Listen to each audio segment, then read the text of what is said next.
Richard Kilmer. Hand and Ring by Anna Katharine Green. Book I. The Gentleman from Toledo. Chapter I. A Startling Coincidence. By the pricking of my thumbs, something wicked this way comes. Macbeth.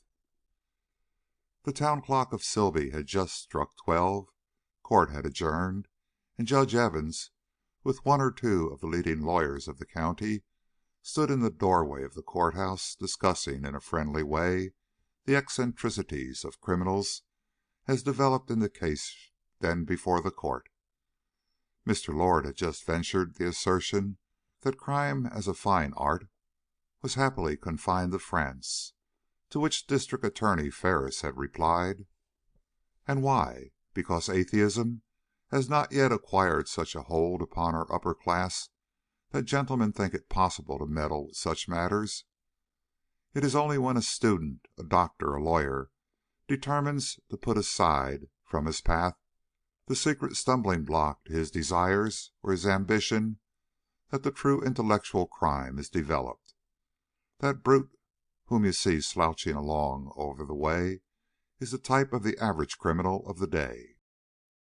And he indicated with a nod a sturdy, ill-favored man who, with pack on his back, was just emerging from a grassy lane that opened out from the street directly opposite the courthouse.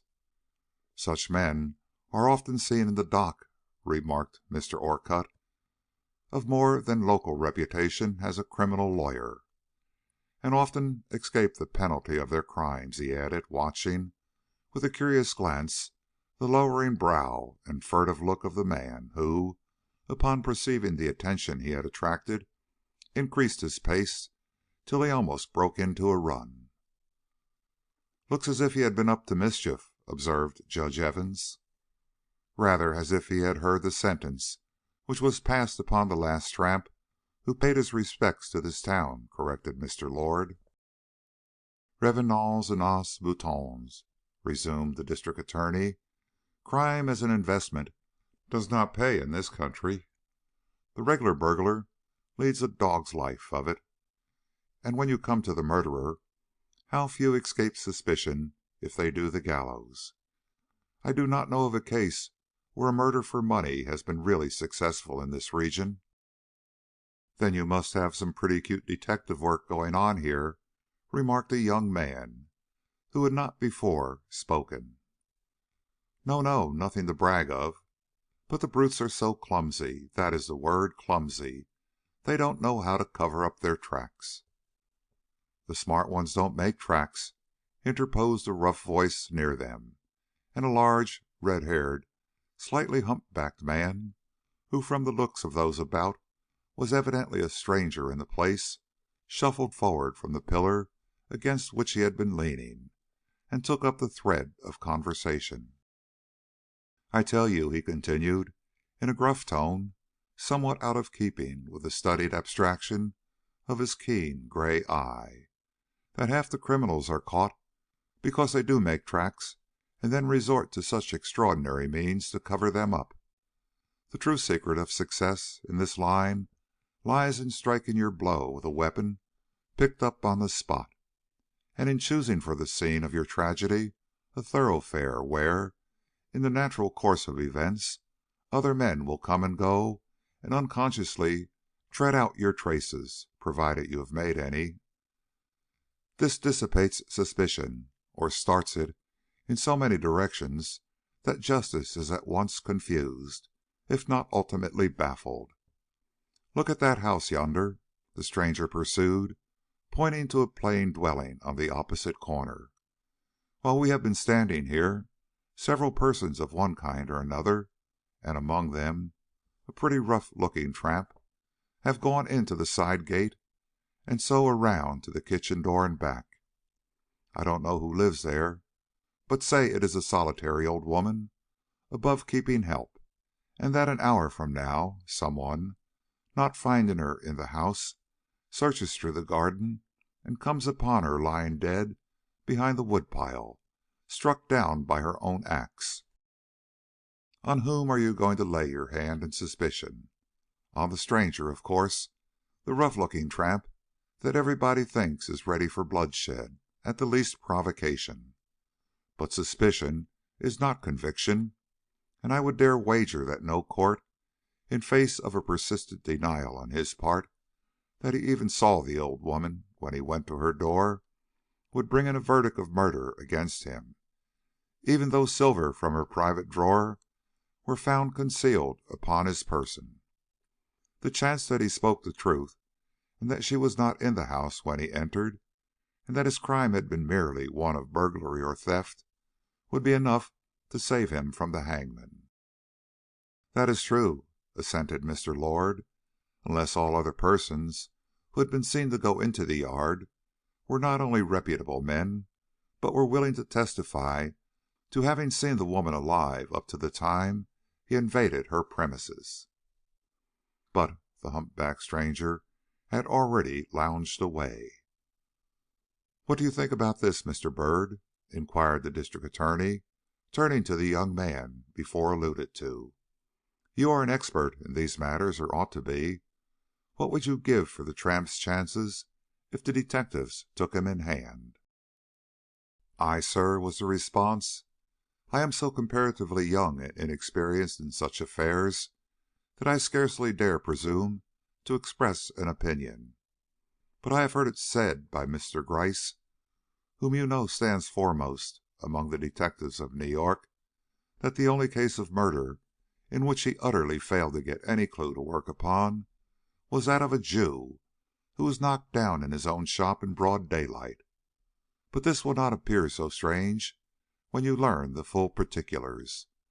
The store was situated between two alleyways in Harlem.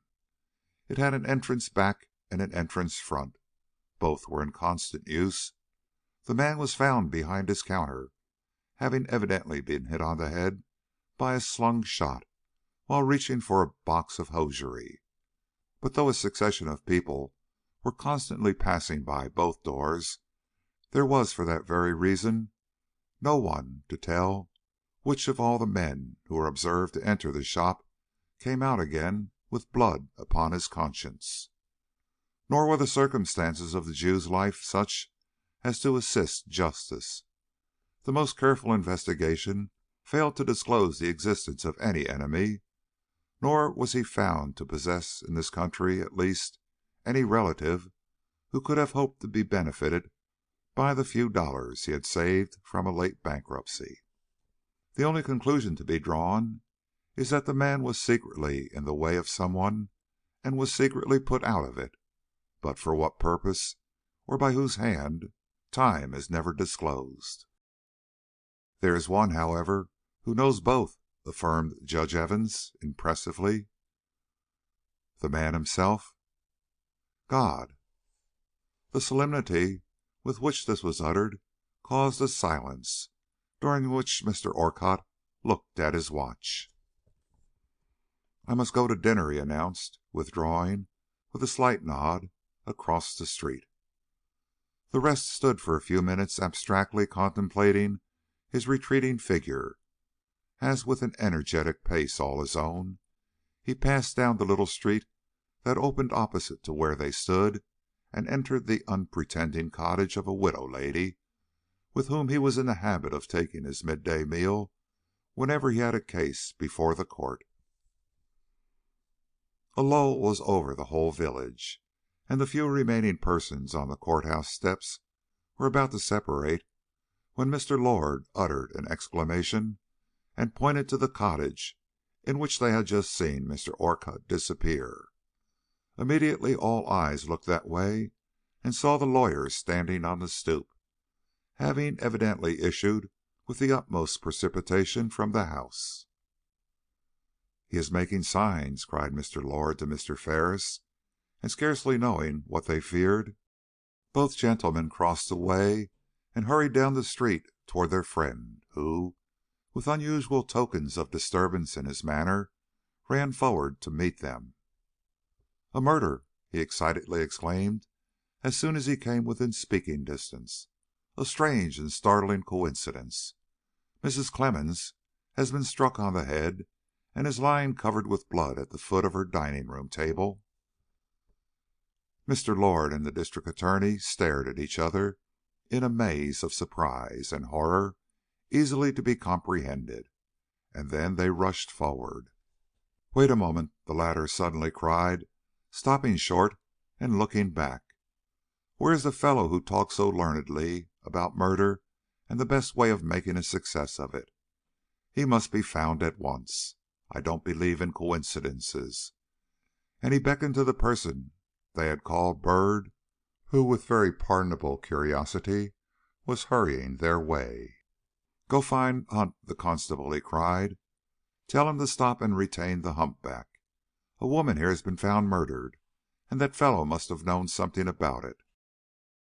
The young man stared, flushed with sudden intelligence, and darted off. Mr. Ferris turned, found Mr. Orcutt at his side, and drew him forward to rejoin Mr. Lord, who by this time was at the door of the cottage. They all went in together, Mr. Ferris, who was of an adventurous disposition, leading the way. The room into which they first stepped was empty. It was evidently the widow's sitting room, and was in perfect order, with the exception of Mr. Orcutt's hat, which lay on the centre table where he had laid it on entering.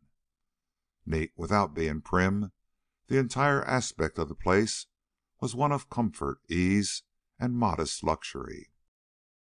For though the widow Clemmens lived alone and without help, she was by no means an indigent person, as a single glance at her house would show. The door leading into the farther room was open, and toward this they hastened, led by the glitter of the fine old china service which loaded the dining table. "She is there," said Mr. Orcutt, pointing to the other side of the room. They immediately passed behind the table, and there, sure enough, lay the prostrate figure of the widow, her head bleeding, her arms extended, one hand grasping her watch, which she had loosened from her belt, the other stretched toward a stick of firewood that, from the mark of blood upon its side, had evidently been used to fell her to the floor. She was as motionless as stone, and was to all appearances dead. "Sickening, sickening, horrible!" exclaimed Mr. Lord, recoiling upon the District Attorney with a gesture as if he would put the frightful object out of his sight. "What motive could any one have for killing such an inoffensive woman? The deviltry of man is beyond belief." "And after what we heard, inexplicable," asserted Mr. Ferris. "To be told of a supposable case of murder one minute, and then to see it exemplified in this dreadful way the next, is an experience of no common order. I own I am overcome by it." And he flung open a door that communicated with the lane and let the outside air sweep in. "The door was unlocked," remarked Mr. Lord, glancing at Mr. Orcutt, who stood with severe, set face, looking down at the outstretched form, which for several years now had so often sat opposite him at his noonday meal. With a start he looked up. "What did you say? The door unlocked? There is nothing strange in that. She never locked her doors, though she was so very deaf I often advised her to." He allowed his eyes to run over the wide stretch of low, uncultivated ground before him, that, in the opinion of many persons, was such a decided blot upon the town. "There is no one in sight," he reluctantly admitted. "No," responded the other. "The ground is unfavorable for escape. It is marshy and covered with snake grass. A man could make his way, however, between the hillocks in those woods yonder, if he were driven by fear or understood the path well. What is the matter, Orcutt?" "Nothing," affirmed the latter, "nothing. I thought I heard a groan." "You heard me make an exclamation," spoke up Mr. Ferris, who by this time had sufficiently overcome his emotion to lift the head of the prostrate woman and look into her face. "This woman is not dead." "What!" they both cried, bounding forward. "See, she breathes," continued the former, pointing to her slowly laboring chest. "The villain, whoever he was, did not do his work well. She may be able to tell us something yet." "I do not think so," murmured Mr. Orcutt. "Such a blow as that must have destroyed her faculties, if not her life. It was of cruel force." "However that may be, she ought to be taken care of now," cried Mr. Ferris. "I wish Dr. Tredwell was here." "I will go for him," signified the other. But it was not necessary. Scarcely had the lawyer turned to execute this mission when a sudden murmur was heard at the door, and a dozen or so citizens burst into the house, among them the very person named. Being coroner as well as physician, he at once assumed authority. The widow was carried into her room, which was on the same floor, and a brother practitioner sent for, who took his place at her head and waited for any sign of returning consciousness.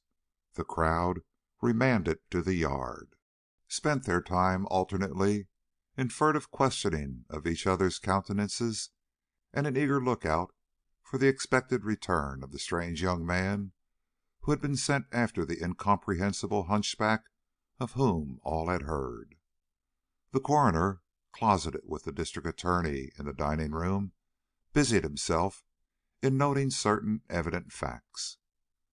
"I am, perhaps, forestalling my duties in interfering before the woman is dead," intimated the former, "but it is only a matter of a few hours, and any facts we can glean in the interim must be of value to a proper conduct of the inquiry I shall be called upon to hold. I shall therefore make the same note of the position of affairs as I would do if she were dead, and to begin with, I wish you to observe that she was hit while setting the clock." And he pointed to the open door of the huge old fashioned timepiece which occupied that corner of the room in which she had been found. "She had not even finished her task," he next remarked, "for the clock is still 10 minutes slow, while her watch is just right, as you will see by comparing it with your own. She was attacked from behind, and to all appearances unexpectedly. Had she turned, her forehead would have been struck, while, as we can see, it is the back of her head that has suffered, and that from a right-hand blow. Her deafness was undoubtedly the cause of her immobility under the approach of such an assailant. She did not hear his step, and being so busily engaged, saw nothing of the cruel hand uplifted to destroy her. I doubt if she even knew what happened. The mystery is that any one could have sufficiently desired her death to engage in such a cold-blooded butchery. If plunder were wanted, why was not her watch taken from her? And see, here is a pile of small change lying beside her plate on the table, a thing a tramp would make for at once. "It was not a thief that struck her." "Well, well, we don't know. I have my own theory," admitted the coroner, "but of course it will not do for me to mention it here. The stick was taken from that pile laid ready on the hearth," he went on. "Odd, significantly odd, that in all its essential details this affair should tally so completely with the supposable case of crime given a moment before by the deformed wretch you tell me about." "Not if that man was a madman and the assailant," suggested the District Attorney. "True, but I do not think he was mad, not from what you have told me. But let us see what the commotion is. Some one has evidently arrived."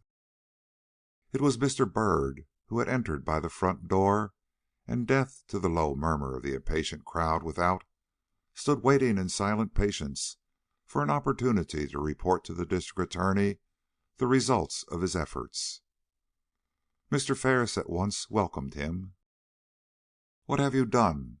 Did you find the constable, or succeed in laying hands on that scamp of a humpback?" Mr. Byrd, who, to explain at once, was a young and intelligent detective who had been brought from New York for the purposes connected with the case then before the court, glanced carefully in the direction of the coroner and quietly replied, The humpback scamp, as you call him, has disappeared. Whether he will be found or not, I cannot say. Hunt is on his track, and will report to you in an hour. The tramp whom you saw slinking out of this street while we stood on the courthouse steps is doubtless the man whom you most want, and him we have captured." "You have?" repeated Mr. Ferris, eyeing with good-natured irony the young man's gentlemanly but rather indifferent face. "And what makes you think it is the tramp who is the guilty one in this case?" "Because that ingenious stranger saw fit to make him such a prominent figure in his suppositions?" "No, sir," replied the detective, flushing with a momentary embarrassment he, however, speedily overcame. "I do not found my opinions upon any man's remarks. I only—" "Excuse me," said he, with a quiet air of self-control that was not without its effect upon the sensible man he was addressing. "If you will tell me how, where, and under what circumstances this poor murdered woman was found, perhaps I shall be better able to explain my reasons for believing in the tramp as the guilty party, though the belief, even of a detective, goes for but little in matters of this kind, as you and these other gentlemen very well know." "Step here, then," signified Mr. Ferris, who, accompanied by the coroner, had already passed around the table. "Do you see that clock? She was winding it when she was struck, and fell almost at his foot. The weapon which did the execution lies over there. It is a stick of firewood, as you see, and was caught up from that pile on the hearth. Now recall what that humpback said about choosing a thoroughfare for a murder, and this house is a thoroughfare, and the peculiar stress which he laid upon the choice of a weapon, and tell me why you think he is innocent of this immediate and most remarkable exemplification of his revolting theory." "Let me ask first," ventured the other, with a remaining tinge of embarrassment coloring his cheek, "if you have reason to think this woman had been lying long where she was found, or was she struck soon before the discovery?" "Soon. The dinner was still smoking in the kitchen, where it had been dished up ready for serving." "Then," declared the detective with sudden confidence, "a single word will satisfy you that the humpback was not the man who delivered this stroke. To lay that woman low at the foot of this clock would require the presence of the assailant in the room. Now the humpback was not here this morning, but in the courtroom. I know this, for I saw him there." "You did? You were sure of that?" cried in a breath both his hearers, somewhat taken aback by his revelation. "Yes, he sat by the door. I noticed him particularly." "Humph, that is odd," quoth Mr. Ferris, with the testiness of an irritable man who sees himself contradicted in a publicly expressed theory. "Very odd," repeated the coroner. "So odd, I am inclined to think he did not sit there every moment of the time. It is but a step from the courthouse here. He might well have taken the trip and returned while you wiped your eyeglasses or was otherwise engaged." Mr. Byrd did not see fit to answer this. "The tramp is an ugly-looking customer," he remarked, in what was almost a careless tone of voice. Mr. Ferris covered with his hand the pile of loose change that was yet lying on the table, and shortly observed, "A tramp to commit such a crime must be actuated either by rage or cupidity. That you will acknowledge. Now the fellow who struck this woman could not have been excited by any sudden anger, for the whole position of her body, when found, proves that she had not even turned to face the intruder, much less engaged in an altercation with him. Yet how could it have been money he was after when a tempting bit like this remained undisturbed upon the table?" And Mr. Ferris, with a sudden gesture, disclosed to view the pile of silver coin he had been concealing. The young detective shook his head, but lost none of his seeming indifference. "That is one of the little anomalies of criminal experience that we were talking about this morning," he remarked. "Perhaps the fellow was frightened and lost his head, or perhaps he really heard some one at the door and was obliged to escape without reaping any of the fruits of his crime." "Perhaps and perhaps," retorted Mr. Ferris, who was a quick man, and who, once settled in a belief, was not to be easily shaken out of it. "However that may be," continued Mr. Byrd, without seeming to notice the irritating interruption, "I still think that the tramp, rather than the humpback, will be the man to occupy your future attention." And with a deprecatory bow to both gentlemen, he drew back and quietly left the room. Mr. Ferris at once recovered from his momentary loss of temper. "I suppose the young man is right," he acknowledged. "But if so, what an encouragement we have received this morning to a belief in clairvoyance." And with less irony and more conviction, he added, "The humpback must have known something about the murder." And the coroner bowed, common sense undoubtedly agreeing with this assumption. End of chapter 1.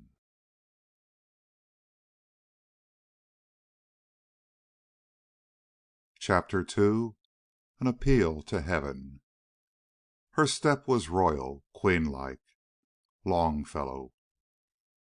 It was now 1:30. An hour and a half had elapsed since the widow had been laid upon her bed, and to all appearance no change had taken place in her condition.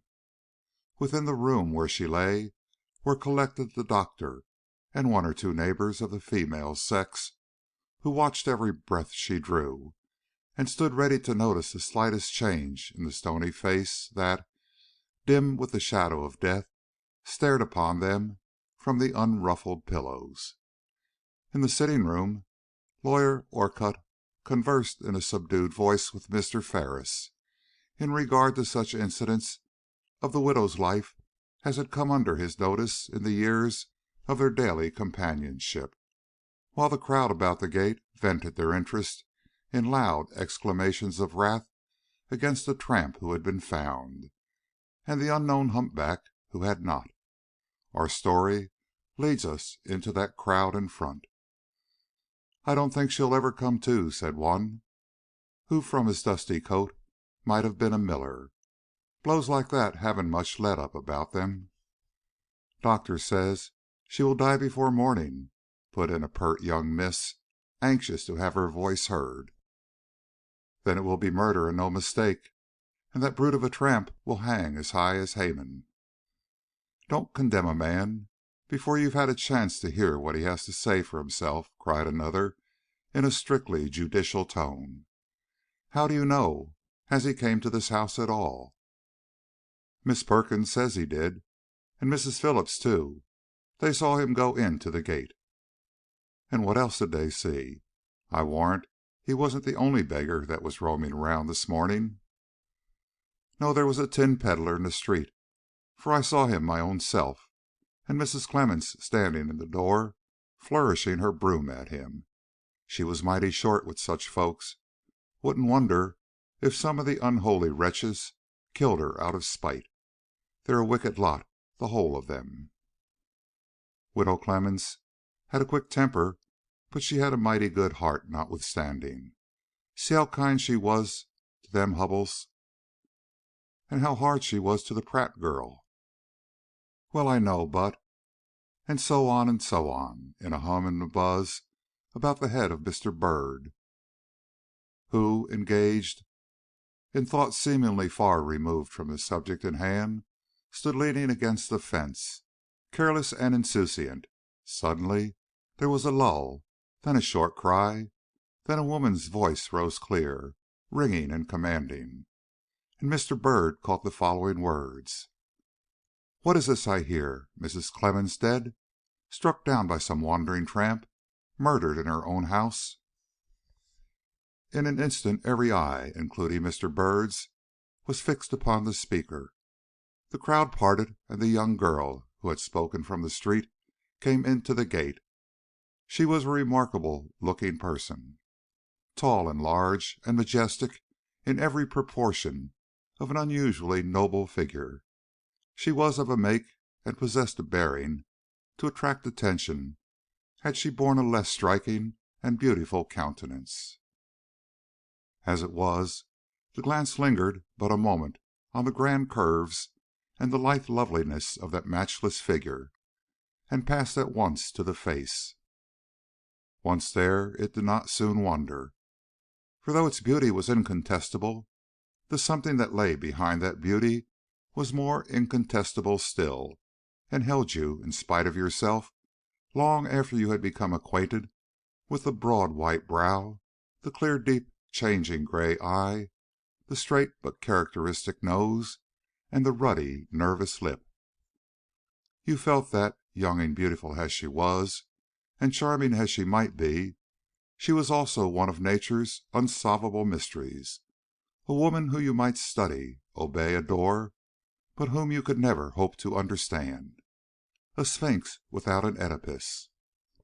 She was dressed in dark green, and held her gloves in her hand. Her appearance was that of one who had been profoundly startled. "Why doesn't someone answer me?" she asked, after an instant's pause, seeming unconscious that, alike to those who knew her and to those who did not, her air and manner were such as to naturally impose silence. "Must I go into the house in order to find out if this good woman is dead or not?" "Sure she isn't dead yet," spoke up a brawny butcher boy, bolder than the rest. "But she's sure sore hurt, miss, and the doctors say as how there is no hope." A change impossible to understand passed over the girl's face. Had she been less vigorous of body, she would have staggered. As it was, she stood still, rigidly still, and seemed to summon up her faculties till the very clinch of her fingers spoke of the strong control she was putting upon herself. "It is dreadful, dreadful," she murmured, this time in a whisper, and as if to some rising protest in her own soul. "No good can come of it, none." Then, as if awakening to the scene about her, shook her head and cried to those nearest, "It was a tramp who did it, I suppose. At least, I am told so." "A tramp has been took up, miss, on suspicion, as they call it." "If a tramp has been taken up on suspicion, then he was the one who assailed her, of course." And pushing on through the crowd that fell back, still more awe-struck than before, she went into the house. The murmur that followed her was subdued but universal. It made no impression on Mr. Byrd. He had leaned forward to watch the girl's retreating form, but, finding his view intercepted by the wrinkled profile of an old crone, who had leaned forward too, had drawn impatiently back. Something in that crone's aged face made him address her. "You know the lady?" he inquired. "Yes," was the cautious reply given, however, with a leer he found not altogether pleasant. "She is a relative of the injured woman, or a friend, perhaps?" The old woman's face looked frightful. "No," she muttered grimly, "they are strangers." At this unexpected response Mr. Byrd made a perceptible start forward. The old woman's hand fell at once on his arm. "Stay," she hoarsely whispered. "By strangers I mean they don't visit each other. This town is too small for any of us to be strangers." Mr. Byrd nodded and escaped her clutch. "This is worth seeing through," he murmured, with the first gleam of interest he had shown in the affair, and hurrying forward, he succeeded in following the lady into the house. The sight he met there did not tend to allay his new-born interest. There she stood in the center of the sitting room, tall, resolute, and commanding, her eyes fixed on the door of the room that contained the still breathing sufferer. Mr. Orcutt's eyes fixed upon her. It seemed as if she had asked one question and been answered. There had not been time for more. "I do not know what to say in apology for my intrusion," she remarked, "but the death, or almost the death, of a person of whom we have all heard, seems to me so terrible that—" But here Mr. Orcutt interrupted gently, almost tenderly, but with a fatherly authority which Mr. Byrd expected to see her respect. "Imogene," he observed, "this is no place for you. The horror of the event has made you forget yourself. Go home and trust me to tell you, on my return, all that it is advisable for you to know." But she did not even meet his glance with her steady eyes. "Thank you," she protested, "but I cannot go till I have seen the place where this woman fell and the weapon with which she was struck. I want to see it all. Mr. Ferris, will you show me?" And without giving any reason for this extraordinary request, she stood waiting, with the air of conscious authority which is sometimes given by great beauty when united to a distinguished personal presence. The District Attorney, taken aback, moved toward the dining room door. "I will consult with the coroner," he said. But she waited for no man's leave. Following close behind him, she entered upon the scene of the tragedy. "Where was the poor woman hit?" she inquired. They told her. They showed her all she desired and asked her no questions. She awed them, all but Mr. Orcutt. Him she both astonished and alarmed. "And a tramp did all this?" she finally exclaimed, in the odd, musing tone she had used once before, while her eye fell thoughtfully to the floor.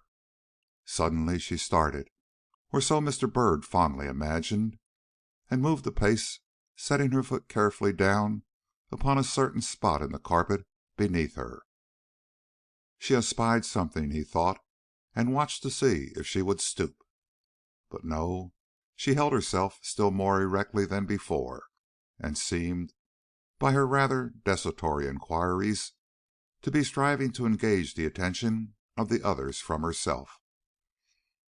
"There is some one surely tapping at this door," she intimated, pointing to the one that opened into the lane. Dr. Tredwell moved to see. "Is there not?" she repeated, glancing at Mr. Ferris. He, too, turned to see. But there was still an eye regarding her from behind the sitting-room door, and, perceiving it, she impatiently ceased her efforts. She was not mistaken about the tapping. A man was at the door whom both gentlemen seemed to know. "I come from the tavern where they are holding this tramp in custody," announced the newcomer, in a voice too low to penetrate into the room. "He is frightened almost out of his wits. Seems to think he was taken up for theft, and makes no bones about saying that he did take a spoon or two from a house where he was let in for a bite. He gave up the spoons and expects to go to jail, but seems to have no idea that any worse suspicion is hanging over him. Those that stand around think he is innocent of the murder." "Humph! Well, we'll see," ejaculated Mr. Ferris, and turning back, he met, with a certain sort of complacence, the eyes of the young lady who had been somewhat impatiently awaiting his reappearance. "It seems there are doubts, after all, about the tramp being the assailant." The start she gave was sudden and involuntary. She took a step forward, and then paused as if hesitating. Instantly Mr. Byrd, who had not forgotten the small object she had been covering with her foot, sauntered leisurely forward, and spying a ring on the floor where she had been standing, unconcernedly picked it up. She did not seem to notice him. Looking at Mr. Ferris with eyes whose startled, if not alarmed expression she did not succeed in hiding from the detective, she inquired in a stifled voice: "What do you mean? What has this man been telling you? You say it was not the tramp. Who, then, was it?" "That is a question we cannot answer," rejoined Mr. Ferris, astonished at her heat, while Lawyer Orcutt, moving forward, attempted once more to recall her to herself. "Imogene," he pleaded, "Imogene, calm yourself. This is not a matter of so much importance to you that you need agitate yourself so violently in regard to it. Come home, I beseech you, and leave the affairs of justice to the attention of those whose duty it is to look after them." Beyond acknowledging his well-meant interference, by a deprecatory glance, she stood immovable, looking from Dr. Treadwell to Mr. Ferris and back again to Dr. Treadwell, as if she sought in their faces some confirmation of a hideous doubt or fear that had arisen in her own mind. Suddenly she felt a touch on her arm. "Excuse me, madam, but is this yours?" inquired a smooth and careless voice over her shoulder. As though awakening from a dream, she turned. They all turned. Mr. Byrd was holding out in his open palm a ring blazing with a diamond of no mean luster or value. The sight of such a jewel, presented at such a moment, completed the astonishment of her friends. Pressing forward, they stared at the costly ornament and then at her, Mr. Orcutt's face especially assuming a startled expression of mingled surprise and apprehension, that soon attracted the attention of the others, and led to an interchange of look that denoted a mutual but not unpleasant understanding. "I found it at your feet," explained the detective, still carelessly, but with just the delicate shade of respect in his voice necessary to express a gentleman's sense of presumption in thus addressing a strange and beautiful young lady.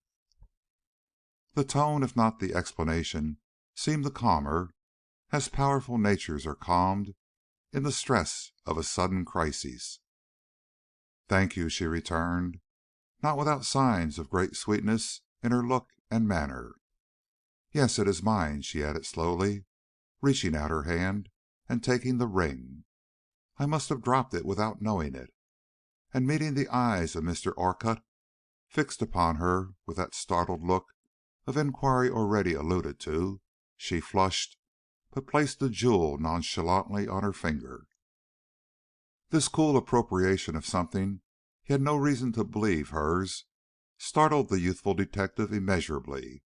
He had not expected such a dénouement to the little drama he had prepared with such quiet assurance, and, though with the quick self-control that distinguished him, he forbore to show his surprise. He none the less felt baffled and ill at ease, all the more that the two gentlemen present, who appeared to be the most disinterested in their regard for this young lady, seemed to accept this act on her part as genuine, and therefore not to be questioned. "It is a clue that is lost," thought he. "I have made a mess of my first unassisted efforts at real detective work." And inwardly disgusted with himself, he drew back into the other room and took up his stand at a remote window. The slight stir he made in crossing the room seemed to break a spell and restore the minds of all present to their proper balance. Mr. Orcutt threw off the shadow that had momentarily disturbed his quiet and assured mien, and advancing once more, held out his arm with even more kindness than before, saying impressively: "Now you will surely consent to accompany me home. You cannot mean to remain here any longer, can you, Imogene?"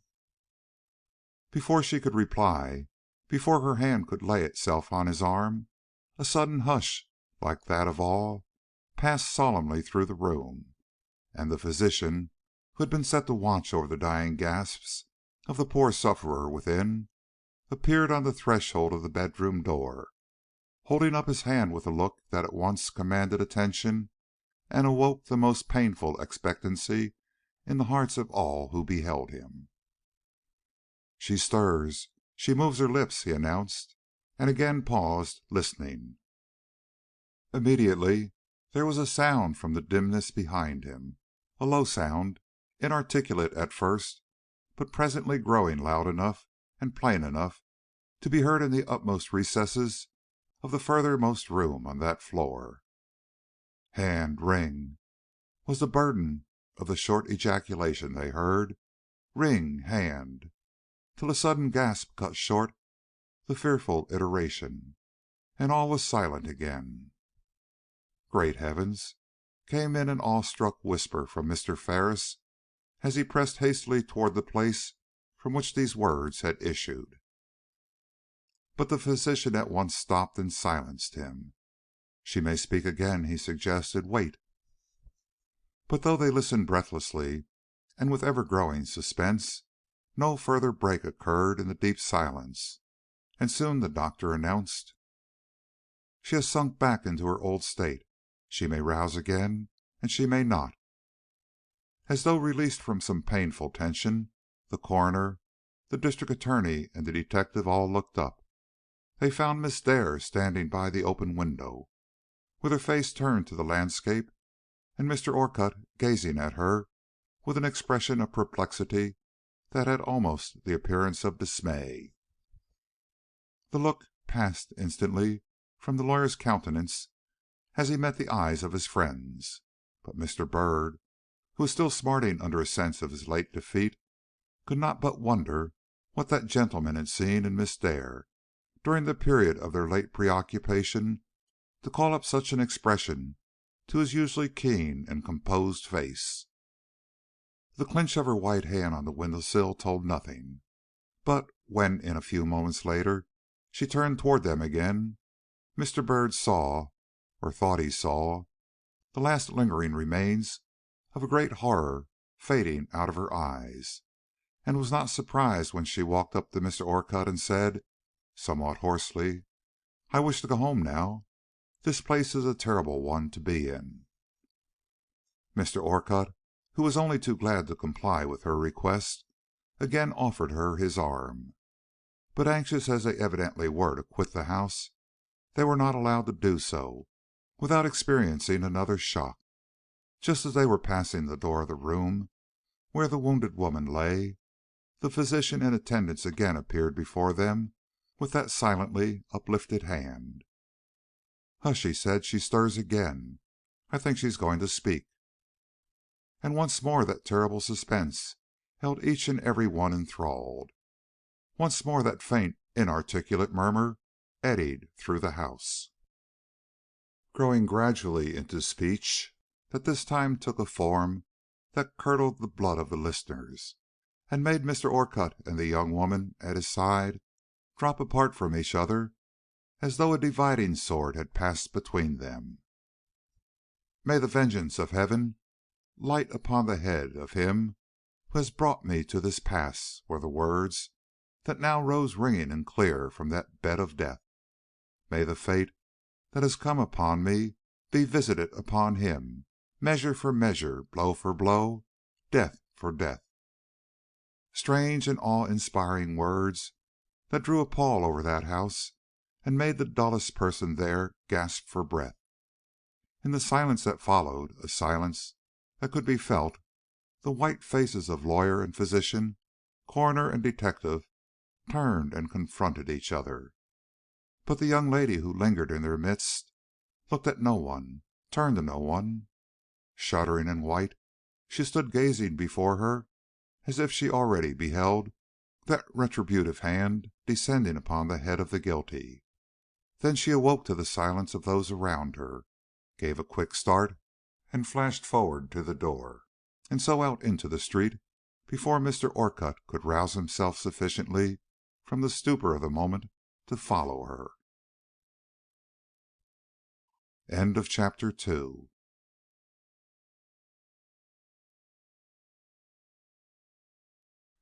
Chapter 3. The Unfinished Letter. "Faith, thou hast some crotchets in thy head now." Merry Wives of Windsor. "Would there be any indiscretion in my asking who that young lady is?" inquired Mr. Byrd of Mr. Ferris, as, after ascertaining the stricken sufferer still breathed, they stood together in a distant corner of the dining room. "No," returned the other in a low tone, with a glance in the direction of the lawyer, who was just re-entering the house, after an unsuccessful effort to rejoin the person of whom they were speaking. "She is a Miss Dare, a young lady much admired in this town, and believed by many to be on the verge of matrimony with—" He nodded toward Mr. Orcutt, and discreetly forbore to finish the sentence. "Ah!" exclaimed the youthful detective, "I understand." And he cast a look of suddenly awakened interest at the man who, up to this time, he had merely regarded as a more than usually acute criminal lawyer. He saw a small, fair, alert man of some 40 years of age, of a good carriage, easy manner, and refined cast of countenance, overshadowed now by a secret anxiety he vainly tried to conceal. He was not as handsome as Coroner Tredwell, nor as well built as Mr. Ferris, yet he was without a doubt the most striking-looking man in the room, and to the masculine eyes of the detective seemed at first glance to be a person to win the admiration, if not the affection, of women. "She appears to take a great interest in this affair," he ventured again, looking back at Mr. Ferris. "Yes, that is woman's way," replied the other, lightly, without any hint of secret feeling or curiosity. "Besides, she is an inscrutable girl, always surprising you by her emotions, or by her lack of them," he added, dismissing the topic with a wave of his hand. "Which is also women's way," remarked Mr. Byrd, retiring into his shell, from which he had momentarily thrust his head. "Does it not strike you that there are rather more persons present than are necessary for the purposes of justice?" asked the lawyer, now coming forward with a look of rather pointed significance at the youthful stranger. Mr. Ferris at once spoke up. "Mr. Orcutt," said he, "let me introduce you to Mr. Byrd of New York. He is a member of the police force, and has been rendering me assistance in the case just adjourned." "A detective?" repeated the other, eyeing the young man with a critical eye. "It is a pity, sir," he observed, "that your present duties will not allow you to render service to justice in this case of mysterious assault." And with a bow of more kindness than Mr. Byrd had reason to look for, he went slowly back to his former place near the door that hid the suffering woman from sight.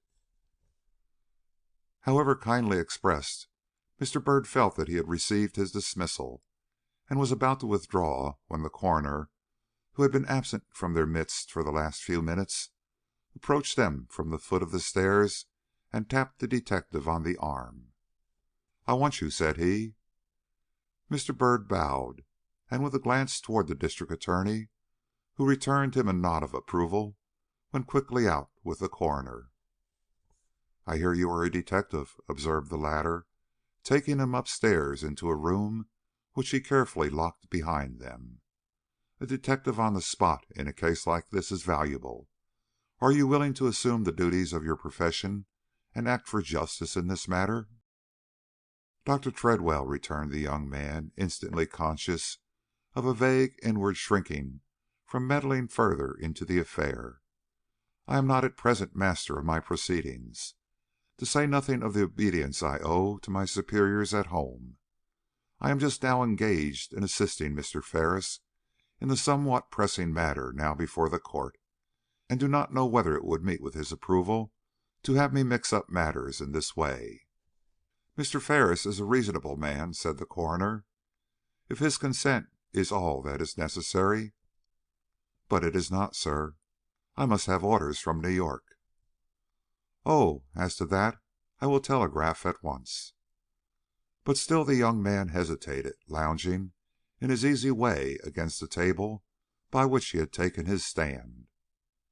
"Dr. Tredwell," he suggested, "you must have men in this town amply able to manage such matters as this. A woman struck in broad daylight, and a man already taken up on suspicion. 'Tis simple, surely. Intricate measures are not wanted here."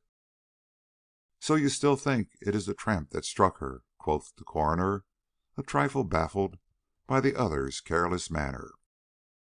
"I still think it was not the man who sat in court all this morning and held me fascinated by his eye." "Ah, held you fascinated, did he?" repeated the other, a trifle suspiciously. "Well, that is," Mr. Byrd allowed, with the least perceptible loss of his easy bearing, "he made me look at him more than once. A wandering eye always attracts me, and his wandered constantly." And you are sure he was in the court every minute of the morning?"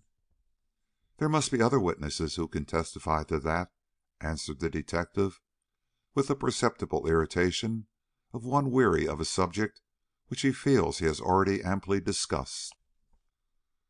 "Well," declared the other, dropping his eyes from the young man's countenance to a sheet of paper he was holding in his hand, "whatever role this humpback has played in the tragedy now occupying us, whether he be a wizard, a secret accomplice, a fool who cannot keep his own secret, or a traitor who cannot preserve that of his tools, this affair, as you call it, is not likely to prove the simple matter you seem to consider it. The victim, if not her townsfolk, knew she possessed an enemy, and this half-finished letter which I have found on her table raises the question of whether a common tramp, with no motive but that of theft or brutal revenge, was the one to meditate that fatal blow, even if he were the one to deal it." A perceptible light flickered into the eyes of Mr. Byrd, and he glanced with a new but unmistakable interest at the letter, though he failed to put out his hand for it, even though the coroner held it toward him. "Thank you," he said, "but if I do not take the case, it would be better for me not to meddle any further with it." "But you are going to take it," insisted the other with temper, his anxiety to secure this man's services increasing with the opposition he so unaccountably received. "The officers at the Detective Bureau in New York are not going to send another man up here when there is already one on the spot. And a man from New York I am determined to have. A crime like this shall not go unpunished in this town, whatever it may do in a great city like yours. We don't have so many murder cases that we need to stint ourselves in the luxury of professional assistance."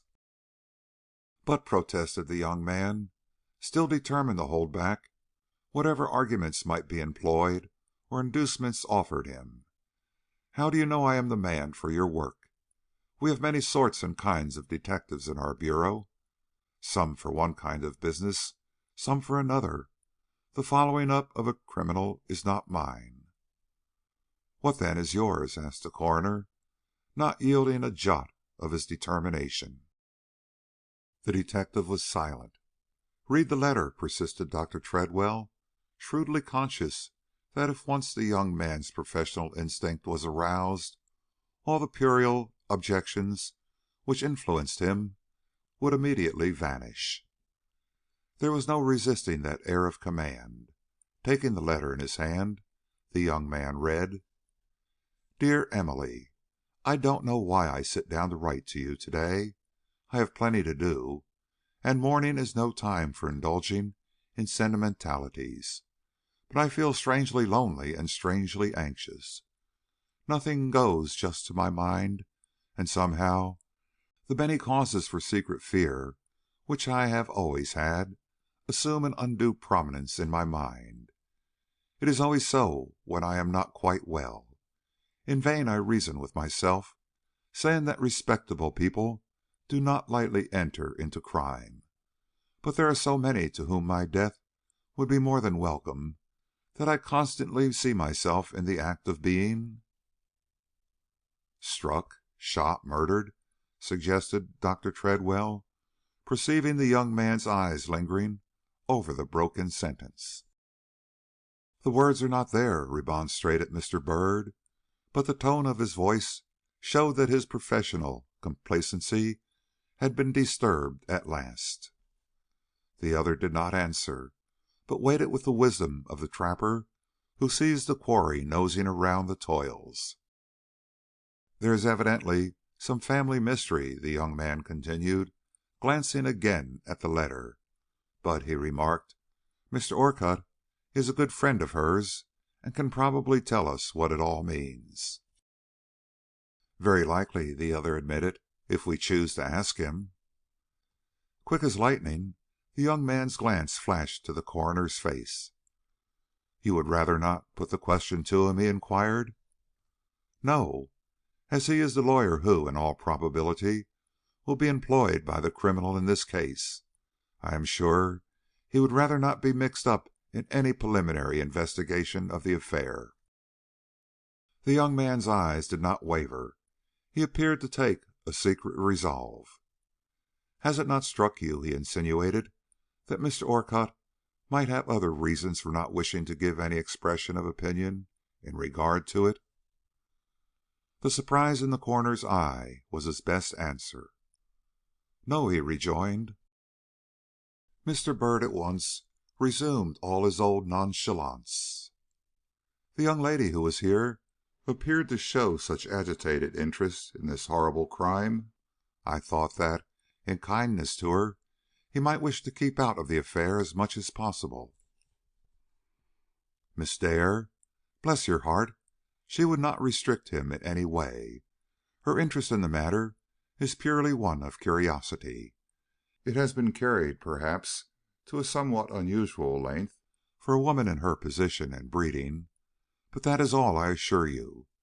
Miss Dare's eccentricities are well known in this town."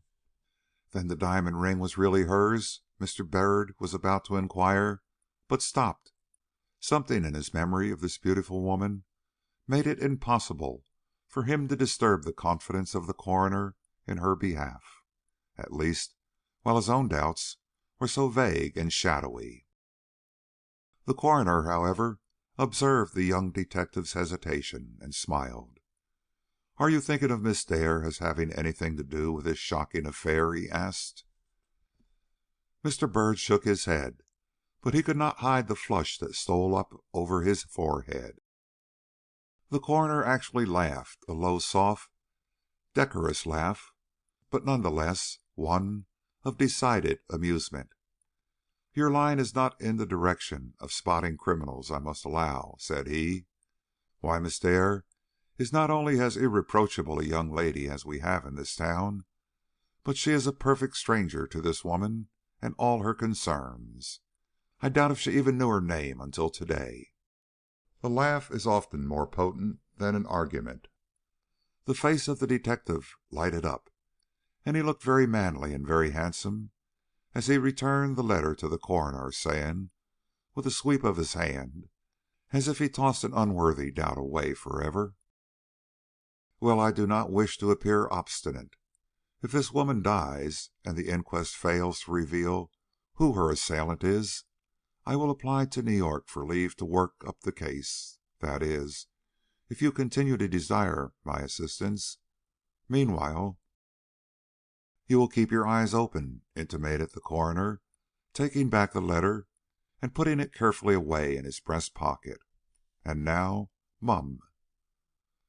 Mr. Byrd bowed, and they went together down the stairs. It was by this time made certain that the dying woman was destined to linger on for some hours. She was completely unconscious, and her breath barely lifted the clothes that lay over the slowly laboring breast.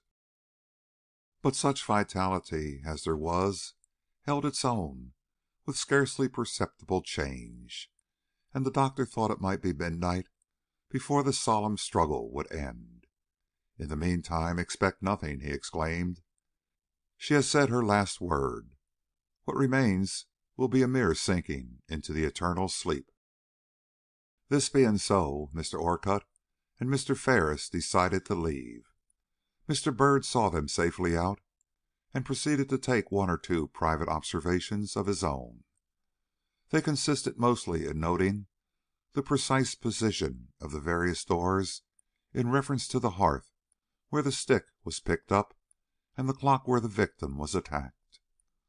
Or so the coroner gathered from the direction which Mr. Byrd's eyes took in his travels over the scene of action, and the diagram which he hastily drew on the back of an envelope.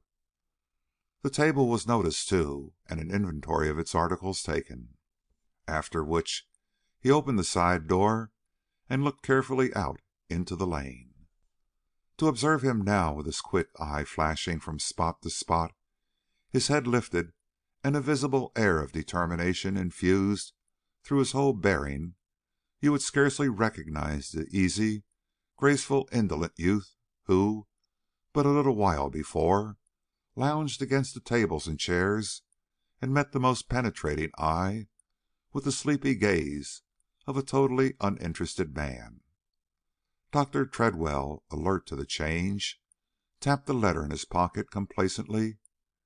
I have roused up a weasel, he mentally decided, and congratulated himself accordingly. It was 2 o'clock when Mr. Byrd went forth to join Mr. Ferris in the courtroom. As he stepped from the door, he encountered, to all appearance, just the same crowd that had encumbered its entrance a half-hour before. Even the old crone had not moved from her former position, and seeing him, fairly pounced upon him with question after question, all of which he parried with a nonchalant dexterity that drew shout after shout from those who stood by, and finally, as he thought, won him the victory, for, with an angry shake of the head, she ceased her importunities and presently let him pass. He hastened to improve the chance to gain for himself the refuge of the streets, and having done this, stood for an instant parleying with a trembling young girl, whose real distress and anxiety seemed to merit some attention. Fatal delay. In that instant the old woman had got in front of him, and when he arrived at the head of the street he found her there. "Now," she said, with full-blown triumph in her venomous eyes, "perhaps you will tell me something. You think I am a mumbling old woman who don't know what she is bothering herself about, but I tell you I've not kept my eyes and ears open for 75 years in this wicked world without knowing a bit of the devil's own work when I see it." Here her face grew quite hideous, and her eyes gleamed with an aspect of gloating over the evil she alluded to, that quite sickened the young man, accustomed though he was to the worst phases of moral depravity. Leaning forward, she peered inquiringly into his face. "What has she to do with it?" she suddenly asked, emphasizing the pronoun with an expressive leer. "She?" he repeated, starting back. "Yes, she, the pretty young lady, the pert and haughty Miss Dare, that had but to speak to make the whole crowd stand back. What had she to do with it, I say? Something, or she wouldn't be here." "I don't know what you are talking about," he replied, conscious of a strange and unaccountable dismay at thus hearing his own passing doubt put into words by this vile and repellent being. "Miss Dare is a stranger. She has nothing to do either with this affair or the poor woman who has suffered by it. Her interest is purely one of sympathy." "Aye, and you call yourself a smart one, I dare say." And the old creature ironically chuckled. "Well, well, well, what fools men are! They see a pretty face and blind themselves to what is written on it as plain as black writing on a white wall. They call it sympathy, and never stop to ask why she, of all the soft-hearted gals in this town, should be the only one to burst into that house like an avenging spirit. But it's all right," she went on in a bitterly satirical tone. "A crime like this can't be covered up, however much you may try, and sooner or later we will know whether this young lady has had anything to do with Miss Clemmens' murder or not." "Stop!" cried Mr. Byrd, struck in spite of himself by the look of meaning with which she said these last words. "Do you know anything against Miss Dare which other folks do not? If you do, speak, and let me hear at once what it is." But he felt very angry, though he could not for the moment tell why. "If you are only talking to gratify your spite, and have nothing to tell me except the fact that Miss Dare appeared shocked and anxious when she came from the widow's house just now, look out for what use you make of her name, or you will get yourself into trouble. Mr. Orcutt and Mr. Ferris are not men to let you go babbling round town about a young lady of estimable character." And he tightened the grip he had taken upon her arm, as he looked at her threateningly. The effect was instantaneous. Slipping from his grasp, she gazed at him with a sinister expression and edged slowly away. "I know anything?" she repeated. "What should I know? I only say the young lady's face tells a very strange story. If you are too dull or too obstinate to read it, it is nothing to me." And with another leer and a quick look up and down the street, as if she half feared to encounter one or both of the two lawyers whose names had been mentioned, she marched quickly away, wagging her head and looking back as she went, as much to say, "You have hushed me up for this time, young man, but do not congratulate yourself too much. I still have a tongue in my head, and the day may come when I can use it without fear of being stopped by you." Mr. Byrd, who was not very well pleased with himself or the way he had managed this interview, watched her till she was out of sight, and then turned thoughtfully toward the courthouse. The fact was, he felt both agitated and confused. In the first place, he was disconcerted at discovering the extent of the impression that had evidently been made upon him by the beauty of Miss Dare, since nothing short of a deep unconscious admiration for her personal attributes and a strong and secret dread of having his lately acquired confidence in her again disturbed, could have led him to treat the insinuations of this babbling old wretch in such a cavalier manner. Any other detective would have seized with avidity upon the opportunity of hearing what she had to say on such a subject, and would not only have cajoled her into confidence, but encouraged her to talk until she had given utterance to all that was on her mind.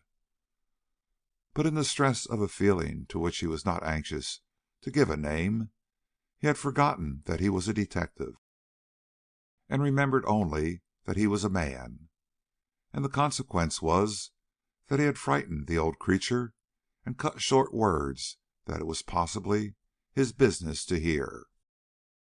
In the second place, he felt himself in a quandary as regarded Miss Dare. If, as was more than possible, she was really the innocent woman the coroner considered her, and the insinuations, if not threats, to which he had been listening were simply the result of a wicked old woman's privately nurtured hatred, how could he reconcile it to his duty as a man, or even as a detective, to let the day pass without warning her, or the eminent lawyer who honored her with his regard, of the danger in which she stood from this creature's venomous tongue? As he sat in court that afternoon, with his eye upon Mr. Orcutt, beneath whose ordinary aspect of quiet, sarcastic attention he thought he could detect the secret workings of a deep personal perplexity, if not of actual alarm, he asked himself what he would wish done if he were that man, and a scandal of a debasing character threatened the peace of one allied to him by the most endearing ties. "Would I wish to be informed of it?" he queried. "I most certainly should," was his inward reply. And so it was that, after the adjournment of court, he approached Mr. Orcutt, and leading him respectfully aside, said, with visible reluctance: "I beg your pardon, sir, but a fact has come to my knowledge to day with which I think you ought to be made acquainted. It is in reference to the young lady who was with us at Mrs. Clemmens' house this morning. Did you know, sir, that she had an enemy in this town?" Mr. Orcutt, whose thoughts had been very much with that young lady since she left him so unceremoniously a few hours before, started and looked at Mr. Byrd with surprise which was not without its element of distrust. "An enemy?" he repeated. "An enemy? What do you mean?" "What I say, Mr. Orcutt. As I came out of Mrs. Clemmens' house this afternoon, an old hag whose name I do not know, but whom you will probably have no difficulty in recognizing, seized me by the arm and made me the recipient of insinuations and threats against Miss Dare, which, however foolish and unfounded, betrayed an animosity and a desire to injure her that is worthy of your attention." "You are very kind," returned Mr. Orcutt, with increased astonishment and a visible constraint. "But I do not understand you. What insinuations or threats could this woman have to make against a young lady of Miss Dare's position and character?" "It is difficult for me to tell you," acknowledged Mr. Byrd, "but the vicious old creature presumed to say that Miss Dare must have had a special and secret interest in this murder, or she would not have gone as she did to that house. Of course," pursued the detective, discreetly dropping his eyes from the lawyer's face, "I did what I could to show her the folly of her suspicions, and tried to make her see the trouble she would bring upon herself if she persisted in expressing them. But I fear I only succeeded in quieting her for the moment, and that she will soon be attacking others with this foolish story."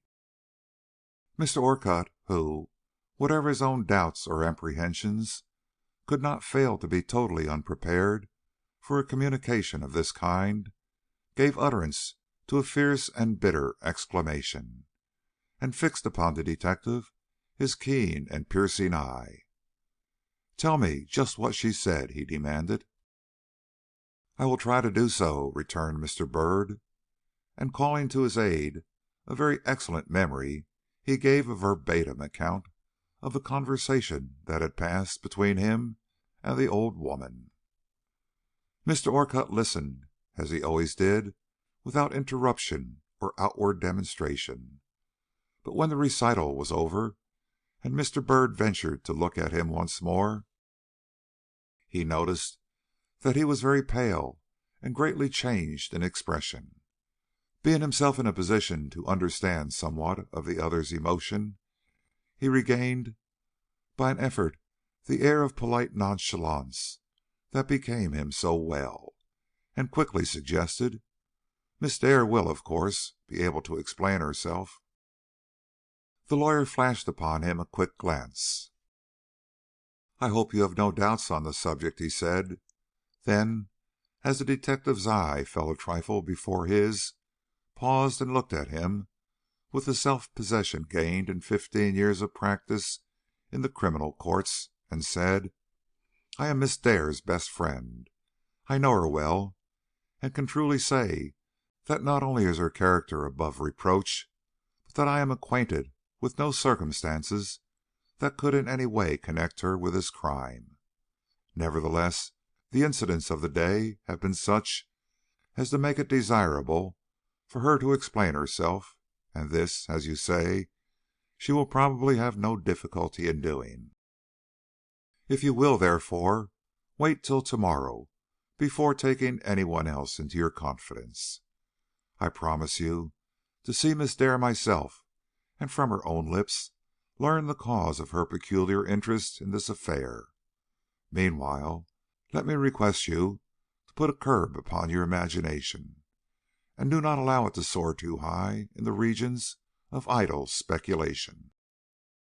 And he held out his hand to the detective with a smile whose vain attempt at unconcern affected Mr. Byrd more than a violent outbreak would have done. It betrayed so unmistakably that his own secret doubts were not without an echo in the breast of this eminent lawyer. Chapter 3.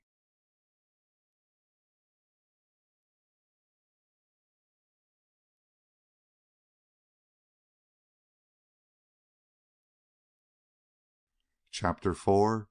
Imogene. "You are a riddle, solve you who can." Knowles.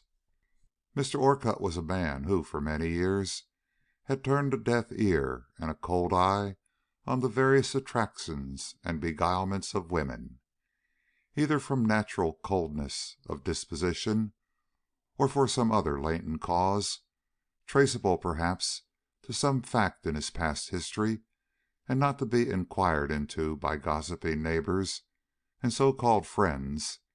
He had resisted, even to the point of disdain, both the blandishments of acknowledged belles and the more timid but no less pleasing charms of the shy country misses that he met upon his travels.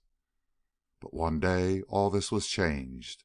Imogene Dare entered his home, awakening a light in the dim old place that melted his heart and made a man out of what was usually considered a well-ordered machine. She had been a foundling. Yes, this beautiful, disdainful, almost commanding woman had in the beginning been that most unfortunate of beings, a child without a name. But though this fact may have influenced the course of her early days, it gradually disappeared from notice as she grew up and developed, till in Sibley at least it became well nigh a fact forgotten.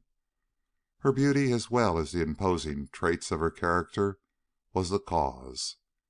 There are some persons so gifted with natural force that, once brought into contact with them, you forget their antecedents, and indeed everything but themselves. Either their beauty overawes you, or they, by conversation or bearing, so completely satisfy you of their right to your respect that indifference takes the place of curiosity, and you yield your regard as if you have already yielded your admiration, without question and without stint. The early years of her life were passed in the house of a poor widow, to whom the appearance of this child on her doorstep one fine day had been nothing more nor less than a veritable godsend. First, because she was herself alone in the world, and needed the mingled companionship and care which a little one invariably gives; and secondly, because Imogene, from the very first, had been a noticeable child, who early attracted the attention of the neighbors, and led to many a substantial evidence of favor from them, as well as from the strangers who passed their gate or frequented their church.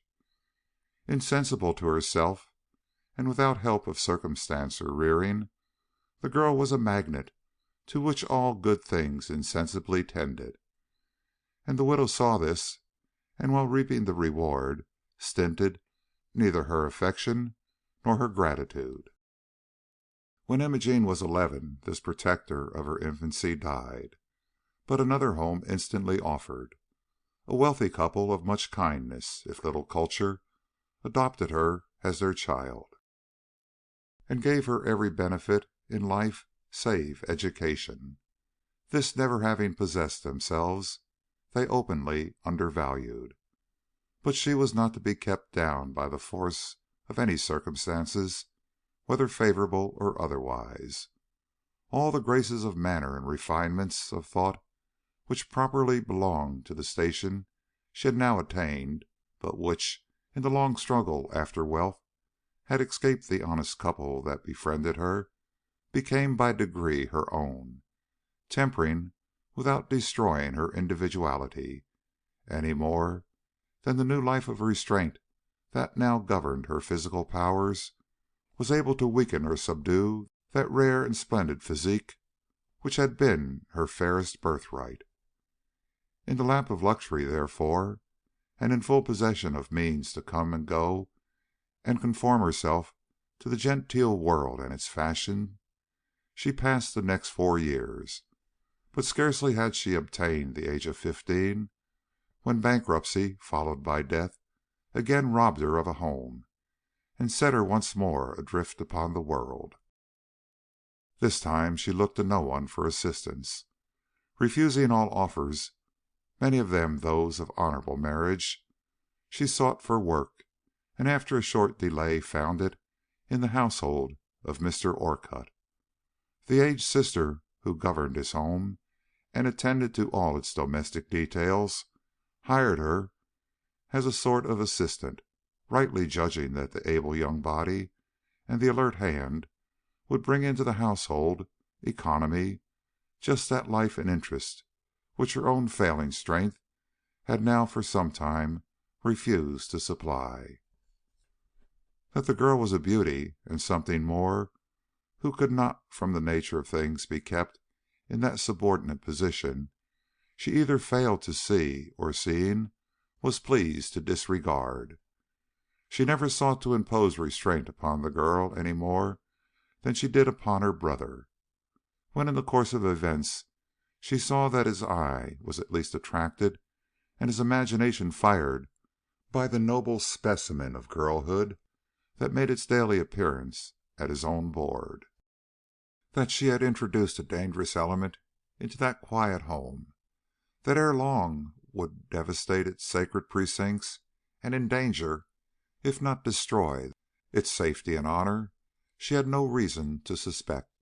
What was there in youth, beauty, and womanly power that one should shrink from their embodiment and tremble as if an evil instead of a good had entered that hitherto undisturbed household? Nothing, if they had been at all. But alas for her, and alas for him, they were not all. Mixed with the youth, beauty, and power was something else, not to be so readily understood, a something, too, which, without offering explanation to the fascinated mind that studied her, made the beauty unique, the youth a charm, and the power a controlling force. She was not to be sounded. Going and coming, smiling and frowning, in movement or at rest, she was always a mystery. The depths of her being remained still in hiding. However calmly she spoke, or however graciously she turned upon you the light of her deep gray eyes. Mr. Orcutt loved her. From the first vision he had of her face and form, dominating according to their nature at his board and fireside, he had given up his will into her unconscious keeping. She was so precisely what all other women he had known were not. At first so distant, so self-contained, so unapproachable in her pride, that as her passion grew for books, so teachable, so industrious, so willing to listen to his explanations and arguments, and lastly. But that did not come at once. A long struggle took place between those hours when he used to encourage her to come into his study and sit at his side and read from his books, and the more dangerous time still when he followed her into the drawing-room and sat at her side and sought to read, not from books, but from her eyes, the story of his own future fate.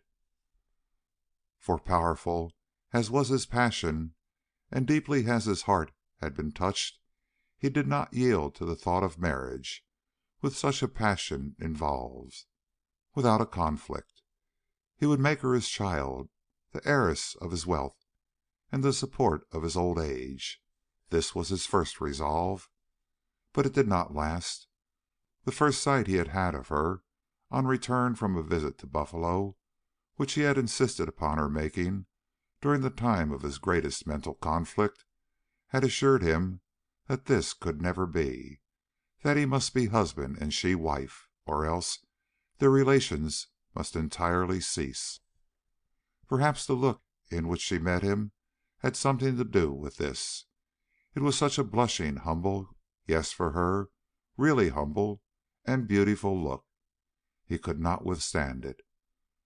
Though no one could have detected it in his manner, he had really succumbed in that hour. Doubt and hesitation flew to the winds, and to make her his own became the sole aim and object of his life. He did not, however, betray his purpose at once. Neighbors and friends might and did suspect the state of his feelings, but to her he was silent. That vague something which marked her off from the rest of her sex seemed to have deepened in her temporary sojourn from his side, and whatever it meant of good or of ill, taught him at least to be wary. At last, was it with premeditation, or was it in some moment of uncontrollable impulse, he spoke, not with definite pleading, or even with any very clear intimation that he desired some day to make her his wife, but in a way that sufficed to tear the veil from their previous intercourse and let her catch a glimpse, if no more, of his heart and its devouring passion. He was absolutely startled at the result. She avowed that she had never thought of his possessing such a regard for her, and for 2 days shut herself up in her room, and refused to see either him or his sister. Then she came down, blooming like a rose, but more distant, more quiet, and more inscrutable than ever. Pride, if pride she felt, was subdued under a general aspect of womanly dignity that for a time held all further avowals in check, and made all intercourse between them at once potent in its attraction and painful in its restraint. She is waiting for a distinct offer of marriage, he decided. And thus matters stood, notwithstanding the general opinion of their friends, when the terrible event recorded in the foregoing chapters of this story brought her into a new light before his eyes, and raised a question, shocking as it was unexpected, as to whether this young girl, immured as he had believed her to be in his own home, had by some unknown and inexplicable means run upon the secret involving, if not explaining, the mystery of this dreadful and daring crime. Such an idea was certainly a preposterous one to entertain. He neither could nor would believe she knew any more of this matter than any other disinterested person in town, and yet there had certainly been something in her bearing upon the scene of tragedy that suggested a personal interest in the affair, nor could he deny that he himself had been struck by the incongruity of her behavior long before it attracted the attention of others. But then he had opportunities for judging of her conduct which others did not have. He not only had every reason to believe that the ring to which she had so publicly laid claim was not her own, but he had observed how, at the moment the dying woman had made that telltale exclamation of "ring" and "hand," Miss Dare had looked down at the jewel she had thus appropriated with a quick horror and alarm that seemed to denote she had some knowledge of its owner, or some suspicion, at least, as to whose hand had worn it before she placed it upon her own. It was not therefore a matter of wonder that he was visibly affected at finding her conduct had attracted the attention of others, and one of those a detective, or that the walk home after his interview with Mr. Byrd should have been fraught with a dread to which he scarcely dared to give a name. The sight of Miss Dare coming down the path as he reached his own gate did not tend to greatly allay his apprehensions, particularly as he observed she was dressed in a traveling costume and carried a small satchel on her arm. "Imogene," he cried as she reached him, "what is the meaning of this? Where are you going?" Her face, which wore a wholly unnatural and strained expression, turned slowly toward his. "I am going to Buffalo," she said. "To Buffalo?" "Yes." This was alarming, surely. She was going to leave the town, leave it suddenly, without excuse or explanation. Looking at her with eyes which, for all their intense inquiry, conveyed but little of the serious emotions that were agitating his mind, he asked, hurriedly, "What takes you to Buffalo to-day so suddenly?" Her answer was set and mechanical. "I have had news. One of my friends is not well. I must go. Do not detain me." And she moved quickly toward the gate. But his tremulous hand was upon it, and he made no offer to open a passage for her. "Pardon me," said he, "but I cannot let you go till I have had some conversation with you. Come with me to the house, Imogene. I will not detain you long." But with a sad and abstracted gesture she slowly shook her head. "It is too late," she murmured. "I shall miss the train if I stop now."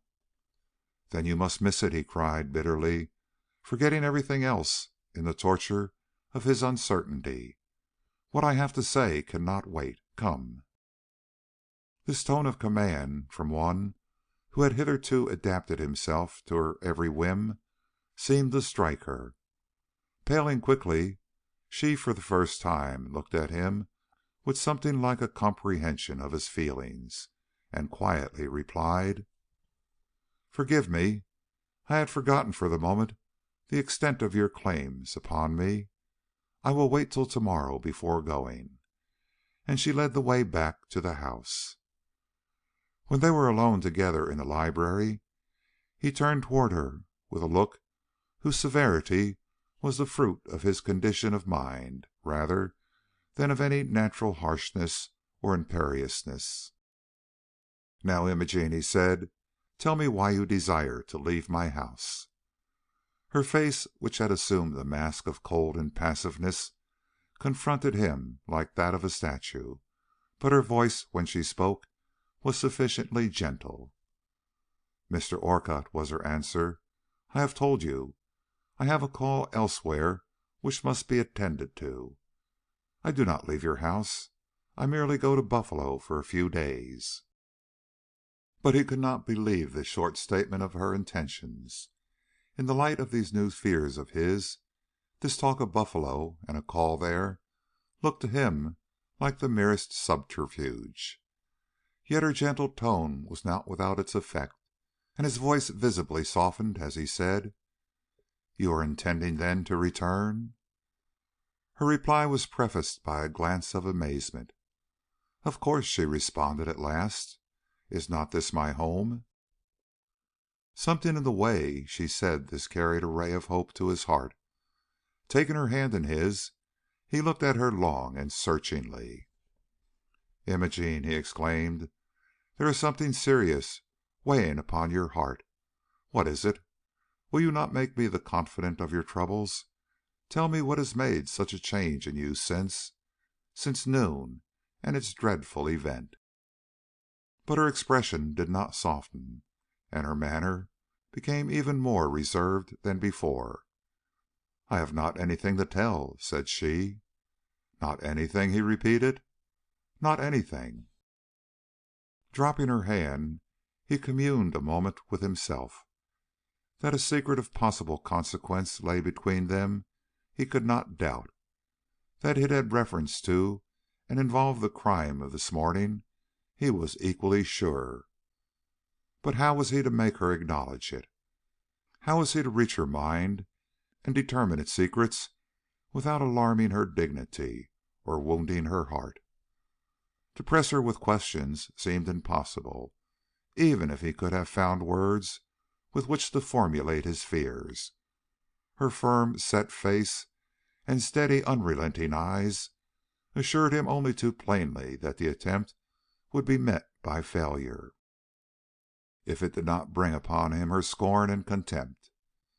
No, some other method must be found, some way that would completely and at once ease his mind of a terrible weight, and yet involve no risk to the love that had now become the greatest necessity of his existence. But what way? With all his acumen and knowledge of the world, he could not think of but one. He would ask her hand in marriage, ay, at this very moment, and from the tenor of her reply judge of the nature of her thoughts. For looking into her face, he felt forced to acknowledge that whatever doubts he had ever cherished in reference to the character of this remarkable girl, upon one point he was perfectly clear, and this was, that she was at basis honorable in her instincts, and would never do herself or another a real injustice. If a distinct wrong, or even a secret of an unhappy or debasing nature, lay between them, he knew that nothing, not even the bitterest necessity or the most headlong passion, would ever drive her into committing the dishonor of marrying him. No, if with his declaration in her ears, and with his eyes fixed upon hers, she should give any token of her willingness to accept his addresses, he felt he might know beyond doubt or cavil that whatever womanish excitability may have moved her in her demonstrations that day, they certainly arose from no private knowledge or suspicion detrimental to his future peace or to hers. Bracing himself, therefore, to meet any result that might follow his attempt, he drew her gently toward him and determinedly addressed her.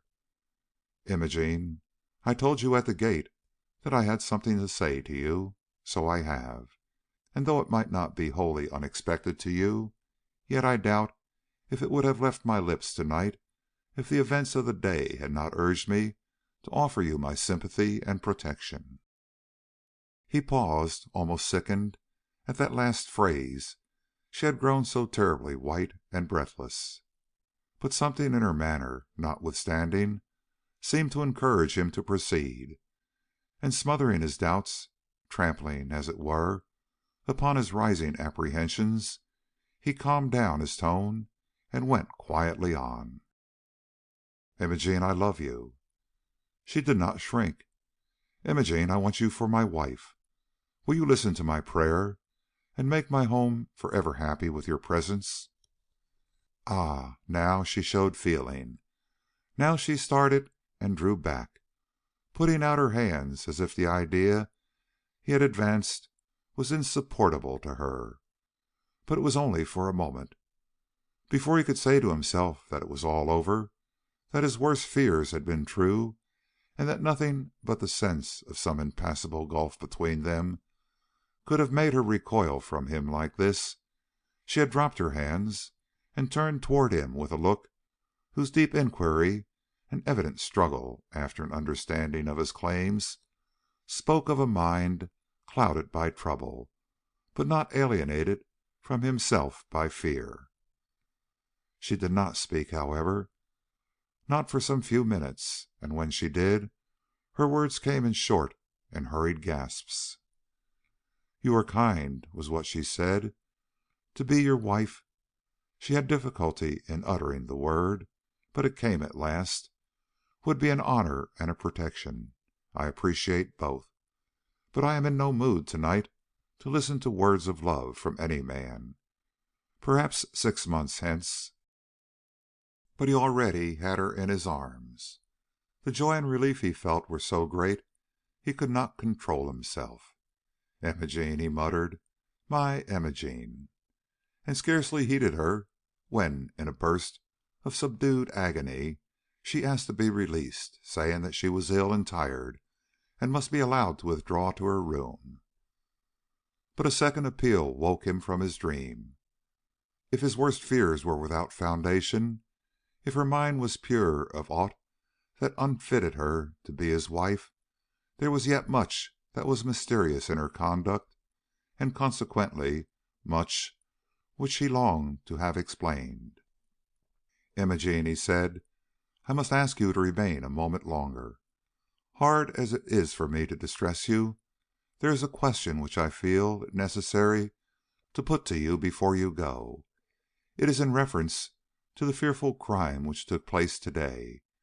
Why did you take such an interest in it, and why has it had such an effect on you that you look like a changed woman to-night?" Disengaging herself from his arms, she looked at him with the set composure of one driven to bay, and asked, "Is there anything strange in my being interested in a murder perpetrated on a person whose name I have frequently heard mentioned in this house?" "No," he murmured, "no. But what led you to her home? It was not a spot for a young lady to be in, and any other woman would have shrunk from so immediate a contact with crime." Imogene's hand was on the door, but she turned back. "I'm not like other women," she declared. "When I hear of anything strange or mysterious, I want to understand it. I did not stop to ask what people would think of my conduct." "But your grief and terror, Imogene, they are real, and not to be disguised. Look in the glass over there. You will see yourself what an effect all this has had upon you.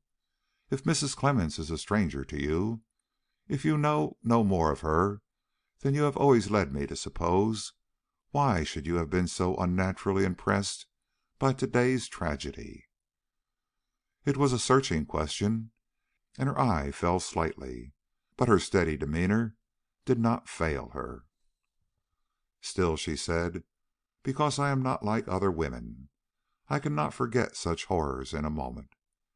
And she advanced again to the door, upon which she laid her hand. Unconsciously his eyes followed the movement, and rested somewhat inquiringly upon that hand. It was gloved, but to all appearance was without the ring which he had seen her put on at the widow's house. But she seemed to comprehend his look. Meeting his eye with unshaken firmness, she resumed in a low and constrained voice: "You are wondering about the ring that formed a portion of the scene we are discussing. Mr. Orcutt, I told the gentleman who handed it to me to day that it was mine. That should be enough for the man who professes sufficient confidence in me to wish to make me his wife.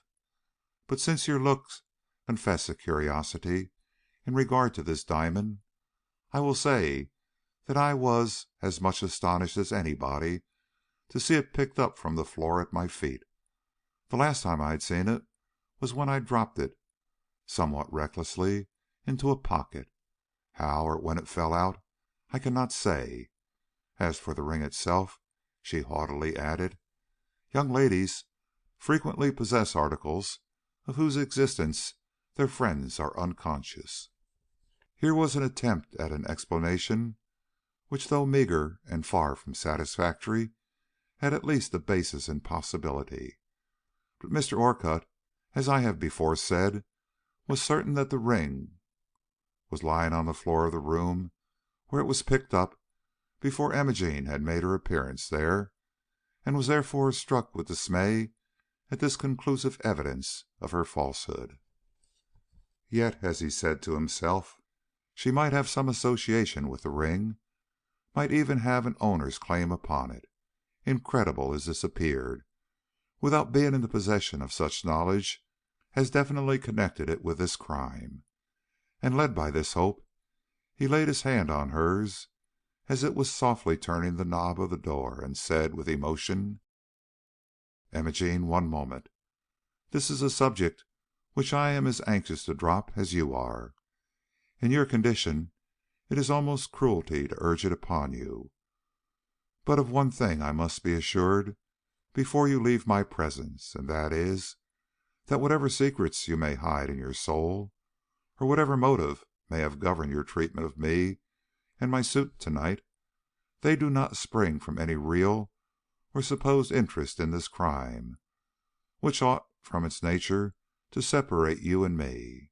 I ask," he quickly added, as he saw her give a start of injured pride or irrepressible dismay, "not because I have any doubts on the subject myself, but because some of the persons who have unfortunately been witness to your strange and excited conduct to day have presumed to hint that nothing short of secret knowledge of the crime or criminal could explain your action upon the scene of tragedy." And with a look which, if she had observed it, might have roused her to a sense of the critical position in which she stood, he paused and held his breath for her reply. It did not come. "Imogene." "I hear." Cold and hard the words sounded. His hand went like lightning to his heart. "Are you going to answer?" he asked at last. "Yes." "What is that answer to be? Yes or no?" She had turned upon him her large gray eyes. There was a misery in their depths, but there was a haughtiness also which only truth could impart. "My answer is no," she said, and without another word she glided from the room. Next morning Mr. Byrd found 3 notes awaiting his perusal. The first was a notification from the coroner to the effect that Widow Clemmens had quietly breathed her last at midnight. The second, a hurried line from Mr. Ferris, advising him to make use of the day in concluding a certain matter of theirs in the next town.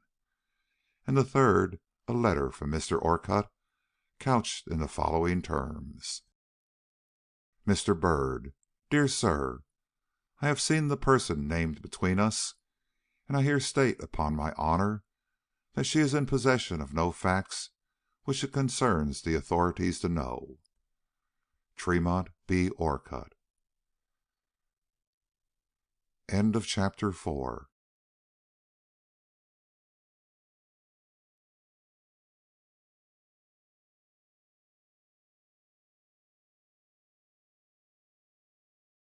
Chapter 5.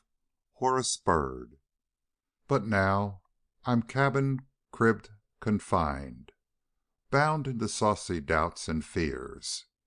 Macbeth. Horace Byrd was by birth and education a gentleman. He was the son of a man of small means but great expectations, and he had been reared to look forward to the day when he should be the possessor of a large income. But his father dying, both means and expectations vanished into thin air, and at the age of 20 young Horace found himself thrown upon the world without income, without business, and, what was still worse, without those habits of industry that serve a man in such an emergency better than friends and often better than money itself. He also had an invalid mother to look after and 2 young sisters whom he loved with warm and devoted affection. And though by the kindness and forethought of certain relatives he was for a time spared all anxiety on their account, he soon found that some exertion on his part would be necessary to their continued subsistence, and accordingly set about the task of finding suitable employment, with much spirit and no little hope. But a long series of disappointments taught him that young men cannot leap at a bound into a fine salary or even a promising situation, and baffled in every wish, worn out with continued failures, he sank from one state of hope to another, till he was ready to embrace any prospect that would ensure ease and comfort to the helpless beings he so much loved. It was while he was in this condition that Mr. Gryce, a somewhat famous police detective of New York, came upon him, and observing, as he thought, some signs of natural aptitude for fine work, as he called it, in this elegant but decidedly hard-pushed young gentleman, seized upon him with an avidity that can only be explained by this detective's long-cherished desire to ally himself to a man of real refinement and breeding, having, as he privately admitted more than once to certain chosen friends, a strong need of such a person to assist him in certain cases where great houses were to be entered and fine gentlemen, if not fair ladies, subjected to interviews of a delicate and searching nature. To join the police force and be a detective was the last contingency that had occurred to Horace Byrd. But men in decidedly straitened circumstances cannot pick and choose too nicely, and after a week of uncertainty and fresh disappointment, he went manfully to his mother and told her of the offer that had been made him. Meeting with less discouragement than he had expected from the broken-down and unhappy woman, he gave himself up to the guiding hand of Mr. Gryce, and before he realized it, was enrolled among the secret members of the New York force. He was not recognized publicly as a detective.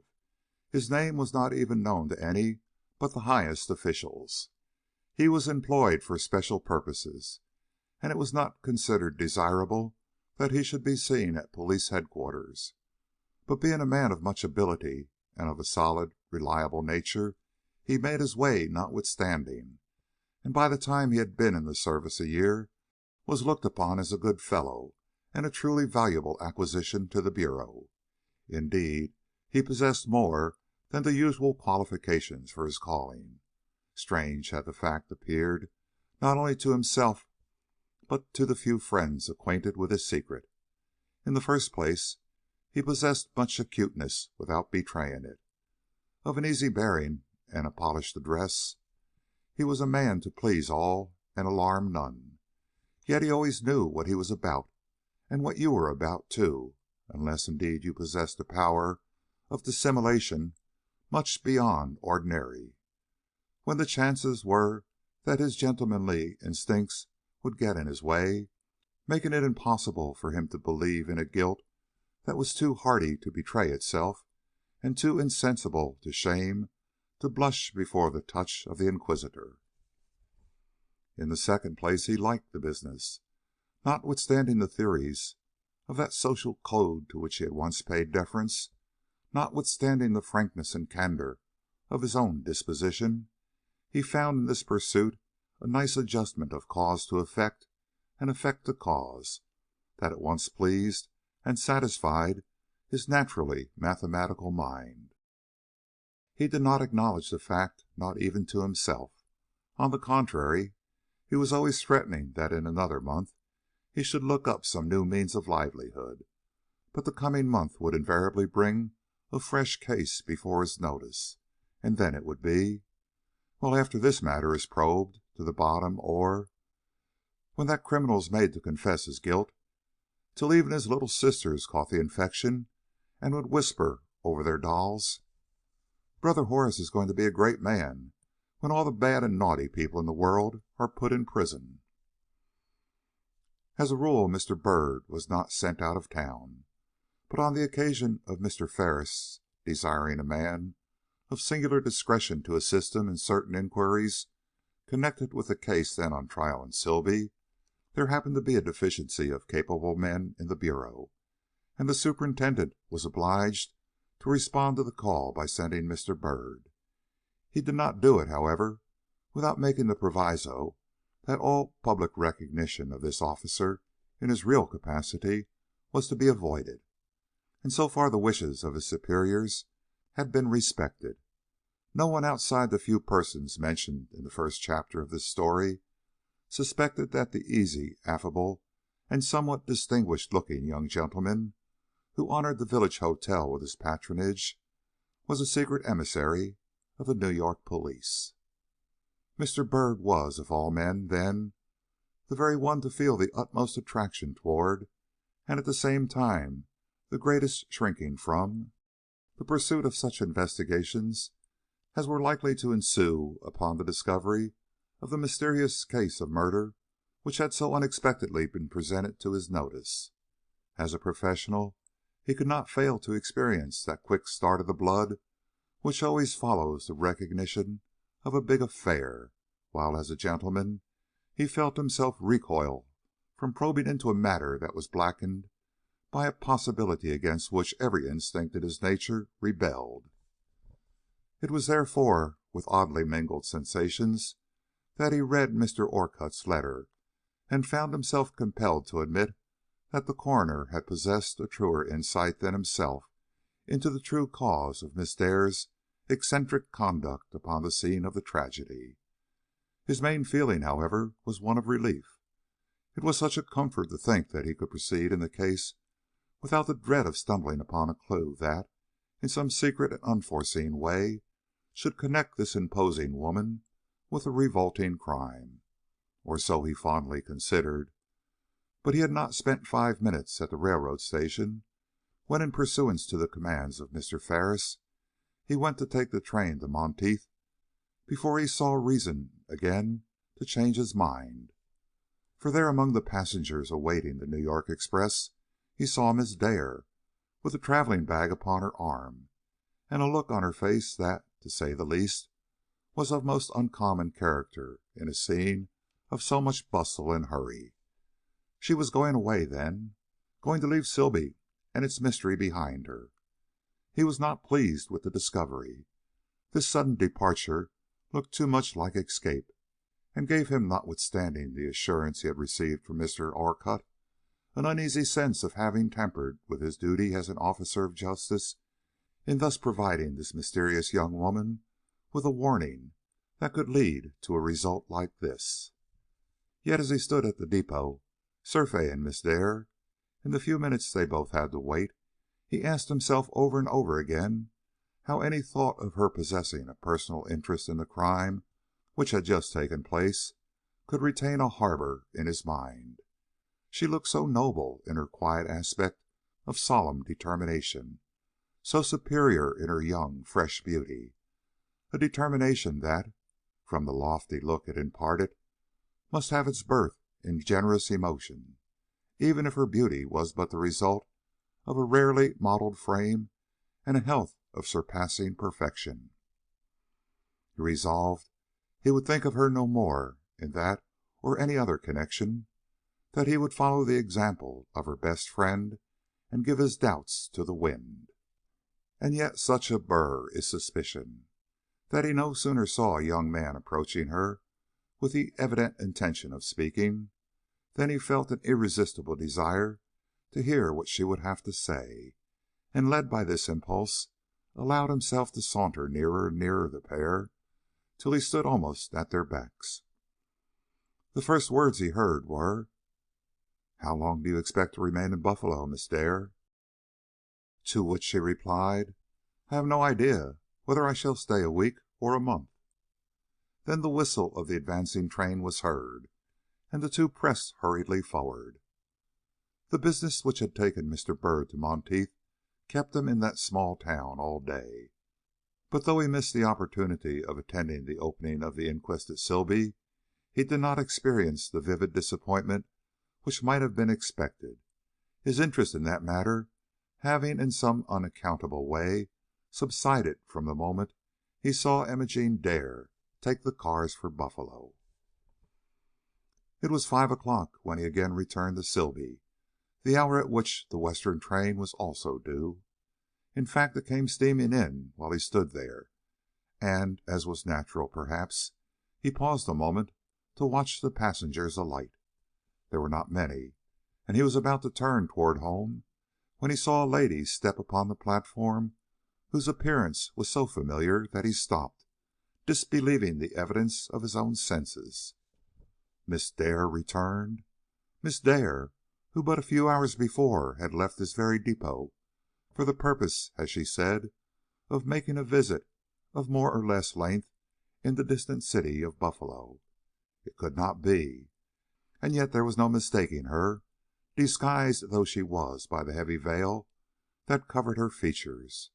She had come back, and the interest which Mr. Byrd had lost in Sibley and its possible mystery revived with a suddenness that called up a self-conscious blush to his hardy cheek. But why had she so changed her plans? What could have occurred during the few hours that had elapsed since her departure to turn her about on her path and drive her homeward before her journey was half completed? He could not imagine. True, it was not his present business to do so, and yet, however much he endeavored to think of other things, he found this question occupying his whole mind long after his return to the village hotel. She was such a mystery, this woman. It might easily be that she had never intended to go to Buffalo, that she had only spoken of that place as the point of her destination under the stress of her companion's importunities, and that the real place for which she was bound had been some spot very much nearer home. The fact that her baggage had consisted only of a small bag that she carried on her arm would lend probability to this idea. Yet, such was the generous character of the young detective, he hesitated to give credit to this suspicion, and indeed took every pains to disabuse himself of it by inquiring of the ticket agent whether it was true, as he had heard, that Miss Dare had left town on that day for a visit to her friends in Buffalo. He received for his reply that she had bought a ticket for that place, though she evidently had not used it, a fact which seemed at least to prove she was honest in the expression of her intentions that morning, whatever alteration may have taken place in her plans during the course of her journey. Mr. Byrd did not enjoy his supper that night, and was heartily glad when, in a few moments after its completion, Mr. Ferris came in for a chat and a cigar. They had many things to discuss. First, their own case was now drawing to a successful close. Next, the murder of the day before, and lastly, the few facts which had been elicited in regard to that murder, in the inquiry which had that day been begun before the coroner. Of the latter Mr. Ferris spoke with much interest. He had attended the inquest himself, and though he had not much to communicate, the time having been mainly taken up in selecting and swearing in a jury, a few witnesses had been examined and certain conclusions reached, which certainly added greatly to the impression already made upon the public mind that an affair of great importance had arisen, an affair, too, promising more in the way of mystery than the simple nature of its earlier manifestations gave them reason to suppose. In the first place, the widow had evidently been assaulted with a deliberate purpose and a serious intent to slay. Secondly, no immediate testimony was forthcoming calculated to point with unerring certainty to the guilty party. To be sure, the tramp and the hunchback still offered possibilities of suspicion, but even they were slight, the former having been seen to leave the widow's house without entering, and the latter having been proved beyond a question to have come into town on the morning train and to have gone at once to court, where he remained till the time they all saw him disappear down the street. That the last mentioned individual may have had some guilty knowledge of the crime was possible enough. The fact of his having wiped himself out so completely as to elude all search was suspicious in itself. But if he was connected with the assault, it must have been simply as an accomplice, employed to distract public attention from the real criminal, and in a case like this, the interest naturally centers with the actual perpetrator, and the question was now, and must be, who was the man who, in broad daylight, dared to enter a house situated like this in a thickly populated street and kill with a blow an inoffensive woman? "I cannot imagine," declared Mr. Ferris, as his communication reached this point. "It looks as if she had an enemy, but what enemy could such a person as she possess? A woman who always did her own work, attended to her own affairs, and made it an especial rule of her life never to meddle with those of anybody else." "Was she such a woman?" inquired Mr. Byrd, to whom as yet no knowledge had come of the widow's life, habits, or character. "Yes. In all the years I have been in this town, I have never heard of her visiting any one or encouraging any one to visit her. Had it not been for Mr. Orcutt, she would have lived the life of a recluse. As it was, she was the most methodical person in her ways that I ever knew. At just such an hour she rose, at just such an hour put on her kettle, cooked her meal, washed her dishes, sat herself down to her sewing or whatever work it was she had to do. The dinner was the only meal that waited, and that, Mr. Orcutt says, was always ready and done to a turn at whatever moment he chose to present himself." "Had she no intimates, no relatives?" asked Mr. Byrd, remembering that fragment of a letter he had read, a letter which certainly contradicted this assertion in regard to her even and quiet life. "None that I am aware of," was the response. "Wait. I believe I have been told she has a nephew somewhere, a sister's son, for whom she had some regard, and to whom she intended to leave her money." "She had money, then?" "Some 5,000, maybe. Reports differ about such matters." "And this nephew, where does he live?" "I cannot tell you. I don't know as any one can. My remembrances in regard to him are of the vaguest character." $5,000 is regarded as no mean sum in a town like this," quoth Mr. Byrd, carelessly. "I know it. She is called quite rich by many. How she got her money no one knows, for when she first came here she was so poor she had to eat and sleep all in one room. Mr. Orcutt paid her something for his daily dinner, of course, but that could not have enabled her to put $10 in the bank, as she has done every week for the last 10 years. And to all appearances she has done nothing else for her living. You see, we have paid attention to her affairs, if she has paid none to ours." Mr. Byrd again remembered that scrap of letter which had been shown him by the coroner, and thought to himself that their knowledge was in all probability less than they supposed. "Who was that horrid crone I saw shouldering herself through the crowd that collected around the gate yesterday?" was his remark. "However, do you remember a wizened, toothless old wretch, whose eye has more of the evil one in it than of many a young thief you see locked up in the county jails?" "No, that is, I wonder if you mean Sally Perkins. She is old enough and ugly enough to answer your description, and now I think of it, she has a way of leering at you as you go by that is slightly suggestive of a somewhat bitter knowledge of the world. What makes you ask about her?" "Because she attracted my attention, I suppose. You must remember that I don't know any of these people, and that an especially vicious-looking person like her would be apt to awaken my curiosity." I see. But in this case I doubt if it leads to much. Old Sally is a hard one, no doubt, but I don't believe she ever contemplated a murder, much less accomplished it. It would take too much courage, to say nothing of strength. It was a man's hand that struck that blow, Mr. Byrd." "Yes," was the quick reply, a reply given somewhat too quickly, perhaps, for it made Mr. Ferris look up inquiringly at the young man. "You take considerable interest in the affair," he remarked shortly. "Well, I do not wonder. Even my old blood has been somewhat fired by its peculiar features. I foresee that your detective instinct will soon lead you to risk a run at the game." "Ah, then, you see no objection to my trying for the scent, if the coroner persists in demanding it?" inquired Mr. Byrd, as he followed the other to the door. "On the contrary," was the polite response, and Mr. Byrd found himself satisfied on that score. Mr. Ferris had no sooner left the room than the coroner came in. "Well," he cried, with no unnecessary delay, "I want you." Mr. Byrd rose. "Have you telegraphed to New York?" he asked. "Yes, and expect an answer every minute. There will be no difficulty about that.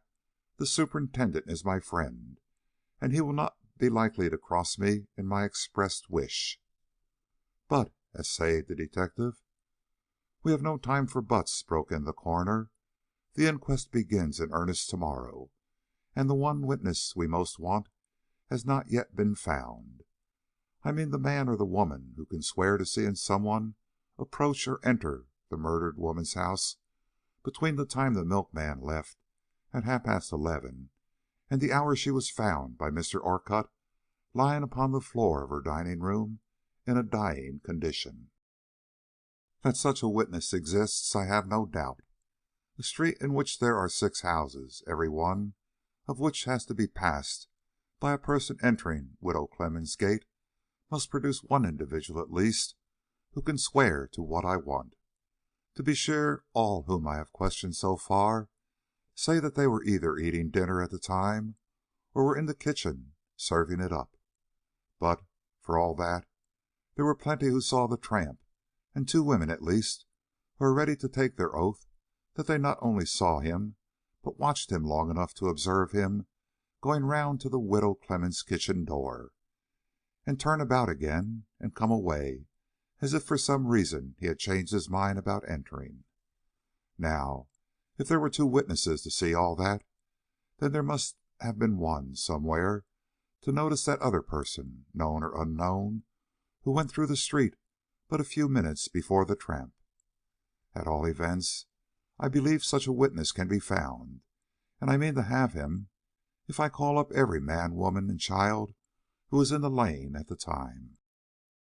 But a little foreknowledge helps a coroner wonderfully, and if you will aid me by making judicious inquiries round about, time will be gained, and perhaps a clue obtained that will lead to direct knowledge of the perpetrator of this crime." "But," inquired the detective, willing at least to discuss the subject with the coroner, "is it absolutely necessary that the murderer should have advanced from the street? Is there no way he could have reached the house from the back, and so have eluded the gaze of the neighbors round about?"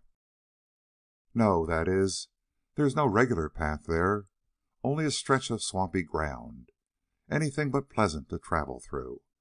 Of course, a man with a deliberate purpose before him might pursue that route and subject himself to all its inconveniences, but I would scarcely expect it of one who chose such an hour for his assault," the coroner explained, with a slight stammer of embarrassment that did not escape the detective's notice. "Nor shall I feel ready to entertain the idea till it has been proved that no person, with the exception of those already named, was seen at any time during that fatal half hour to advance by the usual way to the widow's house." "Have you questioned the tramp, or in any way received from him an intimation of the reason why he did not go into the house after he came to it?" "He said he heard voices quarrelling." "Aha!" "Of course, he was not upon his oath, but as the statement was volunteered, we have some right to credit it, perhaps." "Did he say it was Mr. Byrd, now, who lost a trifle of his fluency, what sort of voices he heard?" "No. He is an ignorant wretch, and moreover thoroughly frightened. I don't believe he would know a cultivated from an uncultivated voice, a gentleman's from a quarryman's. At all events, we cannot trust to his discrimination." Mr. Byrd started. This was the last construction he had expected to be put upon his question. Flushing a trifle, he looked the coroner earnestly in the face, but that gentleman was too absorbed in the train of thought raised by his own remark to notice the look, and Mr. Byrd, not feeling any too well assured of his own position, forbore to utter the words that hovered on his tongue. "I have another commission for you," resumed the coroner after a moment. "Here is a name which I wish you would look at." But at this instant a smart tap was heard at the door, and a boy entered with the expected telegram from New York. Dr. Tredwell took it, and after glancing at its contents with an annoyed look, folded up the paper he was about to hand to Mr. Byrd, and put it slowly back into his pocket. He then referred again to the telegram. "It is not what I expected," he said, shortly, after a moment of perplexed thought. "It seems that the superintendent is not disposed to accommodate me," and he tossed over the telegram.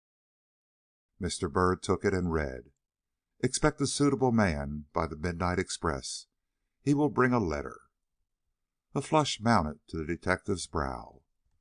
"You see, sir," he observed, "I was right when I told you I was not the man." "I don't know," returned the other, rising. "I have not changed my opinion. The man they send may be very keen and well up in his business, but I doubt if he will manage this case any better than you would have done," and he moved quietly toward the door. "Thank you for your too favorable opinion of my skill," said Mr. Byrd, as he bowed the other out. "I am sure the superintendent is right. I am not much accustomed to work for myself, and was none too eager to take the case in the first place, as you will do me the justice to remember. I can but feel relieved at this shifting of the responsibility upon shoulders more fitted to bear it." Yet, when the coroner was gone, and he sat down alone by himself to review the matter, he found that he was in reality more disappointed than he cared to confess. Why, he scarcely knew. There was no lessening of the shrinking he had always felt from the possible developments which an earnest inquiry into the causes of this crime might educe. Yet to be severed in this way from all professional interest in the pursuit cut him so deeply that, in despite of his usual good sense and correct judgment, he was never nearer sending in his resignation than he was in that short half hour which followed the departure of Dr. Tredwell. To distract his thoughts, he at last went down to the bar room.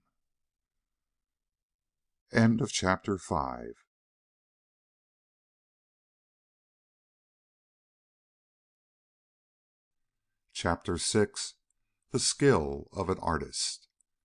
A hit, a very palpable hit. Hamlet. He found it occupied by some half dozen men, one of whom immediately attracted his attention by his high-bred air and total absorption in the paper he was reading. He was evidently a stranger, and, though not without some faint marks of a tendency to gentlemanly dissipation, was, to say the least, more than ordinarily good-looking, possessing a large, manly figure and a fair, regular-featured face, above which shone a thick crop of short, curly hair of a peculiarly bright blond color. He was sitting at a small table, drawn somewhat apart from the rest, and was, as I have said, engrossed with the newspaper, to the utter exclusion of any apparent interest in the talk that was going on at the other end of the room. And yet this talk was of the most animated description, and was seemingly of a nature to attract the attention of the most indifferent. At all events, Mr. Byrd considered it so, and after one comprehensive glance at the elegant stranger that took in not only the personal characteristics I have noted, but also the frown of deep thought or anxious care that furrowed a naturally smooth forehead, he passed quietly up the room and took his stand among the group of loungers there assembled. Mr. Byrd was not unknown to the habitués of that place, and no cessation took place in the conversation.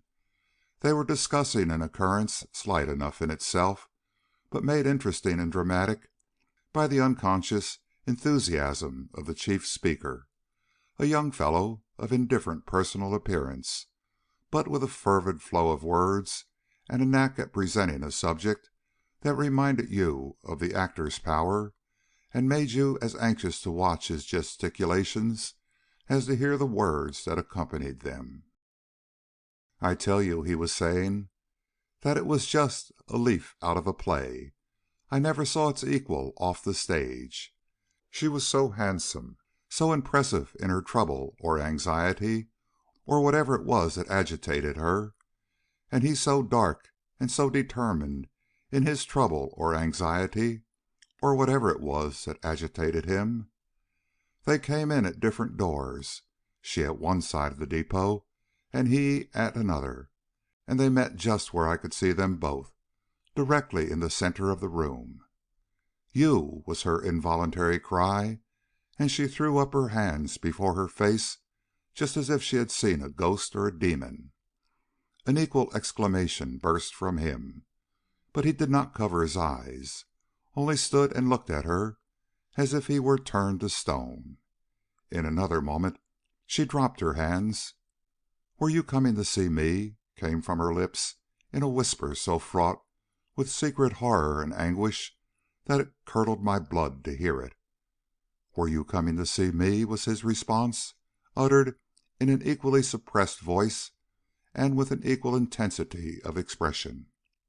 And then, without either giving an answer to the other's question, they both shrank back, and turning, fled with distracted looks, each by the way they had come, the two doors closing with a simultaneous bang that echoed through that miserable depot like a knell. There were not many folks in the room just at that minute, but I tell you those that were looked at each other as they had not done before and would not likely to do again. Some unhappy tragedy underlies such a meeting and parting, gentlemen, and I for one would rather not inquire what." "But the girl, the man, didn't you see them again before you left?" asked an eager voice from the group. "The young lady," remarked the other, "was on the train that brought me here. The gentleman went the other way." "Oh, ah, and where did she get off?" rose in a somewhat deafening clamor around him. "I did not observe. She seemed greatly distressed, if not thoroughly overcome, and observing her pull down her veil, I thought she did not relish my inquiring looks, and as I could not sit within view of her and not watch her, I discreetly betook myself into the smoking car, where I stayed till we arrived at this place." "Ha! Curious. rose in a chorus once more, and then, the general sympathies of the crowd being exhausted, two or three or more of the group sauntered up to the bar, and the rest sidled restlessly out of the room, leaving the enthusiastic speaker alone with Mr. Byrd. "A strange scene!" exclaimed the latter, infusing just enough of seeming interest into his usually nonchalant tone to excite the vanity of the person he addressed, and make him more than ever ready to talk. "I wish I had been in your place," continued Mr. Byrd, almost enthusiastically. "I am sure I could have made a picture of that scene that would have been very telling in the gazette I draw for." "Do you make pictures for papers?" the young fellow inquired, his respect visibly rising. "Sometimes," the imperturbable detective replied, and in doing so told no more than the truth. He had a rare talent for off-hand sketching, and not infrequently made use of it to increase the funds of the family. "Well, that is something I would like to do," acknowledged the youth, surveying the other over with curious eyes. "But I haven't a cent's worth of talent for it. I can see a scene in my mind now, this one, for instance, just as plain as I can see you. All the details of it, you know, the way they stood, the clothes they wore, the looks on their faces, and all that. But when I try to put it on paper, why, I just can't, that's all." "Your forte lies another way," remarked Mr. Byrd. "You can present a scene so vividly that a person who has not seen it for himself might easily put it on paper just from your description. See now," and he caught up a sheet of paper from the desk and carried it to a side table. "Just tell me what depot this was in."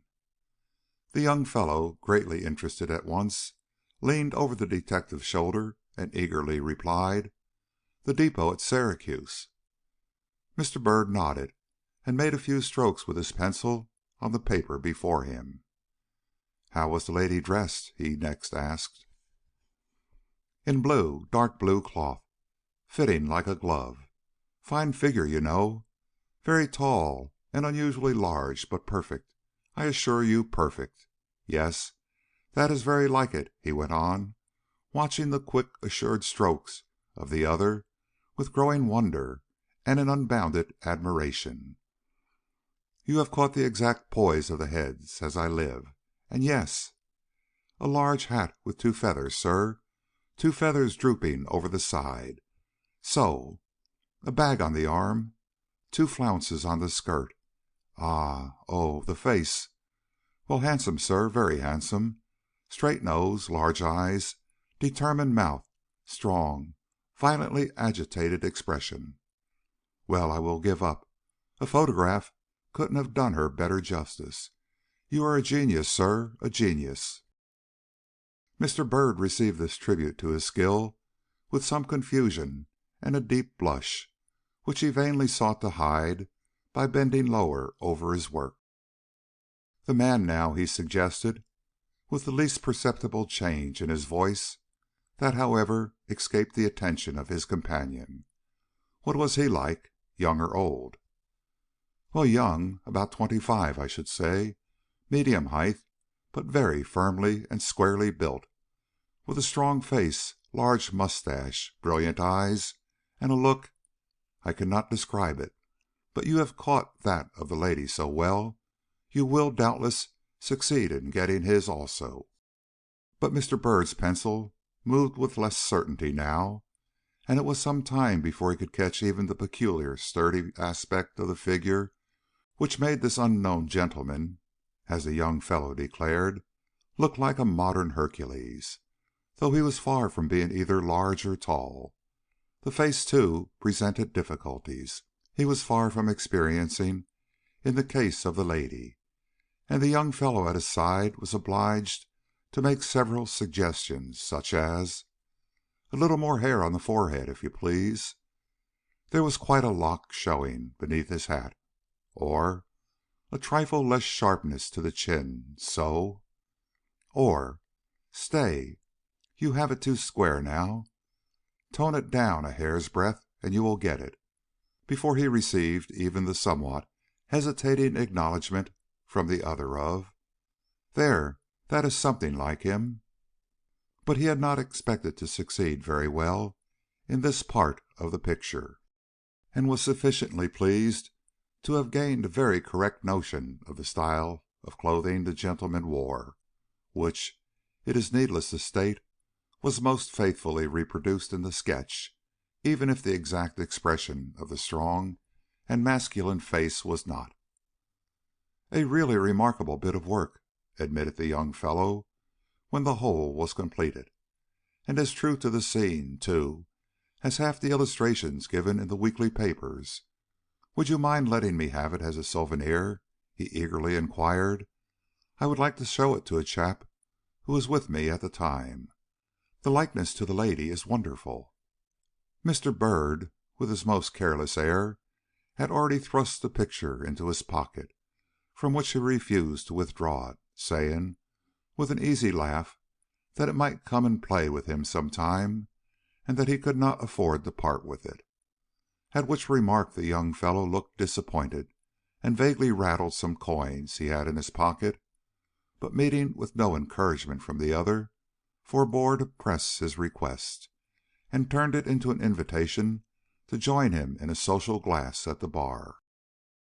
To this slight token of appreciation Mr. Byrd did not choose to turn a deaf ear, so the drinks being ordered, he proceeded to clink glasses with the youthful stranger, taking the opportunity at the same time of glancing over to the large, well-built man, whose quiet absorption in the paper he was reading had so attracted his attention when he first came in. To his surprise, he found that person just as engrossed in the news as ever, not a feature or an eyelash appearing to have moved since the time he looked at him last. Mr. Byrd was so astonished at this that when he left the room a few minutes later, he took occasion in passing the gentleman to glance at the paper he was studying so industriously, and, to his surprise, found it to be nothing more nor less than the advertising sheet of the New York Herald. "A fellow of my own craft," was his instantaneous conclusion, but a moment's consideration assured him that this could not be, as no detective worthy the name would place so little value upon the understanding of those about him as to sit for half an hour with his eyes upon a sheet of paper totally devoid of news, no matter what his purpose might be, or how great was his interest in the conversation to which he was secretly listening. No, this gentleman was doubtless what he seemed to be, a mere stranger with something of a serious and engrossing nature upon his mind, or else he was an amateur who for some reason was acting the part of a detective without either the skill or the experience of one. Whichever theory might be true, this gentleman was a person who at this time and in this place was well worth watching, that is, if a man had any reason for interesting himself in the pursuit of possible clues to the mystery of Mrs. Clemmens' murder. But Mr. Byrd felt he no longer possessed a professional right to such interest. So, leaving behind him this fine-looking gentleman, together with all the inevitable conjectures which the latter's peculiar manner had irresistibly awakened, he proceeded to regain his room and enter upon that contemplation of the picture he had just made, which was naturally demanded by his regard for one of the persons there depicted. It was a vigorous sketch, and the slow blush crept up and dyed Mr. Byrd's forehead as he gazed at it and realized the perfection of the likeness he had drawn of Miss Dare. Yes, that was her form, her face, her expression, her very self. She it was, and no other, who had been the heroine of the strange scene enacted that day in the Syracuse depot, a scene to which, by means of this impromptu sketch, he had now become as nearly a witness as any one could hope for who had not been actually upon the spot. Strange! And he had been so anxious to know What had altered the mind of this lady and sent her back to Sibley before her journey was half completed? Had pondered so long and vainly upon the whys and wherefores of an action whose motive he had never expected to understand, but which he now saw suggested in a scene that seriously whetted, if it did not thoroughly satisfy his curiosity. The moment he had chosen to portray was that in which the eyes of the two met, and their first instinctive recoil took place. Turning his attention from the face of the lady and bestowing it upon that of the man, he perceived there the horror and shrinking which he had imprinted so successfully upon hers. That the expression was true, though the countenance was not, he had no doubt. The man, whatever his name, nature, calling, or history, recoiled from a meeting with Imogene Dare as passionately as she did from one with him. Both had started from home with a simultaneous intention of seeking the other, and yet, at the first recognition of this fact, both had started and drawn back as if death rather than life had confronted them in each other's faces. What did it mean? What secret of deep and deadly nature could lie between these two, that a scene of such evident import could take place between them? He dared not think. He could do nothing but gaze upon the figure of the man he had portrayed, and wondered if he would be able to identify the original in case he ever met him. The face was more or less a failure, of course, but the form, the cut of the clothes, the manner of carriage, and the general aspect of strong and puissant manhood which distinguished the whole figure could not be so far from correct but that, with a hint from surrounding circumstances, he would know the man himself when he saw him. At all events, he meant to imprint the possible portrait upon his mind, in case what? Pausing, he asked himself this question with stern determination, and could find no answer. "I will burn the sketch at once, and think of it and her no more," he muttered, half rising. But he did not do it. Some remembrance crossed his mind of what the young fellow downstairs had said about retaining it as a souvenir, and he ended in folding it up and putting it away somewhat carefully in his memorandum book, with a vow that he would leave Sibley and its troublous mystery at the first moment of release that he could possibly obtain. The pang which this decision cost him convinced him that it was indeed high time he did so. End of chapter 6.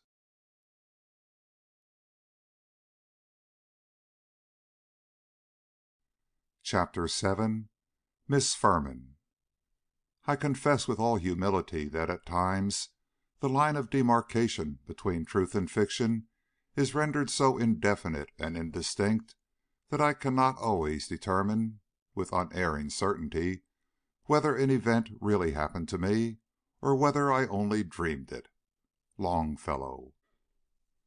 Mr. Byrd, upon waking next morning, found himself disturbed by a great perplexity.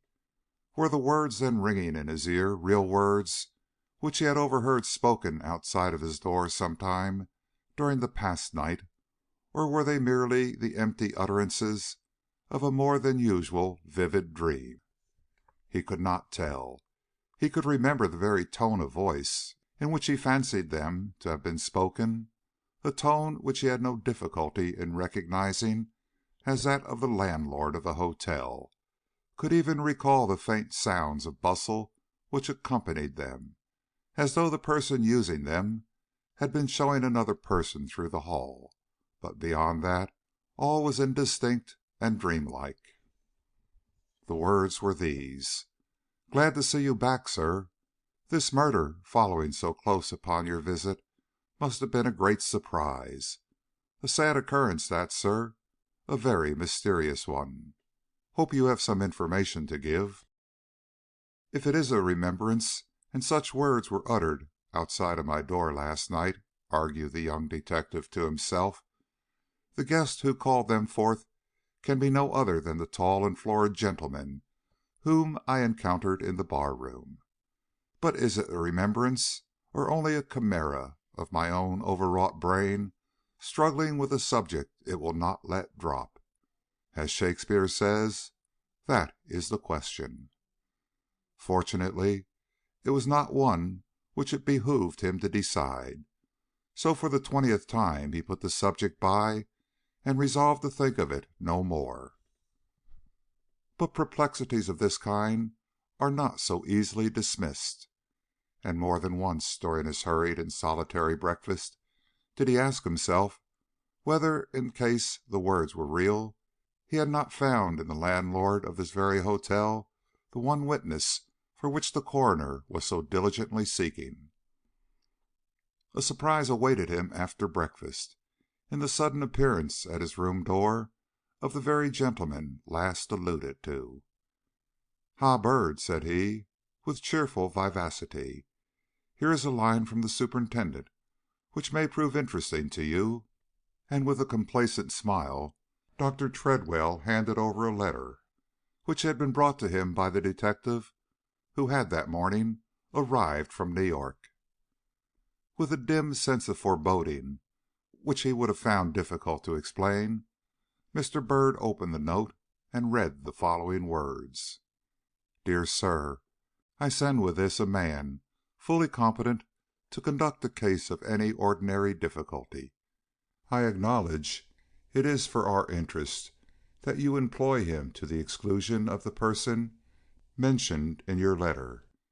But if you or that person think that he can render you any real assistance by his interference, he is at liberty to act in his capacity of detective, in as far as he can do so without divulging too widely the secret of his connection with the force." "The superintendent need not be concerned," said Mr. Byrd, returning the note with a constrained bow. "I shall not interfere in this matter." "You will miss a good thing, then," remarked the coroner shortly, looking keenly at the young man. "I cannot help it," observed the other, with a quick sigh of impatience or regret. "I should have to see my duty very clearly and possess the very strongest reason for interfering before I presume to offer either advice or assistance after a letter of this kind." "And who knows but what such reasons may yet present themselves?" ventured the coroner. Then, seeing the young man shake his head, made haste to add in the businesslike tone of one preparing to take his leave, "At all events, the matter stands open for the present, and if during the course of to day's inquiry you see fit to change your mind, it will be easy enough for you to notify me." And without waiting for any further remonstrance, he gave a quick nod and passed hastily out. The state of mind in which he left Mr. Byrd was anything but enviable. Not that the young man's former determination to let this matter alone had been in any wise shaken by the unexpected concession on the part of the superintendent, but that the final hint concerning the inquest had aroused his old interest to quite a formidable degree, and, what was worse, had reawakened certain feelings which since last night it had been his most earnest endeavor to subdue. He felt like a man pursued by an implacable fate, and dimly wondered whether he would be allowed to escape before it was too late to save himself from lasting uneasiness, if not lifelong regret.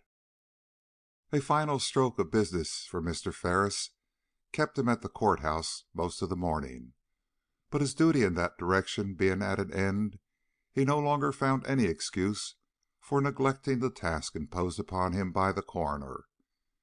He accordingly proceeded to the cottage where the inquest was being held, and finding each and every available room there packed to its utmost by interested spectators, took up his stand on the outside of a curtained window, where, with but a slight craning of his neck, he could catch a very satisfactory view of the different witnesses as they appeared before the jury. The day was warm, and he was by no means uncomfortable, though he could have wished that the advantages of his position had occasioned less envy in the breast of the impatient crowd that was slowly gathering at his back, or rather, that their sense of these advantages might have been expressed in some more pleasing way than by the various pushes he received from the more or less adventurous spirits who endeavored to raise themselves over his shoulder or insinuate themselves under his arms. The room into which he looked was the sitting room, and it was, so far as he could judge in the first casual glance he threw into it, occupied entirely by strangers. This was a relief. Since it had become his duty to intend this inquiry, he wished to do so with a free mind, unhindered by the watchfulness of those who knew his interest in the affair, or by the presence of persons around whom his own imagination had involuntarily woven a network of suspicion that made his observation of them at once significant and painful. The proceedings were at a standstill when he first came upon the scene. A witness had just stepped aside, who, from the impatient shrugs of many persons present, had evidently added little, if anything, to the testimony already given. Taking advantage of the moment, Mr. Byrd leaned forward and addressed a burly man who sat directly under him. "What have they been doing all morning?" he asked. "Anything important?" "No," was the surly reply. "A score of folks have had their say, but not one of them has told anything worth listening to. Nobody has seen anything. Nobody knows anything. The murderer might have risen up through the floor to deal his blow, and, having given it, sunk back again with the same supernatural claptrap. For all these stupid people seem to know about him." The man had a loud voice, and as he made no attempt to modulate it, his words were heard on all sides. Naturally, many heads were turned toward him, and more than one person looked at him with an amused smile. Indeed, of all the various individuals in his immediate vicinity, only one forbore to take any notice of his remark. This was a heavy, lymphatic, and somewhat abstracted-looking fellow of nondescript appearance, who stood stiff and straight as an exclamation point against the jamb of the doorway that led into the front hall. "But have no facts been obtained, no conclusions reached that would serve to awaken suspicion or put justice on the right track?" pursued Mr. Byrd, lowering his voice in intimation for the other to do the same. But that other was of an obstinate tendency, and his reply rose full and loud. "No, unless it can be considered proved that it is only folly to try and find out who commits a crime in these days. Nothing else has come to light, as far as I can see, and that much we all knew before." A remark of this kind was not calculated to allay the slight inclination to mirth which his former observations had raised, but the coroner, rapping with his gavel on the table at this moment, every other consideration was lost in the natural curiosity which every one felt as to who the next witness would be. But the coroner had something to say before he called for further testimony. "Gentlemen," he remarked in a clear and commanding tone that at once secured attention and awakened interest, "we have spent the morning in examining the persons who live in this street, with a view to ascertaining, if possible, who was in conversation with Mrs. Clemmens at the time the tramp went up to her door. Was it a coincidence, or was there something in the words themselves that called forth the stir that at this moment took place among the people assembled directly before Mr. Byrd? It was of the slightest character, and was merely momentary in its duration. Nevertheless, it attracted his attention, especially as it seemed to have its origin in a portion of the room shut off from his observation by the corner of the wall already alluded to. The coroner proceeded without pause. "The result, as you know, has not been very satisfactory. No one seems to be able to tell us who it was that visited Mrs. Clemmens on that day. I now propose to open another examination of a totally different character, which I hope may be more conclusive in its results. Miss Firman, are you prepared to give your testimony?" Immediately a tall, gaunt, but pleasant-faced woman arose from the dim recesses of the parlor. She was dressed with decency, if not taste, and took her stand before the jury with a ladylike yet perfectly assured air that promised well for the correctness and discretion of her answers. The coroner at once addressed her. "Your full name, madam?" "Emily Letitia Firman, sir." "Emily!" ejaculated Mr. Byrd to himself with a throb of sudden interest. "That is the name of the murdered woman's correspondent." "Your birthplace," pursued the coroner, "and the place of your present residence." "I was born in Danbury, Connecticut," was the reply, "and I am living in Utica, where I support my aged mother by dressmaking." "How are you related to Mrs. Clemmens, the lady who was found murdered here 2 days ago?" "I am her second cousin.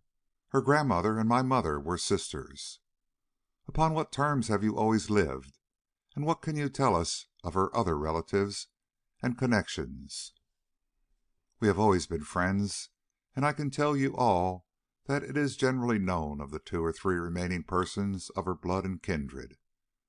They are, first, my mother and myself, who, as I have said before, live in Utica, where I am connected with the dressmaking establishment of Madame Trebelle; and secondly, a nephew of hers, the son of a favorite brother, whom she has always supported, and to whom she has frequently avowed her intention of leaving her accumulated savings."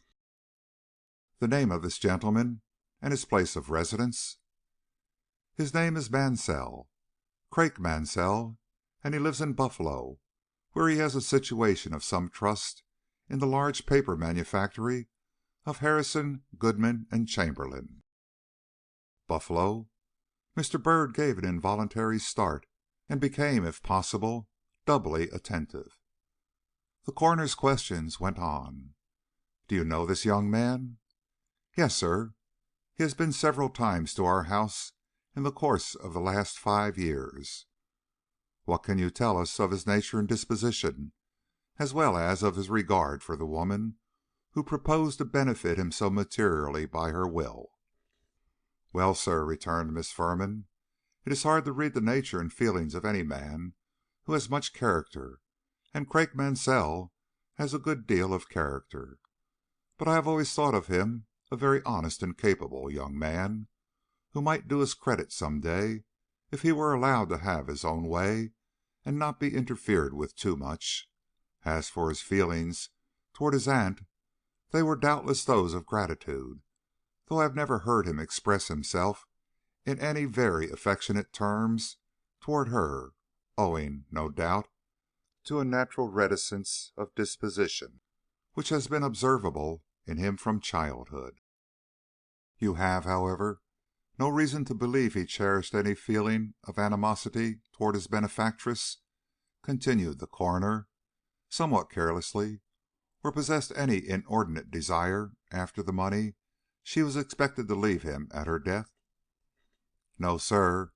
Both having minds of their own, they frequently disagreed, especially on business matters, but there was never any bitterness between them as far as I know, and I never heard him say anything about his expectations one way or the other. He is a man of much natural force, of strong if not violent traits of character, but he has too keen a sense of his own dignity to intimate the existence of desires so discreditable to him." There was something in this reply, and the impartial aspect of the lady delivering it, that was worthy of notice perhaps, and such it would have undoubtedly received from Mr. Byrd at least, if the words she had used in characterizing this person had not struck him so deeply that he forgot to note anything further. "A man of great natural force, of strong if not violent traits of character," he kept repeating to himself. "The description, as I live, of the person whose picture I attempted to draw last night." And ignoring everything else, he waited with almost sickening expectation for the question that would link this nephew of Mrs. Clemmens to either the tragedy itself or to that person still in the background, of whose secret connection with a man of this type he had obtained so curious and accidental a knowledge. But it did not come. With a quiet abandonment of the by no means exhausted topic, which convinced Mr. Byrd that the coroner had plans and suspicions to which the foregoing questions had given no clue, Dr. Tredwell leaned slowly forward, and after surveying the witness with a glance of cautious inquiry, asked in a way to concentrate the attention of all present: "You say that you knew the widow Clemmens well, that you have always been on friendly terms with her, and are acquainted with her affairs. Does that mean you have been made a confidant of her troubles, her responsibilities, and her cares?" "Yes, sir; that is, in as far as she ever made a confidant of any one. Mrs. Clemmens was not of a complaining disposition, neither was she by nature very communicative.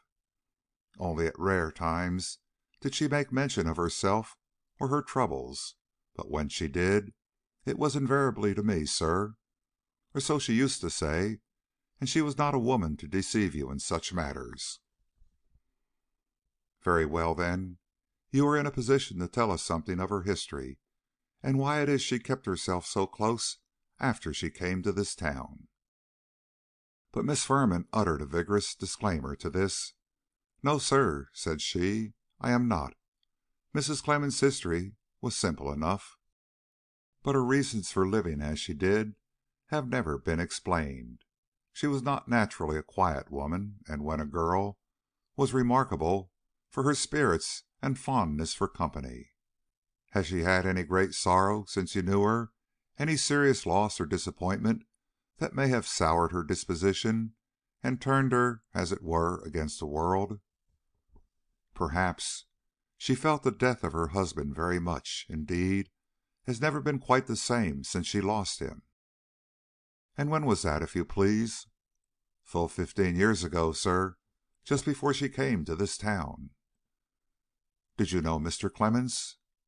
"No, sir; none of us knew him. They were married in some small village out West, where he died, well, I think she wrote, a month, if not less, after their marriage.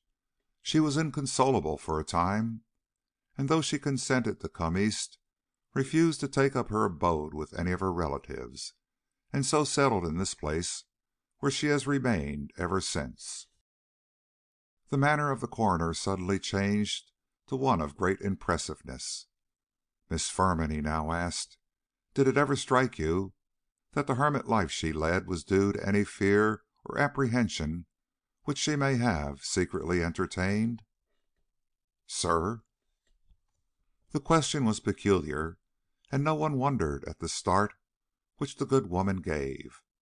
But what mainly struck Mr. Byrd, and gave to the moment a seeming importance, was the fact that she was not alone in her surprise, or even her expression of it, that the indefinable stir he had before observed had again taken place in the crowd before him, and that this time there was no doubt about it having been occasioned by the movements of a person whose elbow he could just perceive projecting beyond the doorway that led into the hall. But there was no time for speculation as to whom this person might be. The coroner's questions were every moment growing more rapid, and Miss Firman's answers more interesting. "I asked," here the coroner was heard to say, "whether in your intercourse with Mrs. Clemmens you have ever had reason to suppose she was the victim of any secret or personal apprehension that might have caused her to seclude herself as she did? Or let me put it another way. Can you tell me whether you know of any other person besides this nephew of hers who is likely to be benefited by Mrs. Clemmens' death?" "Oh, sir," was the hasty and somewhat excited reply, "You mean young Mr. Hildreth?" The way in which this was said, together with the slight flush of satisfaction or surprise which rose to the coroner's brow, naturally awoke the slumbering excitement of the crowd, and made a small sensation. A low murmur ran through the rooms, amid which Mr. Byrd thought he heard a suppressed but bitter exclamation. He could not be sure of it, however, and had just made up his mind that his ears had deceived him, when his attention was attracted by a shifting in the position of the sturdy, thick-set man who had been leaning against the opposite wall, but who now crossed and took his stand beside the jamb, on the other side of which sat the unknown individual toward whom so many inquiring glances had hitherto been directed. The quietness with which this change was made, and the slight, almost imperceptible alteration in the manner of the person making it, brought a sudden enlightenment to Mr. Byrd, and he at once made up his mind that this dull, abstracted-looking nonentity, leaning with such apparent unconcern against the wall, was the new detective who had been sent up that morning from New York. His curiosity in regard to the identity of the individual round the corner was not lessened by this. Meantime, the coroner had answered the hasty exclamation of the witness by disclaiming the existence of any special meaning of his own, and had furthermore pressed the question as to who this Mr. Hildreth was. She immediately answered, "A gentleman of Toledo, sir, a young man who could only come into his property by the death of Mrs. Clemmens." "How? You have not spoken of any such person as connected with her?" "No," was her steady response, "nor was he so connected by any tie of family or friendship.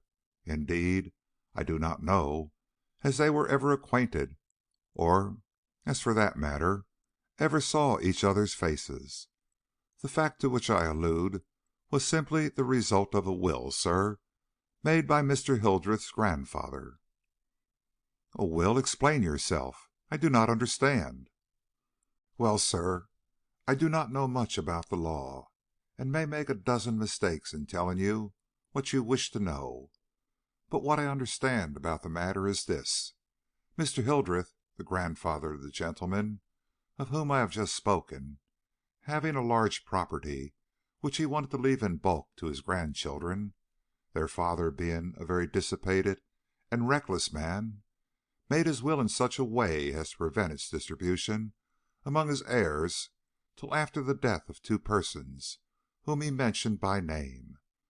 Of these two persons, one was the son of his head clerk, a young boy, who sickened and died shortly after Mr. Hildreth himself, and the other my cousin, the poor murdered woman, who was then a little girl visiting the family.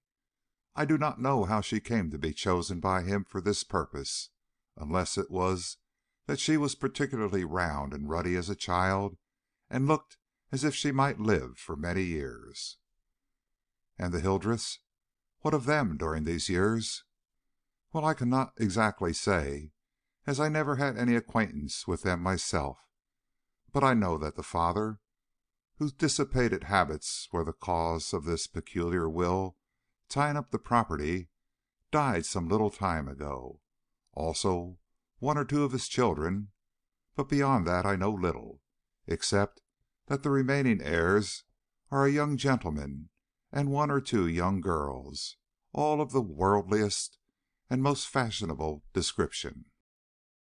The coroner, who had followed all this with great interest, now asked if she knew the first name of the young gentleman. "Yes," she said, "I do. It is Gouverneur." The coroner gave a satisfied nod, and remarked casually, "It is not a common name," and then, leaning forward, selected a paper from among several that lay on the table before him. "Miss Firman," he inquired, retaining this paper in his hand, "do you know when it was that Mrs. Clemmens first became acquainted with the fact of her name having been made use of in the elder Mr. Hildreth's will?" "Oh, years ago, when she first came of age, I believe." "Was it an occasion of regret to her? Did she ever express herself as sorry for the position in which she stood toward this family?" "Yes, sir, she did."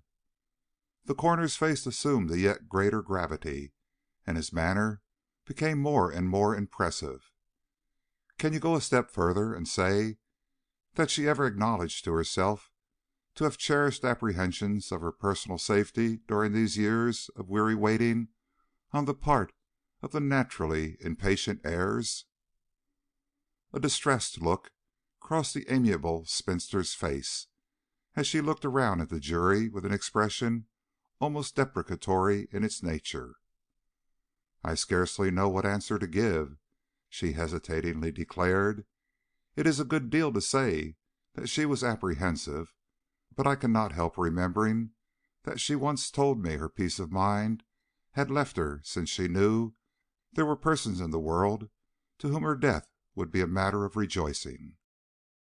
"It makes me feel as if I were keeping people out of their rights," she remarked at the same time.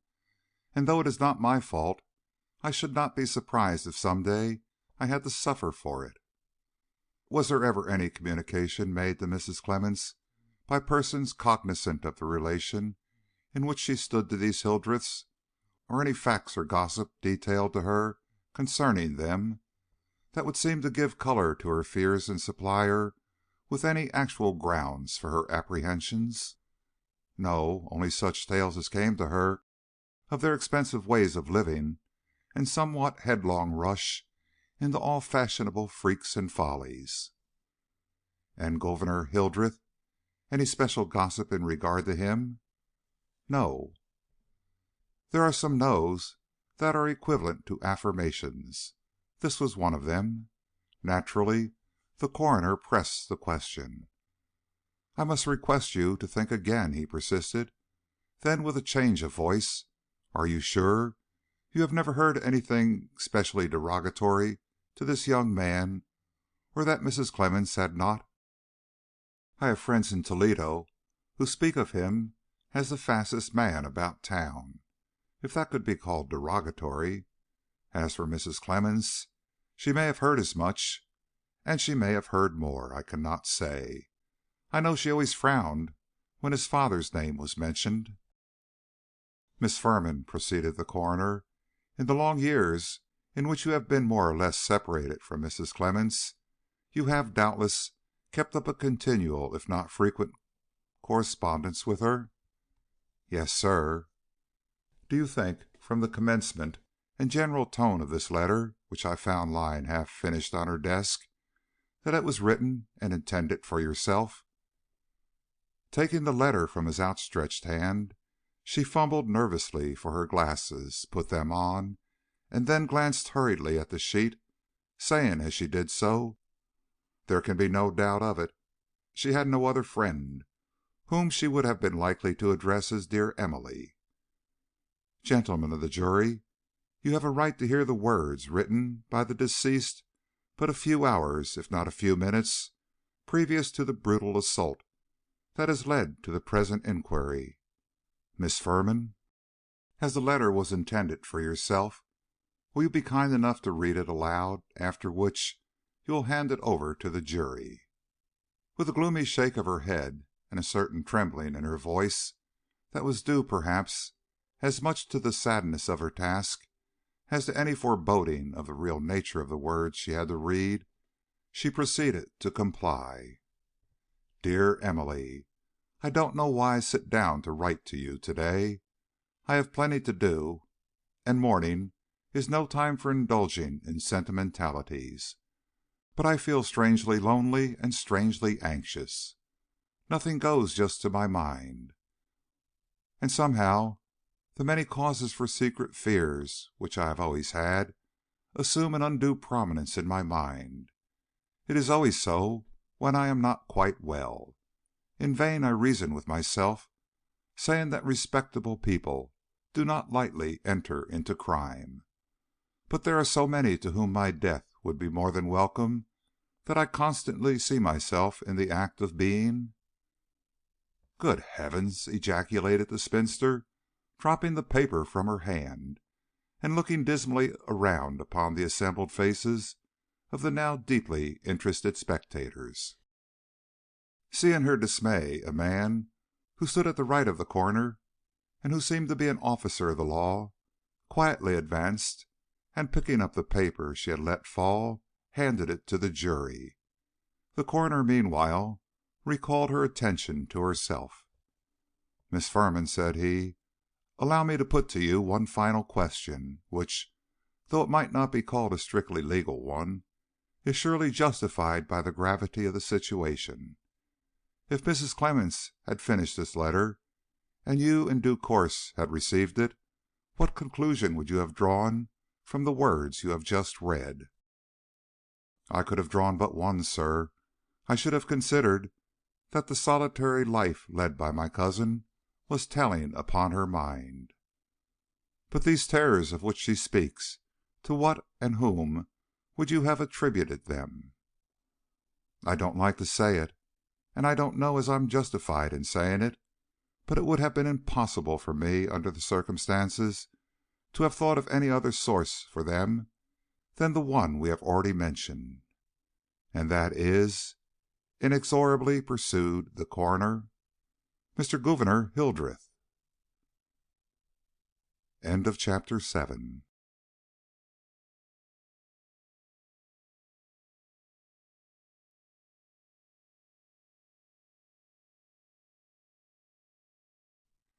Chapter 8. The Thick-Set Man. Springs to catch woodcocks. Hamlet. In the pause that followed, Miss Firman stepped aside, and Mr. Byrd, finding his attention released, stole a glance toward the hallway and its nearly concealed occupant. He found the elbow in agitated movement, and as he looked at it, saw it disappear and a hand project into view, groping for the handkerchief, which was, doubtless, hidden in the hat which he now perceived standing on the floor in the corner of the doorway. He looked at that hand well. It was large, white, and elegantly formed, and wore a seal ring of conspicuous size upon the little finger. He had scarcely noticed this ring, and wondered if others had seen it too, when the hand plunged into the hat, and drawing out the handkerchief, vanished with it behind the jamb that had already hidden so much from his view. "A fine gentleman's hand, and a fine gentleman's ring," was Mr. Byrd's mental comment, and he was about to glance aside when, to his great astonishment, he saw the hand appear once more with the handkerchief in it, but without the ring which a moment since had made it such a conspicuous mark for his eyes. "Our fine gentleman is becoming frightened," he thought, watching the hand until it dropped the handkerchief back into the hat. "One does not take off a ring in a company like this without good reason." And he threw a quick glance at the man he considered his rival in the detective business. But that worthy was busily engaged in stroking his chin in a feeling way, strongly suggestive of a Fledgerby-like interest in his absent whisker, and, well versed as Mr. Byrd was in the way of his fellow detectives, he found it impossible to tell whether the significant action he had just remarked had escaped the attention of this man or not. Confused, if not confounded, he turned back to the coroner, in a maze of new sensations, among which a growing hope that his own former suspicions had been of a wholly presumptuous character rose predominant. He found that functionary preparing to make a remark. "Gentlemen," said he, "you have listened to the testimony of Mrs. Clemmens' most confidential friend, and heard such explanations as she had to give of the special fears which Mrs. Clemmens acknowledges herself to have entertained in regard to her personal safety. Now, while duly impressing upon you the necessity for not laying too much stress upon the secret apprehensions of a woman living a life of loneliness and seclusion, I still consider it my duty to lay before you another bit of the widow's writing, in which Here he was interrupted by the appearance at his side of a man with a telegram in his hand. In the pause which followed his reading of the same, Mr. Byrd, with that sudden impulse of interference which comes upon us all at certain junctures, tore out a leaf from his memorandum book and wrote upon it some half dozen or so words indicative of the advisability of examining the proprietor of the Eastern Hotel as to the name and quality of the several guests entertained by him on the day of the murder, and having signed this communication with his initial letters H.B., looked about for a messenger to carry it to the coroner. He found one in the person of a small boy who was pressing with all his might against his back, and having dispatched him with the note, regained his old position at the window and proceeded to watch, with a growing interest in the drama before him, the result of his interference upon the coroner. He had not long to wait. The boy had no sooner shown himself at the door with the note than Dr. Treadwell laid down the telegram he was perusing and took this new communication. With a slight smile Mr. Byrd was not slow in attributing to its true source. He read the note through, then turned to the officer at his side and gave him some command that sent him from the room. He then took up the slip he was on the point of presenting to the jury at the time he was first interrupted, and continuing his remarks in reference to it, said quietly, "Gentlemen, this paper, which I here pass over to you, was found by me in the recesses of Mrs. Clemmens' desk at the time I examined it for the address of Miss Firman. It was in an envelope that had never been sealed, and was, if I may use the expression, tucked away under a pile of old receipts. The writing is similar to that used in the letter you have just read, and the signature attached to it is Mary Ann Clemmens. Will Mr. Black of the jury read aloud the words he will there find written?" Mr. Black, in whose hands the paper then rested, looked up with a flush and slowly, if not painfully, complied. "I desire," such was the language of the writing before him, "that in case of any sudden or violent death on my part, the authorities should inquire into the possible culpability of a gentleman living in Toledo, Ohio, known by the name of Gouverneur Hildreth. He is a man of no principle, and my distinct conviction is that if such a death should occur to me, it will be entirely due to his efforts to gain possession of property which cannot be at his full disposal until my death. Mary Ann Clemmens, Sibley, New York." "A serious charge," quoth the juryman, breaking the universal silence occasioned by this communication from the dead. "I should think so," echoed the burly man in front of Mr. Byrd. But Mr. Byrd himself and the quiet man who leaned so stiffly and abstractedly against the wall said nothing. Perhaps they found themselves sufficiently engaged in watching that half-seen elbow, which since the reading of this last slip of paper had ceased all movement and remained as stationary as though it had been paralyzed. "A charge which, as yet, is nothing but a charge," observed the coroner. "But evidence is not wanting," he went on, "that Mr. Hildreth is not at home at this present time, but is somewhere in this region, as will be seen by the following telegram from the superintendent of the Toledo police." And he held up to view, not the telegram he had just received, but another which he had taken from among the papers on the table before him. "Party mentioned not in Toledo. Left for the East on midnight train of Wednesday, the 27th instant. When last heard from was in Albany. He has been living fast, and is well known to be in pecuniary difficulties, necessitating a large and immediate amount of money. Further particulars by letter. That, gentlemen, I received last night. To-day," he continued, taking up the telegram that had just come in, "the following arrives: Fresh advices. Man you were in search of talked of suicide at his club the other night, seemed in a desperate way, and said that if something did not soon happen he should be a lost man. Horseflesh and unfortunate speculations have ruined him. They say it will take all he will ultimately receive to pay his debts. And below, suspected that he has been in your town. The crisis was approaching round the corner. This, to the skilled eyes of Mr. Byrd, was no longer doubtful. Even if he had not observed the wandering glances cast in that direction by persons who could see the owner of that now immovable elbow, he would have been assured that all was not right, by the alert expression which had now taken the place of the stolid and indifferent look which had hitherto characterized the face of the man he believed to be a detective. A panther about to spring could not have looked more threatening, and the wonder was that there were no more to observe this exciting byplay. Yet the panther did not spring, and the inquiry went on. "The witness I now propose to call," announced the coroner, after a somewhat trying delay, "is the proprietor of the Eastern Hotel. Ah, here he is.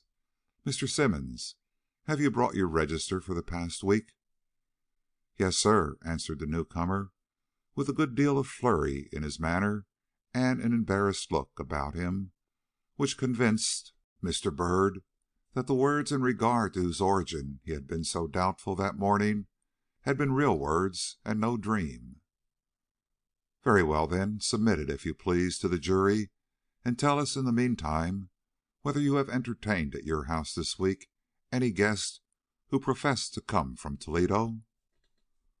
"I don't know. I don't remember any such," began the witness in a stammering sort of way. "We have always a great many men from the West stopping at our house, but I don't recollect any special one who registered himself as coming from Toledo." "You, however, always expect your guests to put their name in your book?" "Yes, sir." There was something in the troubled look of the man which aroused the suspicion of the coroner, and he was about to address him with another question when one of the jury, who was looking over the register, spoke up and asked: "Who is this Clement Smith, who writes himself down here as coming from Toledo?" "Smith? Smith?" repeated Symonds, going up to the juryman and looking over his shoulder at the book. "Oh, yes, the gentleman who came yesterday. He—" But at this moment, a slight disturbance occurring in the other room, the witness paused and looked about him with that same embarrassed look before noted. "He is at the hotel now," he added, with an attempt at ease transparent as it was futile. The disturbance to which I have alluded was of a peculiar kind. It was occasioned by the thick-set man making the spring which, for some minutes, he had evidently been meditating.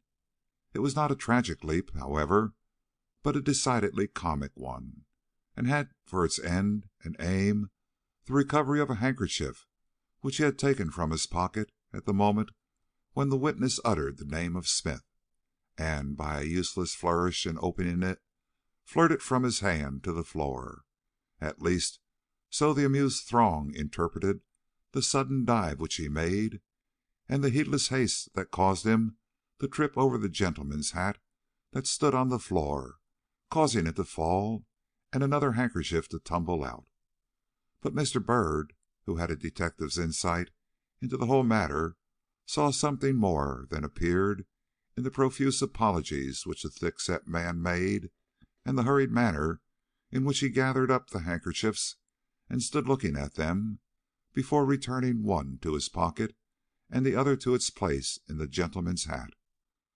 Nor was Mr. Byrd at all astonished to observe that the stand which his fellow detective took upon resettling himself was much nearer the unseen gentleman than before, or that in replacing the hat he had taken pains to put it so far to one side that the gentleman would be obliged to rise and come around the corner in order to obtain it. The drift of the questions propounded to the witness at this moment opened his eyes too clearly for him to fail any longer to understand the situation. "Now at the hotel," the coroner was repeating. "And came yesterday? Why, then, did you look so embarrassed when I mentioned his name?" "Oh, well, stammered the man. "Because he was there once before, though his name is not registered but once in the book." "He was? And on what day?" "On Tuesday," asserted the man, with the sudden decision of one who sees it is useless to attempt to keep silence. "The day of the murder?" "Yes, sir." "And why is his name not on the book at that time, if he came to your house and put up?" "Because he did not put up. He merely called in, as it were, and did not take a meal or hire a room." "How did you know, then, that he was there? Did you see him or talk to him?" "Yes, sir." "And what did you say?" "He asked me for directions to a certain house, and I gave them." "Whose house?" "The widow Clemmens, sir." Ah, light at last! The long sought for witness had been found. Coroner and jury brightened visibly, while the assembled crowd gave vent to a deep murmur that must have sounded like a knell of doom, in one pair of ears at least. "He asked you for directions to the house of widow Clemmens? At what time was this?" "About 11:30 in the morning." "The very hour." "And did he leave then?" "Yes, sir, after taking a glass of brandy." "And did you not see him again?" "Not till yesterday, sir." "Ah! And at what time did you see him yesterday?" "At bedtime, sir. He came with other arrivals on the 5 o'clock train, but I was away all the afternoon and did not see him till I went into the bar room in the evening." "Well, and what passed between you then?" "Not much, sir. I asked if he was going to stay with us, and when he said yes, I inquired if he had registered his name. He replied no, at which I pointed to the book, and he wrote his name down and then went upstairs with me to his room." "And is that all? Did you say nothing beyond what you have mentioned? Ask him no questions, or make no allusions to the murder?" "Well, sir, I did make some attempt that way, for I was curious to know what took him to the widow Clemmens' house. But he stumped me so quickly I concluded to hold my tongue and not trouble myself any further about the matter." "And do you mean to say you haven't told any one that an unknown man had been at your house on the morning of the murder inquiring after the widow?" "Yes, sir. I'm a poor man, and believe in keeping out of all sorts of messes. Policy demands that much of me, gentlemen." The look he received from the coroner may have convinced him that policy can be carried too far.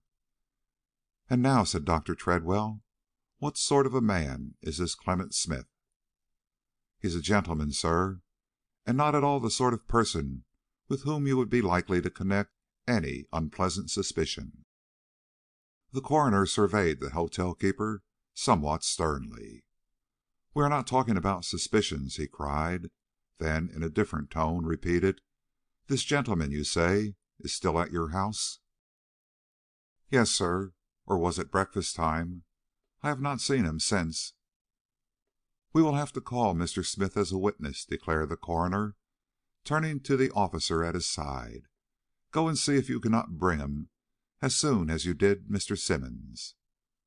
But here a voice spoke up full and loud from the other room. "It is not necessary, sir. A witness you will consider more desirable than he is in the building."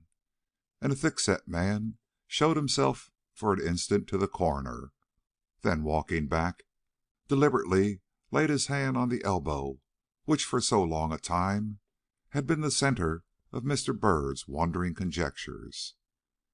In an instant the fine gentlemanly figure of the stranger, whom he had seen the night before in the bar room, appeared with a bound from beyond the jamb, and pausing excitedly before the man, now fully discovered to all around as a detective, asked him, in shaking tones of suppressed terror or rage, what it was he meant. "I will tell you," was the ready assurance, "if you will step out here in view of the coroner and jury." With a glance that for some reason disturbed Mr. Byrd in his newly acquired complacency, the gentleman stalked hurriedly forward and took his stand in the doorway leading into the room occupied by the persons mentioned. "Now," he cried, "what have you to say?" But the detective, who had advanced behind him, still refrained from replying, though he gave a quick look at the coroner, which led that functionary to glance at the hotel keeper and instantly ask, "You know this gentleman?" "It is Mr. Clement Smith." A flush so violent and profuse that even Mr. Byrd could see it from his stand outside the window inundated for an instant the face and neck of the gentleman, but was followed by no words, though the detective at his side waited for an instant before saying, "I think you are mistaken. I should call him now Mr. Gouverneur Hildreth." With a start, and a face grown as suddenly white as it had but an instant before been red, the gentleman turned and surveyed the detective from head to foot, saying in a tone of mock politeness, "And why, if you please? I have never been introduced to you that I remember." "No," rejoined the detective, taking from his pocket the handkerchief which he had previously put there, and presenting it to the other with a bow. "But I have read the monogram upon your handkerchief, and it happens to be—" "Enough," interrupted the other, in a stern, if not disdainful voice. "I see I have been the victim of espionage." And stepping into the other room, he walked haughtily up to the coroner and exclaimed, "I am Gouverneur Hildreth, and I come from Toledo. Now, what is it you have to say to me?" Chapter IX.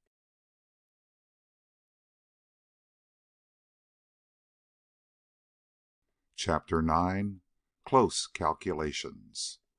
Truth alone, truth tangible and palpable, such truth as may be weighed and measured, truth deduced by logical conclusion, close, severe, from premises incontrovertible. Moultrie. The excitement induced by the foregoing announcement had, in a degree, subsided. The coroner, who appeared to be as much startled as any one at the results of the day's proceedings, had manifested his desire of putting certain questions to the young man, and had begun by such inquiries into his antecedents and his connection with Mrs. Clemmens as elicited the most complete corroboration of all Miss Firman's statements. An investigation into his motives for coming East at this time next followed, in the course of which he acknowledged that he undertook the journey solely for the purpose of seeing Mrs. Clemmens, and when asked why he wished to see her at this time, admitted, with some manifestation of shame, that he desired to see for himself whether she was really in as strong and healthy a condition as he had always been told, his pecuniary embarrassments being such that he could not prevent his mind from dwelling upon possibilities which, under any other circumstances, he would have been ashamed to consider. "And did you see Mrs. Clemmens?" the coroner inquired. "Yes, sir, I did." "When?" "On Tuesday, sir, about noon." The answer was given almost with bravado, and the silence among the various auditors became intense. "You admit, then, that you were in the widow's house the morning she was murdered, and that you had an interview with her a few minutes before the fatal blow was struck?" "I do." There was doggedness in the tone, and doggedness in the look that accompanied it. The coroner moved a little forward in his chair, and uttered his next question with deep gravity. "Did you approach the widow's house by the road and enter into it by means of the front door overlooking the lane?" "I did." "And did you meet no one in the lane, or see no one at the windows of any of the houses as you came by?" "No, sir." "How long did you stay in this house, and what was the result of the interview you had with Mrs. Clemmens?" "I stayed perhaps 10 minutes, and I learned nothing from Mrs. Clemmens save that she was well and hearty, and likely to live out her 80 and 10, for all hint that her conversation or appearance gave me. He spoke almost with a tone of resentment. His eyes glowed darkly, and a thrill of horror sped through the room, as if they felt the murderer himself stood before them. "You will tell me what was said in this interview, if you please, and whether the widow knew who you were, and if so, whether any words of anger passed between you?"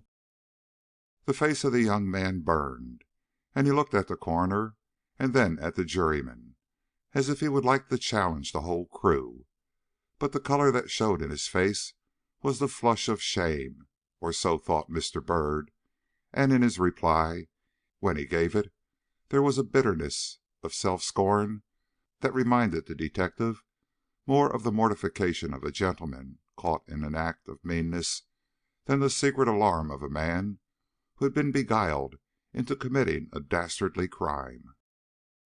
"Mrs. Clemmens was evidently a woman of some spirit," said he, forcing out his words with sullen desperation. "She may have used sharp language, I believe indeed she did, but she did not know who I was, for I pretended to be a seller of patent medicine, warranted to cure all ills, and she told me she had no ills, and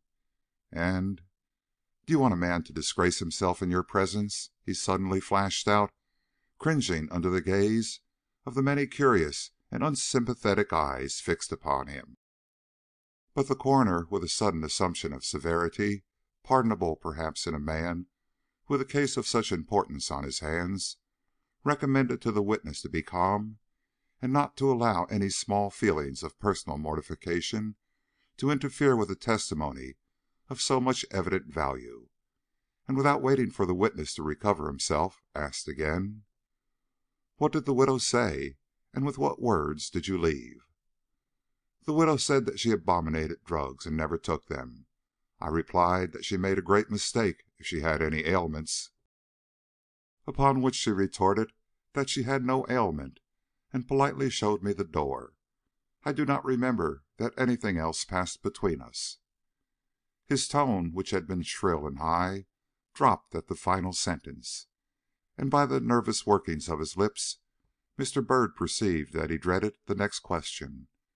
The persons grouped around him evidently dreaded it too. But it was less searching than they expected, and proved that the coroner preferred to approach his point by circuitous rather than direct means. "In what room was the conversation held, and by what door did you come in and go out?" "I came in by the front door, and we stood in that room," pointing to the sitting room from which he had just issued. "Stood? Did you not sit down?" "No." "Stood all the time, and in that room to which you have just pointed?" "Yes." The coroner drew a deep breath, and looked at the witness long and searchingly. Mr. Hildreth's way of uttering this word had been anything but pleasant, and consequently anything but satisfactory. A low murmur began to eddy through the rooms. "Gentlemen, silence!" commanded the coroner, venting in this injunction some of the uncomfortable emotion with which he was evidently surcharged, for his next words were spoken in a comparatively quiet voice, though the fixed severity of his eye could have given the witness but little encouragement. "You say," he declared, "that in coming through the lane you encountered no one. Was this equally true of your return?" "Yes, sir, I believe so. I don't remember. I was not looking up," was the slightly confused reply. "You passed, however, through the lane, and entered the main street by the usual path?" "Yes." "And where did you go then?" "To the depot." "Ah!" "I wished to leave the town. I had done with it." "And did you do so, Mr. Hildreth?" "I did." "Where did you go?" "To Albany, where I left my traps." "You took the noon train, then?" "Yes, sir." "Which leaves precisely 5 minutes after 12?" "I suppose so." "Took it without stopping anywhere on the way?" "Yes, sir." "Did you buy a ticket at the office?" "No, sir." "Why?" "I did not have time." "Ah, the train was at the station, then?" Mr. Hildreth did not reply. He had evidently been driven almost to the end of his patience, or possibly of his courage, by this quick fire of small questions. The coroner saw this and pressed his advantage. "Was the train at the station or not when you arrived there, Mr. Hildreth?" "I do not see why it can interest you to know," the witness retorted, with a flash of somewhat natural anger. "But since you insist, I will tell you that it was just going out, and I had to run to reach it, and only got a foothold upon the platform of the rear car at the risk of my life." He looked as if he wished it had been at the cost of his life, and compressed his lips and moved restlessly from side to side, as if the battery of eyes leveled upon his face were so many points of red-hot steel burning into his brain. But the coroner, intent upon his duty, released not one jot of the steady hold he had taken upon his victim. "Mr. Hildreth," said he, "your position as the only person who acknowledges himself to have been in this house during the half hour that preceded the assault makes everything you can tell us in reference to your visit of the highest importance. Was the widow alone, do you think, or did you see anything, pause now and consider well, anything that would lead you to suppose there was any one beside her and yourself in the house?" It was the suggestion of a just man, and Mr. Byrd looked to see the witness gasp with all the energy of despair at the prospect of release it held out. But Mr. Hildreth either felt his cause beyond the reach of any such assistance, or his understanding was so dulled by misery he could not see the advantage of acknowledging the presence of a third party in the cottage. Giving a dreary shake of the head, he slowly answered: "There may have been somebody else in the house, I don't know. But if so, I didn't hear him or see him. I thought we were alone." The frankness with which he made the admission was in his favor, but the quick and overpowering flush that rose to his face the moment he had given utterance to it betrayed so unmistakable a consciousness of what the admission had implied that the effect was immediately reversed. Seeing that he had lost rather than gained in the opinions of the merciless inquisitors about him, he went back to his old bravado, and haughtily lifted his head. "One question more," resumed the coroner. "You have said that Mrs. Clemmens was a spirited woman. Now, what made you think so? Any expression of annoyance on her part at the interruption in her work which your errand had caused her, or merely the expression of her face and the general way she had of speaking?" "The latter, I think, though she did use a harsh word or two when she showed me the door." "And raised her voice?" "Yes, yes." "Mr. Hildreth," intimated the coroner, rising, "will you be kind enough to step with me into the adjoining room?" With a look of wonder not unmixed with alarm, the young man prepared to comply. "I should like the attention of the jury," Dr. Tredwell signified as he passed through the door. There was no need to give them this hint. Not a man of them but was already on his feet in eager curiosity as to what their presiding officer was about to do. "I wish you to tell me now," the coroner demanded of Mr. Hildreth, as they paused in the center of the sitting room, "where it was you stood during your interview with Mrs. Clemmens, and, if possible, take the very position now which you held at that time." "There are too many persons here," the witness objected, visibly rebelling at a request which he could not guess the full significance. "The people present will step back," declared the coroner. "You will have no trouble in taking your stand on the spot you occupied the other day." "Here, then," exclaimed the young man, taking a position near the center of the room. "And the widow?" "Stood there."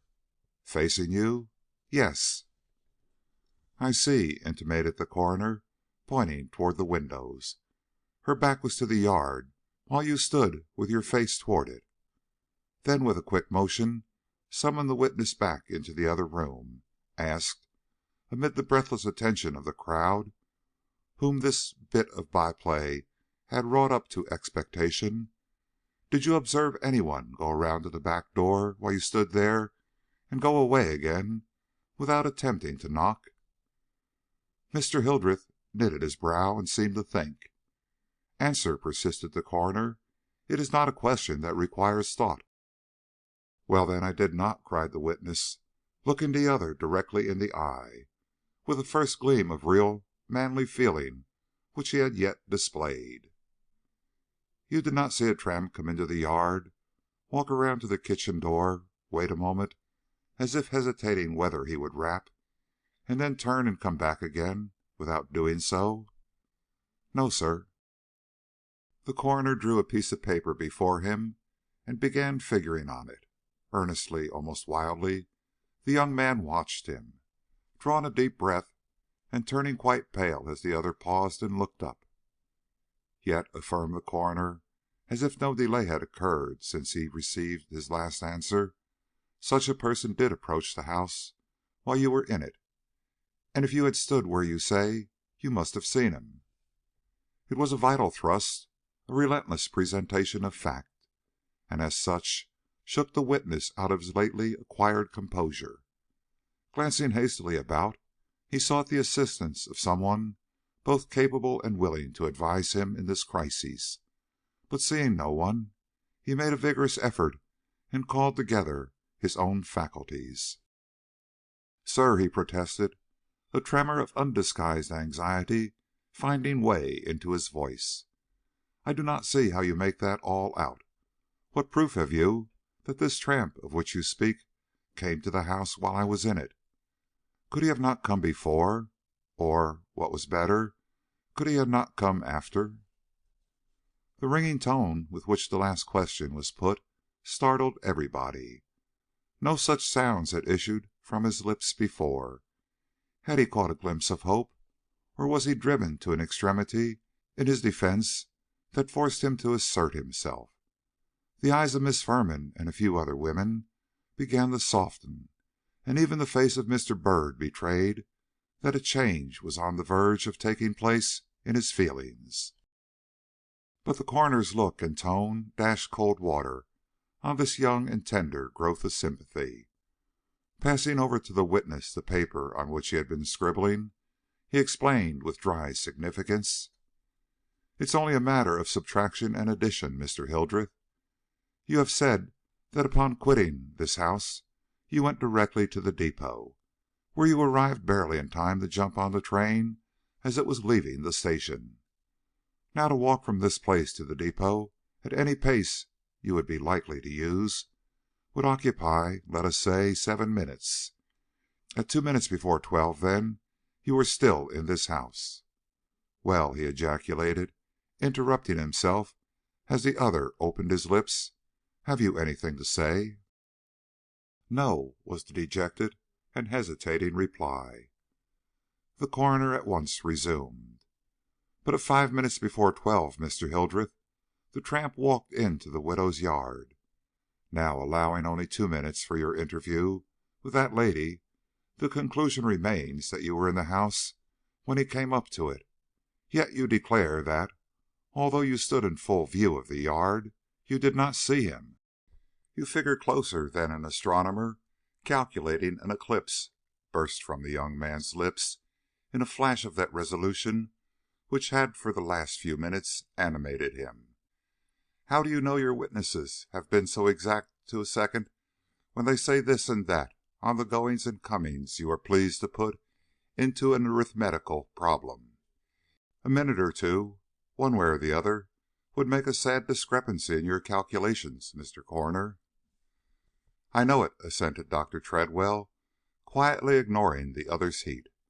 "But if the jury will remember, there were 4 witnesses at least who testified to the striking of the town clock just as the tramp finally issued from the lane, and 1 witness, of well-known accuracy in matters of detail, who declared on oath that she had just dropped her eyes from that same clock when she observed the tramp go into the widow's gate, and that it was 5 minutes to 12 exactly. But lest I do seem too nice in my calculations," the coroner inexorably pursued, "I will take the trouble of putting it another way. At what time did you leave the hotel, Mr. Hildreth?" "I don't know," was the testy response.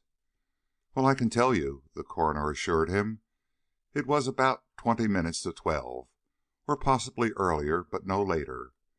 My reason for saying this," he went on, drawing once more before him the fatal sheet of paper, "is that Mrs. Dayton's children next door were out playing in front of this house for some few minutes previous to the time the tramp came into the lane.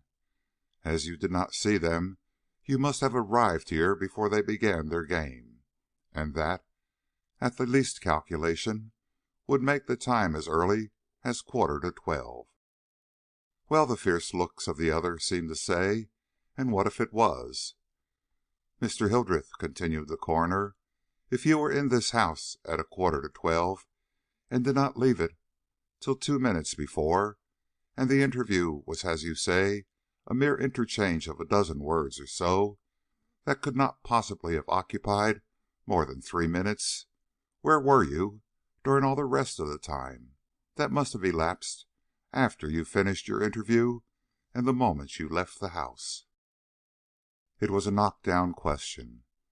This aristocratic-looking young gentleman, who had hitherto held himself erect before them, notwithstanding the humiliating nature of the inquiries which had been propounded to him, cringed visibly and bowed his head as if a stroke of vital force had descended upon it. Bringing his fist down on the table near which he stood, he seemed to utter a muttered curse, while the veins swelled on his forehead so powerfully that more than one person present dropped their eyes from a spectacle which bore so distinctly the stamp of guilt. "You have not answered," intimated the coroner, after a moment of silent waiting. "No," was the loud reply, uttered with a force that startled all present, and made the more timid gaze with some apprehension at his sudden antagonistic attitude.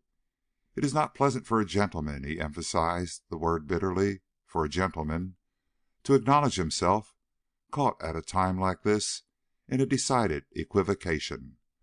But you have cornered me fairly and squarely, and I am bound to tell the truth. Gentlemen, I did not leave the widow's house as immediately as I said. I stayed for fully 5 minutes or so alone in the small hall that leads to the front door. In all probability, I was there when the tramp passed by on his way to the kitchen door, and there when he came back again." And Mr. Hildreth fixed his eyes on the coroner as if he dared him to push him further. But Dr. Tredwell had been in his present seat before. Merely confronting the other with that cold official gaze which seems to act like a wall of ice between a witness and the coroner, he said 2 words: "What doing?" The effect was satisfactory. Paling suddenly, Mr. Hildreth dropped his eyes and replied humbly, though with equal laconism, "I was thinking." But scarcely had the words left his lips than a fresh flame of feeling started up within him, and looking from juryman to juryman, he passionately exclaimed: "You consider that acknowledgment suspicious? You wonder why a man should give a few minutes to thought after the conclusion of an interview that terminated all hope? I wonder at it now myself. I wonder I did not go straight out of the house and rush headlong into any danger that promised an immediate extinction of my life." No language could have more forcibly betrayed the real desperation of his mind at the critical moment when the widow's life hung in the balance. He saw this, perhaps, when it was too late, for the sweat started on his brow, and he drew himself up like a man nerving himself to meet a blow he no longer hoped to avert. One further remark, however, left his lips. "Whatever I did, or whatever I was thinking, one thing I here declare to be true, and that is this: that I did not see the widow again after she left my side and went back to her kitchen in the rear of the house. The hand that struck her may have been lifted while I stood in the hall, but if so, I did not know it, nor can I tell you now who it was that killed her." It was the first attempt at direct disavowal which he had made, and it had its effect. The coroner softened a trifle of his austerity, and the jurymen glanced at each other relieved.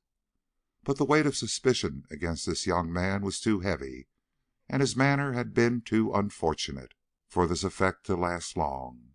Gladly as many would have been to credit this denial, if only for the name he bore and a certain fine aspect of gentlemanhood that surrounded him in spite of his present humiliation, it was no longer possible to do so without question, and he seemed to feel this and do his best to accept the situation with patience. An inquiry which was put to him at this time by a juryman showed the existent state of feeling against him. "May I ask," that individual dryly interrogated, "why you came back to Sibley after having left it?" The response came clear and full. Evidently the gravity of his position had at last awakened the latent resources of Mr. Hildreth's mind. "I heard of the death of this woman, and my surprise caused me to return." "How did you hear of it?" "Through the newspapers." "And were you surprised?" "I was astounded. I felt as if I had received a blow myself, and could not rest till I had come back where I could learn the full particulars." "So, then, it was curiosity that brought you to this inquest to day?" "It was." The juryman looked at him astonished. So did all the rest. His manner was so changed, his answers so prompt and ringing. "And what was it," broke in the coroner, "that led you to register yourself at the hotel under a false name?" "I scarcely know," was the answer, given with less fire and some show of embarrassment. "Perhaps I thought that, under the circumstances, it would be better for me not to use my own." "In other words, you were afraid!" exclaimed the coroner, with the full impressiveness of his somewhat weighty voice and manner. It was a word to make the weakest of men start. Mr. Hildreth, who was conspicuous in his own neighborhood for personal if not for moral courage, flushed till it looked as if the veins would burst on his forehead, but he made no other reply than a proud and angry look and a short, "I was not aware of fear, though, to be sure, I had no premonition of the treatment I should be called upon to suffer here to day." The flash told. The coroner sat as if doubtful, and looked from man to man of the jury as if he would question their feelings on this vital subject. Meantime, the full shame of his position settled heavier and heavier upon Mr. Hildreth. His head fell slowly forward, and he seemed to be asking himself how he was to meet the possibly impending ignominy of a direct accusation. Suddenly he drew himself erect, and a gleam shot from his eyes that, for the first time, revealed him as a man of latent pluck and courage. "Gentlemen," he began, looking first at the coroner and then at the jury, "you have not said you consider me guilty of this crime, but you evidently harbor the suspicion. I do not wonder. My own words have given me away, and any man would find it difficult to believe in my innocence after what has been testified in this place. Do not hesitate, then. The shock of finding myself suspected of a horrible murder is past. I am willing to be arrested. Indeed, after what has taken place, I am not only willing, but even anxious. I want to be tried, if only to prove to the world my complete and entire innocence." The effect of this speech, uttered at a moment so critical, may be easily imagined. All the impressible people present at once signified their belief in his honesty and gave him looks of sympathy, if not approval, while the cooler and possibly the more judicious of his auditors calmly weighed these assertions against the evidence that had been advanced, and finding the result unsatisfactory, shook their heads as if unconvinced, and waited further developments. They did not come. The inquiry had reached its climax, and little, if anything, more was left to be said. Mr. Hildreth was examined more fully, and some few of the witnesses who had been heard in the early part of the day were recalled, but no new facts came to light, and no fresh inquiries were started. Mr. Byrd, who from the attitude of the coroner could not fail to see Mr. Hildreth was looked upon with suspicion that would ultimately end in arrest, decided that his interest in the inquest was at an end, and being greatly fatigued, gave up his position at the window and quietly stole away. End of chapter 9.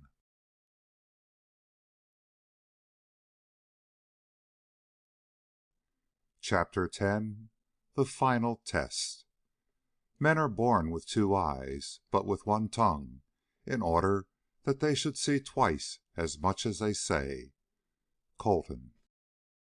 The fact was, he wanted to think.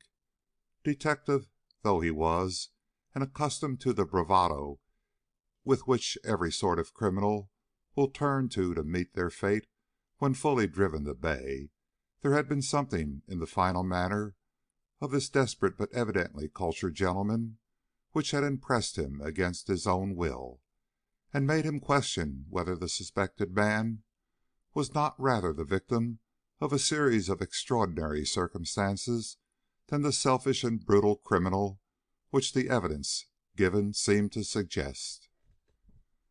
Not that Mr. Byrd ever allowed his generous heart to blind him to the plain language of facts. His secret and not to be smothered doubts in another direction were proof enough of this, and had it not been for those very doubts, the probabilities are that he would have agreed with the cooler-headed portion of the crowd, which listened unmoved to that last indignant burst of desperate manhood.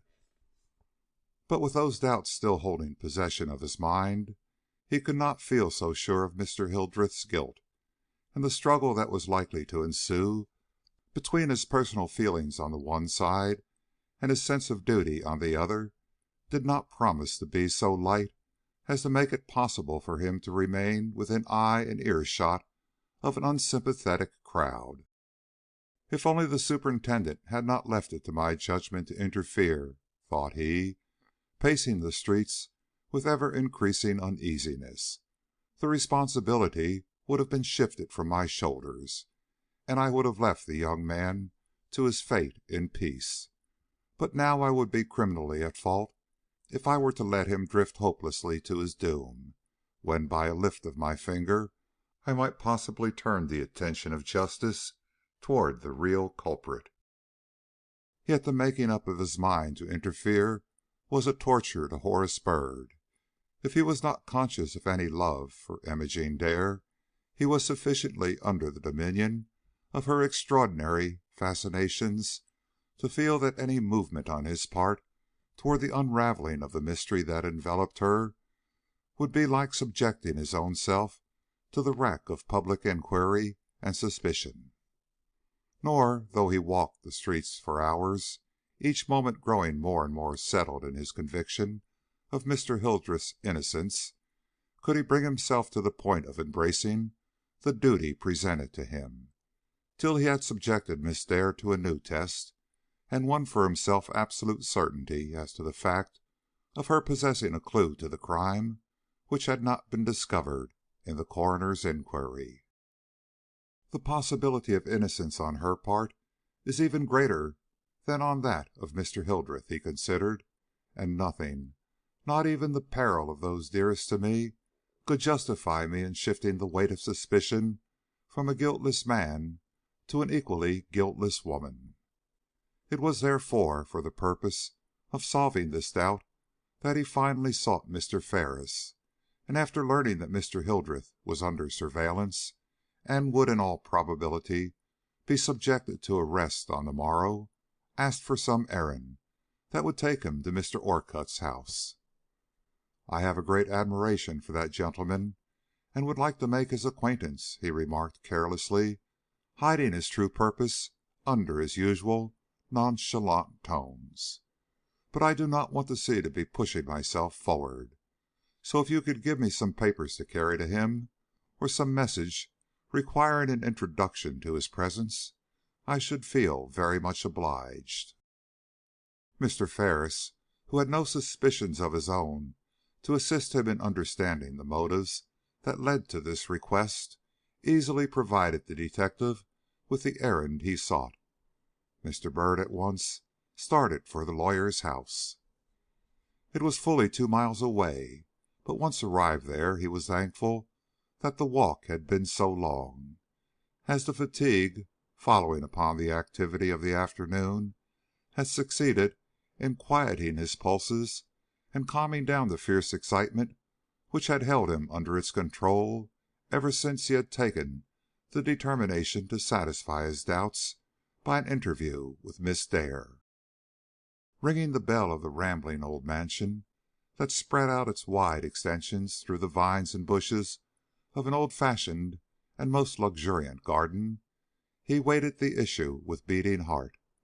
A respectable-looking negro servant came to the door. "Is Mr. Orcutt in?" he asked. "Or if not, Miss Dare, I have a message from Mr. Ferris, and would be glad to see one of them." This in order to ascertain at a word if the lady was at home. "Miss Dare is not in," was the civil response, "and Mr. Orcutt is very busily engaged. But if you will step into the parlor, I will tell him you are here." "No," returned the disappointed detective, handing her the note he held in his hand. "If your master is busy, I will not disturb him." And, turning away, he went slowly down the steps. "If I only knew where she was gone," he muttered bitterly. But he did not consider himself in a position to ask. Inwardly chafing over his ill luck, Mr. Byrd proceeded with reluctant pace to regain the street, when, hearing the gate suddenly click, he looked up and saw advancing toward him a young gentleman of a peculiarly spruce and elegant appearance. "Ha, another visitor for Miss Dare," was the detective's natural inference, and with a sudden movement he withdrew from the path and paused as if to light his cigar in the shadow of the thick bushes that grew against the house. In an instant the young stranger was on the stoop. Another, and he had rung the bell, which was answered almost as soon as his hand dropped from the knob. "Is Miss Dare in?" was the inquiry, uttered in loud and cheery tones. "No, sir. She is spending a few days with Miss Tremaine," was the clear and satisfactory reply.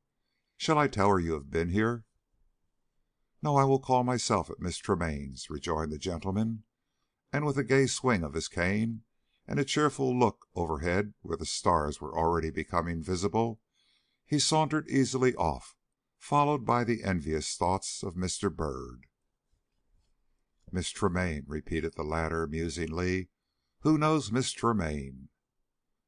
While he was asking himself this question, the voice of the young man rose melodiously in a scrap of old song, and instantly Mr. Byrd recognized in the seeming stranger the well-known tenor singer from the church he had himself attended the Sunday before, a gentleman, too, to whom he had been introduced by Mr. Ferris, and with whom he had exchanged something more than the passing civilities of the moment.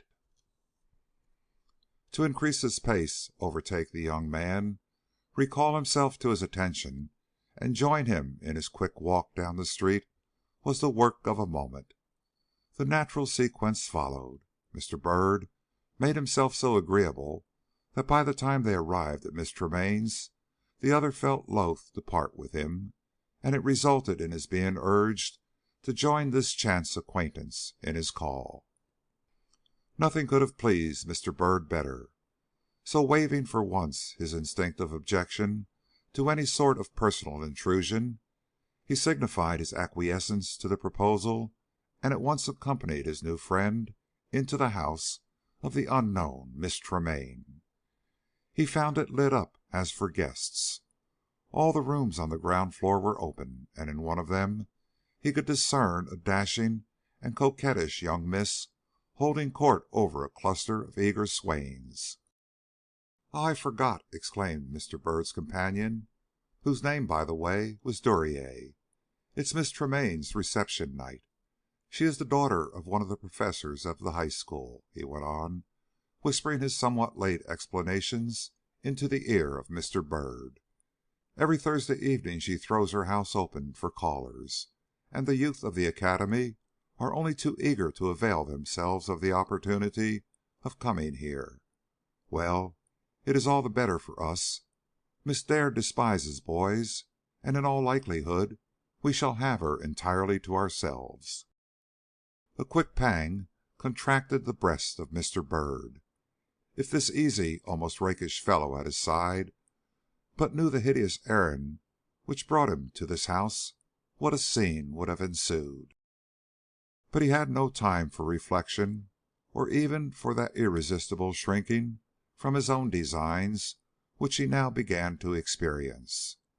Before he realized that he was fully committed to this venture, he found himself in the parlor, bowing before the naive and laughing-eyed Miss Tremaine, who rose to receive him with all the airy graciousness of a finished coquette.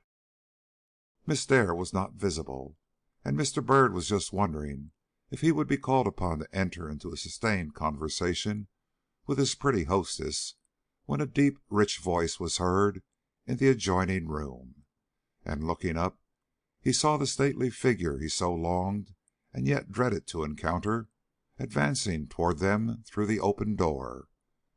She was very pale, and, to Mr. Byrd's eyes, looked thoroughly worn out, if not ill. Yet she bore herself with a steadiness that was evidently the result of her will, and manifested neither reluctance nor impatience when the eager Mr. Duryea pressed forward with his compliments, though from the fixedness of her gaze and the immobility of her lip, Mr. Byrd too truly discovered that her thoughts were far away from the scene of mirth and pleasure in which she found herself. "You see I have presumed to follow you, Miss Dare," was the greeting with which Mr. Duryea hailed her approach, and he immediately became so engrossed with his gallantries that he forgot to introduce his companion. Mr. Byrd was rather relieved at this. He was not yet ready to submit her to the test he considered necessary to a proper understanding of the situation, and he had not the heart to approach her with any mere civility on his tongue, while matters of such vital importance to her happiness, if not to her honor, trembled in the balance. He preferred to talk to Miss Tremaine, and this he continued to do till the young fellows at his side, one by one, edged away, leaving no one in that portion of the room but himself and Miss Tremaine, Mr. Duryea, and Miss Dare. The latter two stood together some few feet behind him, and were discussing in a somewhat languid way the merits of a musicale which they had lately attended. They were approaching, however, and he felt that if he did not speak at once he might not have another opportunity for doing so during the whole evening. Turning, therefore, to Miss Tremaine with more seriousness than her gay and totally inconsequent conversation had hitherto allowed, he asked in what he meant to be a simply colloquial and courteous manner if she had heard the news. "News?" she repeated. "No. Is there any news?"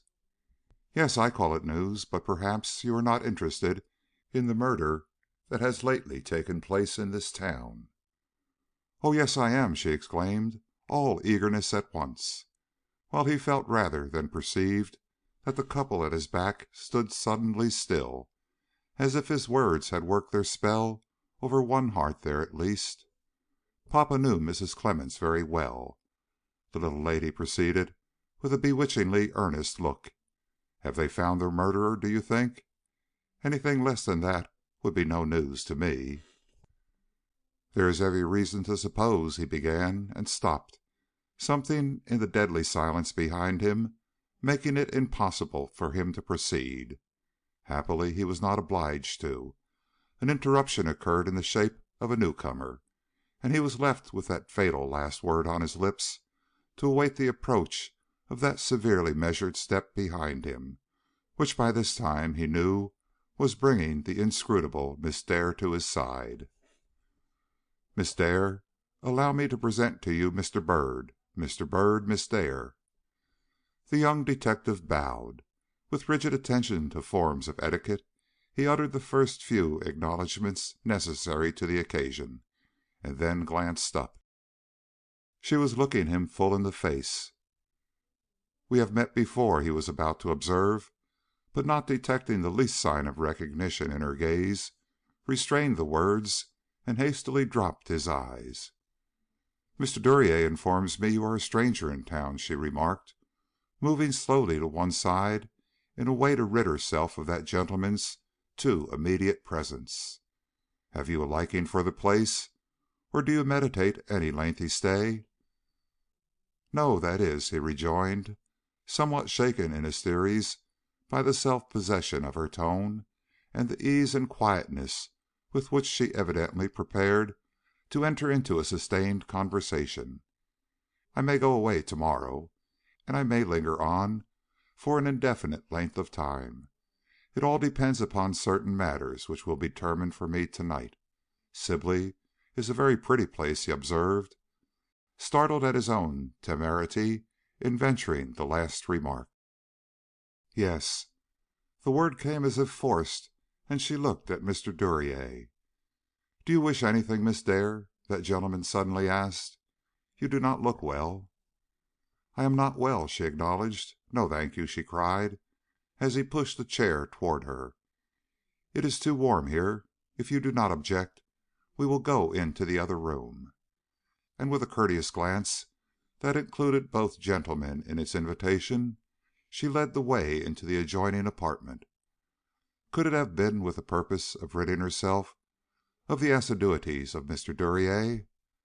The room contained half a dozen or more musical people, and no sooner did they perceive their favorite tenor approach than they seized upon him, and without listening to his excuses, carried him off to the piano, leaving Miss Dare alone with Mr. Byrd. She seemed instantly to forget her indisposition. Drawing herself up till every queenly attribute she possessed flashed brilliantly before his eyes, she asked, with sudden determination, if she had been right in understanding him to say that there was news in regard to the murder of Mrs. Clemmens. Subduing by a strong inward effort every token of emotion which her own introduction of this topic naturally evoked, he replied in his easiest tones: "Yes, there was an inquest held to day, and the authorities evidently think they have discovered the person who killed her." And obliging himself to meet halfway the fate that awaited him, he bestowed upon the lady before him a casual glance that hid beneath its easy politeness the greatest anxiety of his life. The test worked well. From the pallor of sickness, grief, or apprehension, her complexion whitened to the deadlier hue of mortal terror. "Impossible!" her lips seemed to breathe, and Mr. Byrd could almost fancy he saw the hair rise on her forehead. Cursing in his heart the bitter necessity that had forced him into this duty, he was about to address her in a way calculated to break the spell occasioned by his last words, when the rich and tuneful voice of the melodious singer rose suddenly on the air, and they heard the words, "Come rest in this bosom, my own stricken dear. Though the herd have fled from thee, thy home is still here. Here still is the smile that no cloud can overcast, and a heart and a hand all thy own to the last." Instantly Mr. Byrd perceived that he should not be obliged to speak, though the music, or possibly the words, struck her like a blow. It likewise served to recall her to herself. Dropping her gaze, which had remained fixed upon his own, she turned her face aside, saying with forced composure, "This near contact with crime is dreadful." Then slowly, and with a quietness that showed how great was her power of self-control when she was not under the influence of surprise, she inquired, "And who do they think this person is? What name do they presume to associate with the murder of this woman?" With something of the feeling of a surgeon who nerves himself to bury the steel in his patient's quivering flesh, he gave his response unhesitatingly. "A gentleman's, I believe. A young man connected with her in some strange way by financial interests. A Mr. Hildreth of Toledo. Gouverneur Hildreth, I think they call him." It was not the name she expected. He saw this by the relaxation that took place in all her features, by the look of almost painful relief that flashed for a moment into the eyes she turned like lightning upon him. "Gouverneur Hildreth," she repeated, and he knew from the tone that it was not only a different name from what she anticipated, but that it was also a strange one to her. "I never heard of such a person," she went on, after a minute, during which the relentless mellow voice of the unconscious singer filled the room with the passionate appeal: "Oh, what was love made for, if 'tis not the same, through joy and through sorrow, through glory and shame?" "That is not strange," explained Mr. Byrd, drawing nearer, as if to escape the pursuing sweetness of the incongruous song. "He is not known in this town. He only came here the morning the unfortunate woman was murdered. Whether he really killed her or not," he proceeded, with forced quietness, "no one can tell, of course, but the facts are very much against him, and the poor fellow is under arrest." "What?" The word was involuntary. So was the tone of horrified surprise in which it was uttered. But the music, now swelling to a crescendo, drowned both word and tone, or so she seemed to fondly imagine, for, making another effort at self-control, she confined herself to a quiet repetition of his words, "under arrest," and then waited with only a suitable display of emotion for whatever further enlightenment he chose to give her. He mercifully spoke to the point. "Yes, under arrest. You see, he was in the house at or near the time the deadly blow was struck.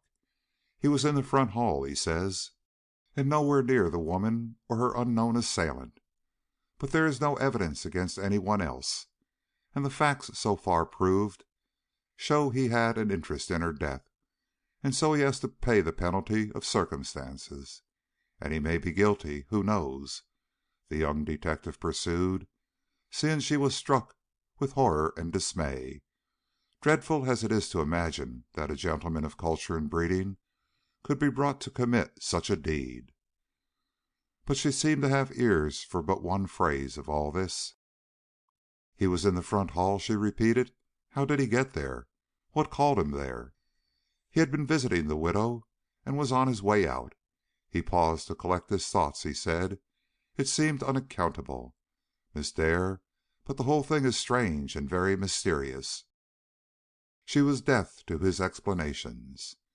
"Do you suppose he heard the widow scream?" she asked, trembling. "Or—" A sinking of ringing tones whose powerful vibration had made this conversation possible caused her to pause. When the notes grew loud enough again for her to proceed, she seemed to have forgotten the question she was about to propound, and simply inquired, "Had he anything to say about what he overheard or saw?" "No, if he spoke the truth, and stood in the hall, as he said. The sounds, if sounds there were, stopped short of the sitting-room door, for he has nothing to say about them." A change passed over Miss Dare. She dropped her eyes, and an instant's pause followed this last acknowledgment. "Will you tell me," she inquired, at last, speaking very slowly, in an attempt to infuse into her voice no more than a natural tone of interest, "how it was he came to say he stood in that place during the assault?" "He did not say he stood in that place during the assault," was again the forced rejoinder of Mr. Byrd. "It was by means of a nice calculation of time and events that it was found he must have been in the house at or near the fatal moment." Another pause, another bar of that lovely music. "And he is a gentleman, you say? was her hurried remark at last. "Yes, and a very handsome one." "And they have put him in prison?" "Yes, or will on the morrow." She turned and leaned against a window frame near by, looking with eyes that saw nothing into the still vast night. "I suppose he has friends," she faintly suggested. "Two sisters, if no one nearer and dearer." "Thou hast called me thy angel in moments of bliss, and thy angel I'll be 'mid the horrors of this. Through the furnace unshrinking thy steps to pursue, and shield thee and save thee, or perish there too," rang the mellow song. "I am not well," she suddenly cried, leaving the window and turning quickly toward Mr. Byrd. "I am much obliged to you," said she, lowering her voice to a whisper, for the last note of the song was dying away in a quivering pianissimo. "I have been deeply interested in this tragedy, and am thankful for any information in regard to it. I must now bid you good evening." And with a stately bow into which she had fused the mingled courtesy and haughtiness of her nature, she walked steadily away through the crowd that vainly sought to stay her, and disappeared, almost without a pause, behind the door that opened into the hall. Mr. Byrd remained a full half hour after that, but he could never tell what he did, or with whom he conversed, or how and when he issued from the house and made his way back to his room in the hotel. He only knew that at midnight he was still walking the floor, and had not yet made up his mind to take the step which his own sense of duty now inexorably demanded. End of chapter 10.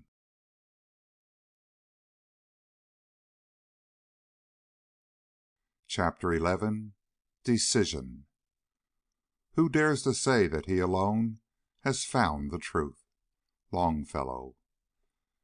The next morning Mr. Ferris was startled by the appearance in his office of Mr. Byrd, looking wretchedly anxious and ill. "I have come," said the detective, "to ask you what you think of Mr. Hildreth's prospects.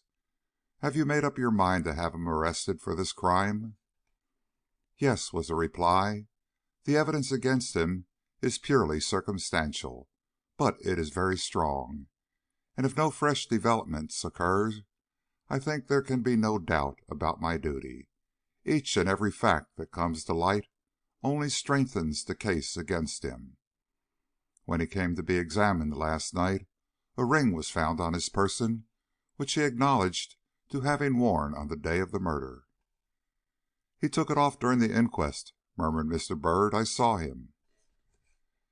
"It is said by Hickory, the somewhat questionable cognomen of your fellow detective from New York, that the young man manifested the most intense uneasiness during the whole inquiry; that, in fact, his attention was first drawn to him by the many tokens of which he gave of suppressed agitation and alarm.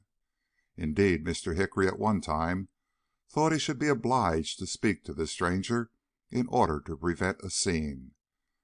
Once Mr. Hildreth got up as if to go, and indeed, if he had been less hemmed in by the crowd, there is every reason to believe he would have attempted an escape." "Is Hickory a man of good judgment?" inquired Mr. Byrd anxiously. "Why, yes, I should say so. He seems to understand his business. The way he procured us the testimony of Mr. Hildreth was certainly satisfactory." "I wish that, without his knowing it, I could hear him give his opinion of this matter," intimated the other. "Well, you can," rejoined Mr. Ferris, after a quick and comprehensive survey of Mr. Byrd's countenance. "I am expecting him here any moment, and if you see fit to sit down behind that screen, you can, without the least difficulty to yourself or him, hear all he has to impart." "I will, then," the detective declared, a gloomy frown suddenly corrugating his brow, and he stepped across to the screen which had been indicated to him and quietly withdrew from view. He had scarcely done this when a short, quick step was heard at the door, and a wide-awake voice called out, cheerily, "Are you alone, sir?" "Ah!" ejaculated Mr. Ferris. "Come in, come in. I have been awaiting you for some minutes," he declared, ignoring the look which the man threw hastily around the room. "Any news this morning?" "No," returned the other in a tone of complete self-satisfaction. "We've caged the bird, and mustn't expect much more in the way of news.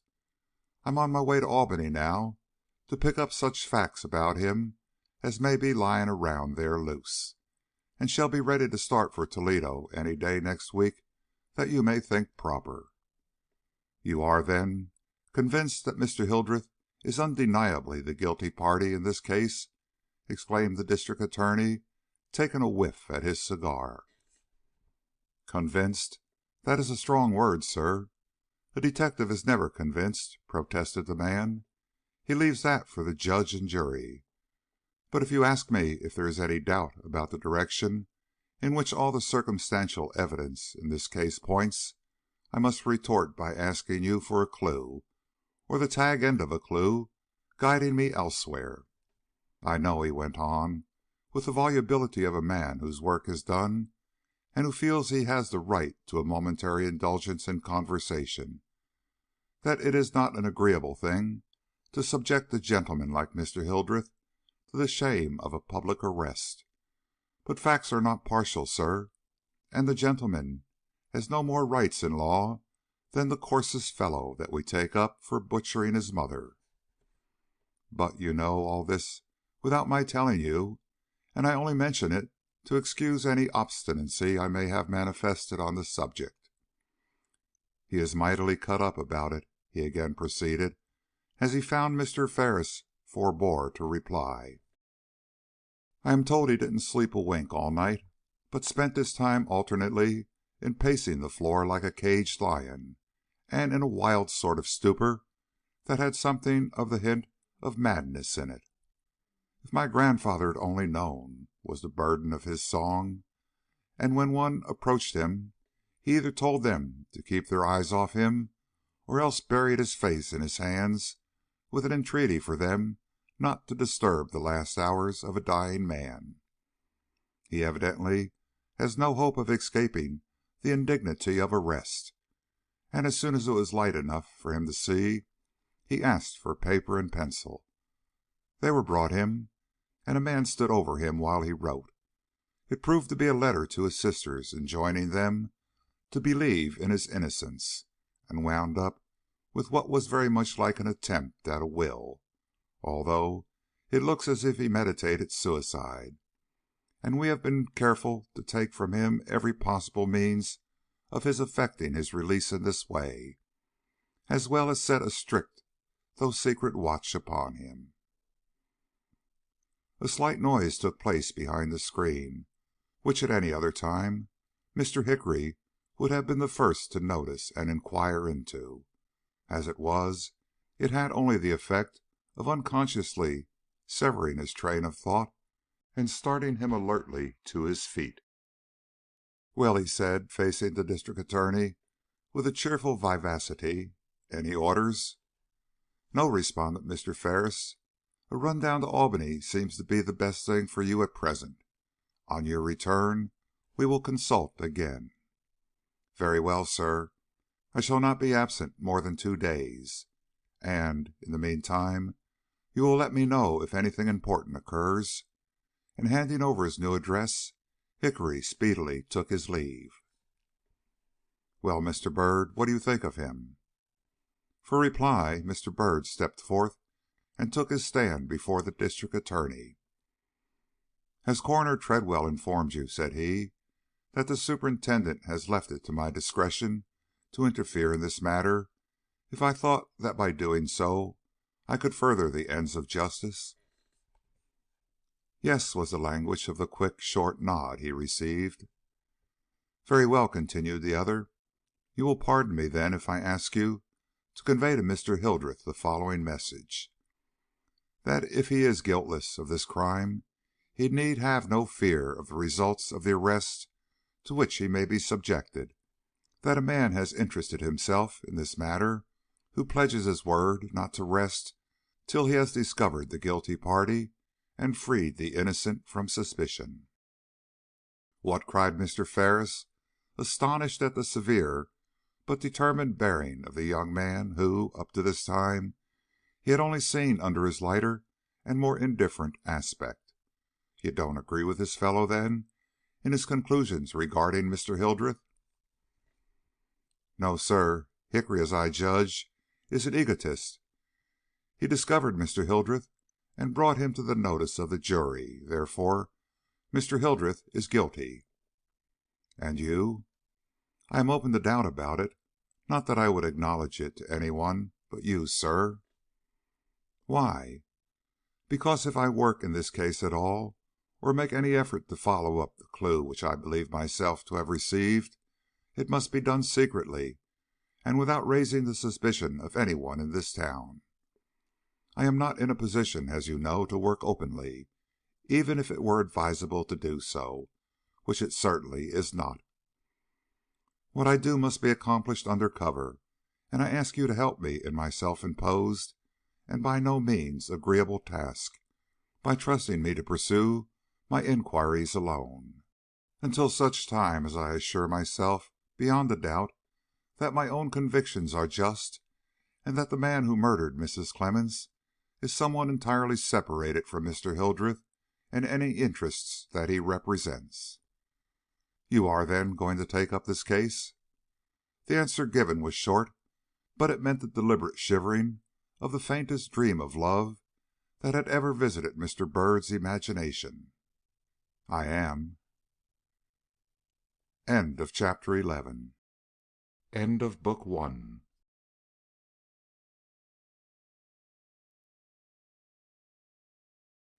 Book 2, The Spider. Chapter 12, The Weaving of a Web. Thus far we run before the wind. In the interview which Mr. Byrd had held with Miss Dare, he had been conscious of omitting one test which many another man in his place would have made. This was the utterance of the name of him whom he really believed to be the murderer of Mrs. Clemmens. Had he spoken this name, had he allowed himself to breathe the words Craik Mansell into the ears of this agitated woman, or even gone so far as to allude in the most careless way to the widow's nephew, he felt sure his daring would have been rewarded by some expression on her part that would have given him a substantial basis for his theories to rest upon. But he had too much natural chivalry for this. His feelings as a man got in the way of his instinct as a detective. Nevertheless, he felt positive that his suspicions in regard to this nephew of Mrs. Clemmens were correct, and set about the task of fitting the facts to his theory with all that settled and dogged determination which follows the pursuit of a stern duty unwillingly embraced. 2 points required instant settling. First, the truth or falsehood of his supposition as to the identification of the person confronted by Miss Dare in the Syracuse depot with the young man described by Miss Firman as the nephew of Widow Clemmens.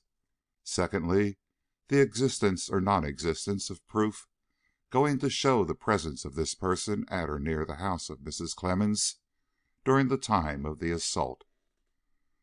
But before proceeding to satisfy himself in regard to these essentials, he went again to the widow's house, and there spent an hour in a careful study of its inner and outer arrangements, with a view to the formation of a complete theory as to the manner and method of the murder. He found that in default of believing Mr. Hildreth the assailant, one supposition was positively necessary, and this was that the murderer was in the house when this gentleman came to it. A glance at the diagram on the next page will explain why.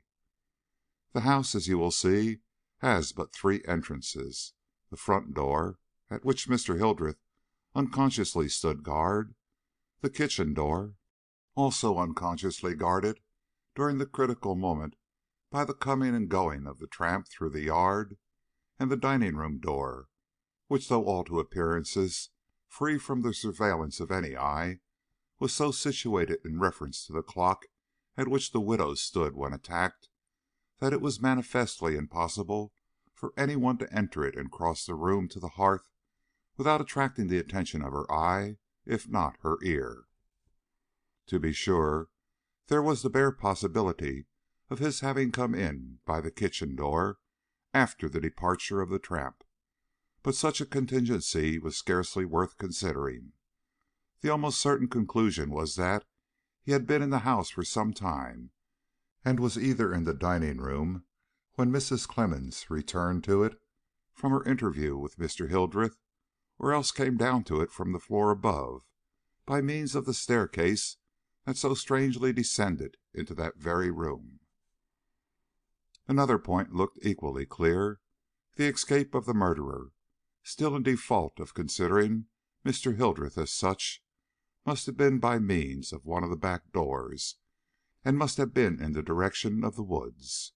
To be sure, there was a stretch of uneven and marshy ground to be travelled over before the shelter of the trees could be reached, but a person driven by fear could, at a pinch, travel it in 5 minutes or less, and a momentary calculation on the part of Mr. Byrd sufficed to show him that more time than this had elapsed from the probable instant of assault to the moment when Mr. Ferris opened the side door and looked out upon the swamp.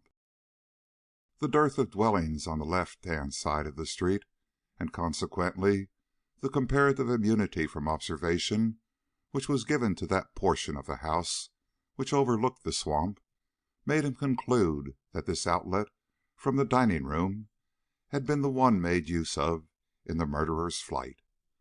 A glance down the yard to the broken fence that separated the widow's land from the boggy fields beyond only tended to increase the probabilities of this supposition, and, alert to gain for himself that full knowledge of the situation necessary to a successful conduct of this mysterious affair, he hastily left the house and started across the swamp, with the idea of penetrating the woods and discovering for himself what opportunity they afforded for concealment or escape. He had more difficulty in doing this than he expected. The ground about the hillocks was half sunk in water, and the least slip to one side invariably precipitated him among the brambles that encumbered this spot. Still he compassed his task in little more than 5 minutes, arriving at the firm ground and its sturdy growth of beeches and maples, well covered with mud, but so far thoroughly satisfied with the result of his efforts. The next thing to be done was to search the woods, not for the purpose of picking up clues, it was too late for that, but to determine what sort of a refuge they afforded, and whether, in the event of a man's desiring to penetrate them quickly, many impediments would arise in the shape of tangled underground or loose lying stones. He found them remarkably clear, so much so indeed that he travelled for some distance into their midst before he realized that he had passed beyond their borders. More than this, he came ere long upon something like a path, and, following it, emerged into a sort of glade, where, backed up against a high rock, stood a small and seemingly deserted hut. It was the first object he had met with that in any way suggested the possible presence of man, and advancing to it with cautious steps, he looked into its open doorway. Nothing met his eye but an empty interior, and without pausing to bestow upon the building a further thought, he hurried on through a path he saw opening beyond it, till he came to the end of the wood. Stepping forth, he paused in astonishment. Instead of having penetrated the woods in a direct line, he found that he had merely described a half circle through them, and now stood on a highway leading directly back into the town. Likewise, he was in full sight of the terminus of a line of horse cars that connected this remote region of Sibley with its business portion, and though distant a good mile from the railway depot, was to all intents and purposes as near the means of escape as he would have been in the street in front of Widow Clemmens' house. Full of thoughts and inly wondering over the fatality that had confined the attention of the authorities to the approach afforded by the lane, to the utter exclusion of this more circuitous, but certainly more elusive, road of escape, he entered upon the highway, and proceeded to gain the horse car he saw standing at the head of the road a few rods away. As he did so, he for the first time realized just where he was.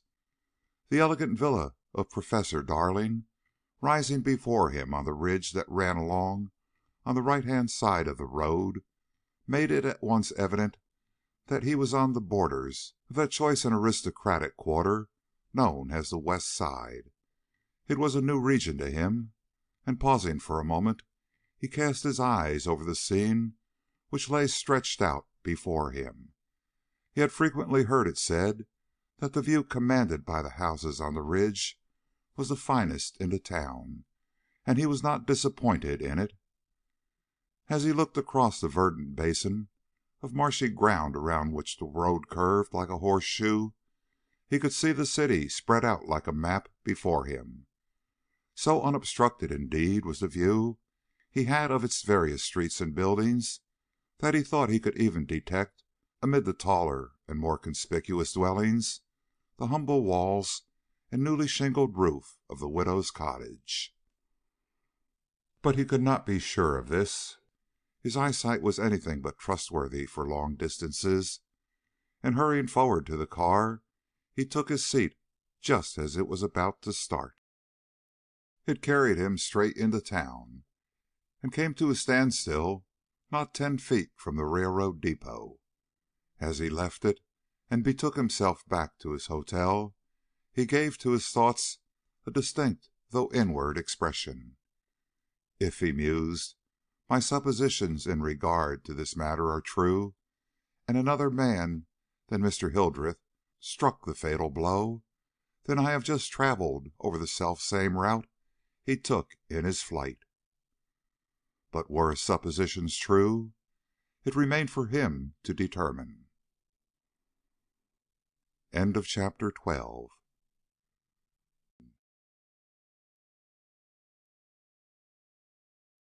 Chapter 13. The Fly. Like, but oh, how different. Wordsworth. The paper mill of Harrison, Goodman, and Chamberlain was situated in one of the main thoroughfares of Buffalo. It was a large but otherwise unpretentious building, and gave employment to a vast number of operatives, mostly female. Some of these latter might have been surprised and possibly a little fluttered one evening at seeing a well-dressed young gentleman standing at the gate as they came forth, gazing with languid interest from one face to another, as if he were on the lookout for some one of their number. But they would have been yet more astonished could they have seen him still lingering after the last one had passed, watching with unabated patience the opening and shutting of the small side door devoted to the use of the firm, and such employees as had seats in the office.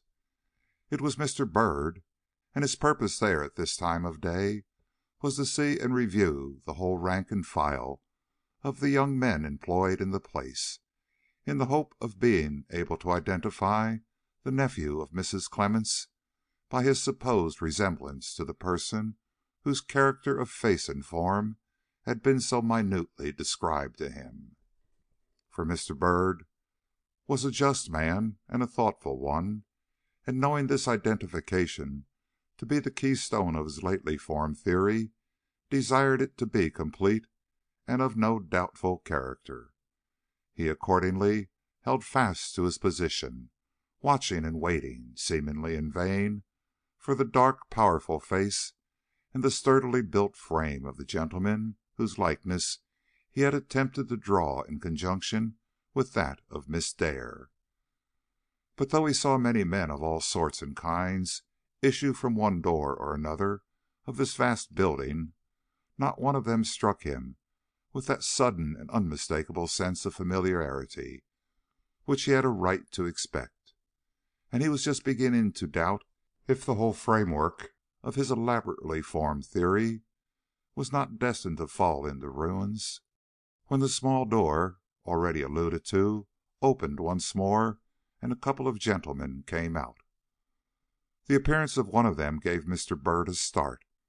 He was young, powerfully built, wore a large mustache, and had a complexion of unusual swarthiness. There was character, too, in his face, though not so much as Mr. Byrd had expected to see in the nephew of Mrs. Clemmens. Still, people differ about degrees of expression, and to his informant this face might have appeared strong. He was dressed in a business suit and was without an overcoat, two facts that made it difficult for Mr. Byrd to get any assistance from the cut and color of his clothes. But there was enough in the general style and bearing of this person to make Mr. Byrd anxious to know his name. He therefore took it upon himself to follow him, a proceeding which brought him to the corner just in time to see the two gentlemen separate, and the especial one in whom he was interested step into a car. He succeeded in getting a seat in the same car, and for some blocks had the pleasure of watching the back of the supposed Mansell, as he stood on the front platform with the driver. Then others got in, and the detective's view was obstructed, and presently, he never could tell how it was, he lost track of the person he was shadowing, and when the chance came for another sight of the driver and platform, the young man was gone. Annoyed beyond expression, Mr. Byrd went to a hotel, and next day sent to the mill and procured the address of Mr. Mansell. Going to the place named, he found it to be a very respectable boarding house, and chancing upon a time when more or less of the rooms were empty, succeeded in procuring for himself an apartment there. So here he was a fixture in the house supposed by him to hold the murderer of Mrs. Clemmens. When the time for dinner came, and with it an opportunity for settling the vexed question of Mr. Mansell's identity, not only with the man in the Syracuse depot, but with the person who had eluded his pursuit the day before, something of the excitement of the hunter in view of his game seized upon this hitherto imperturbable detective, and it was with difficulty he could sustain his usual role of fashionable indifference.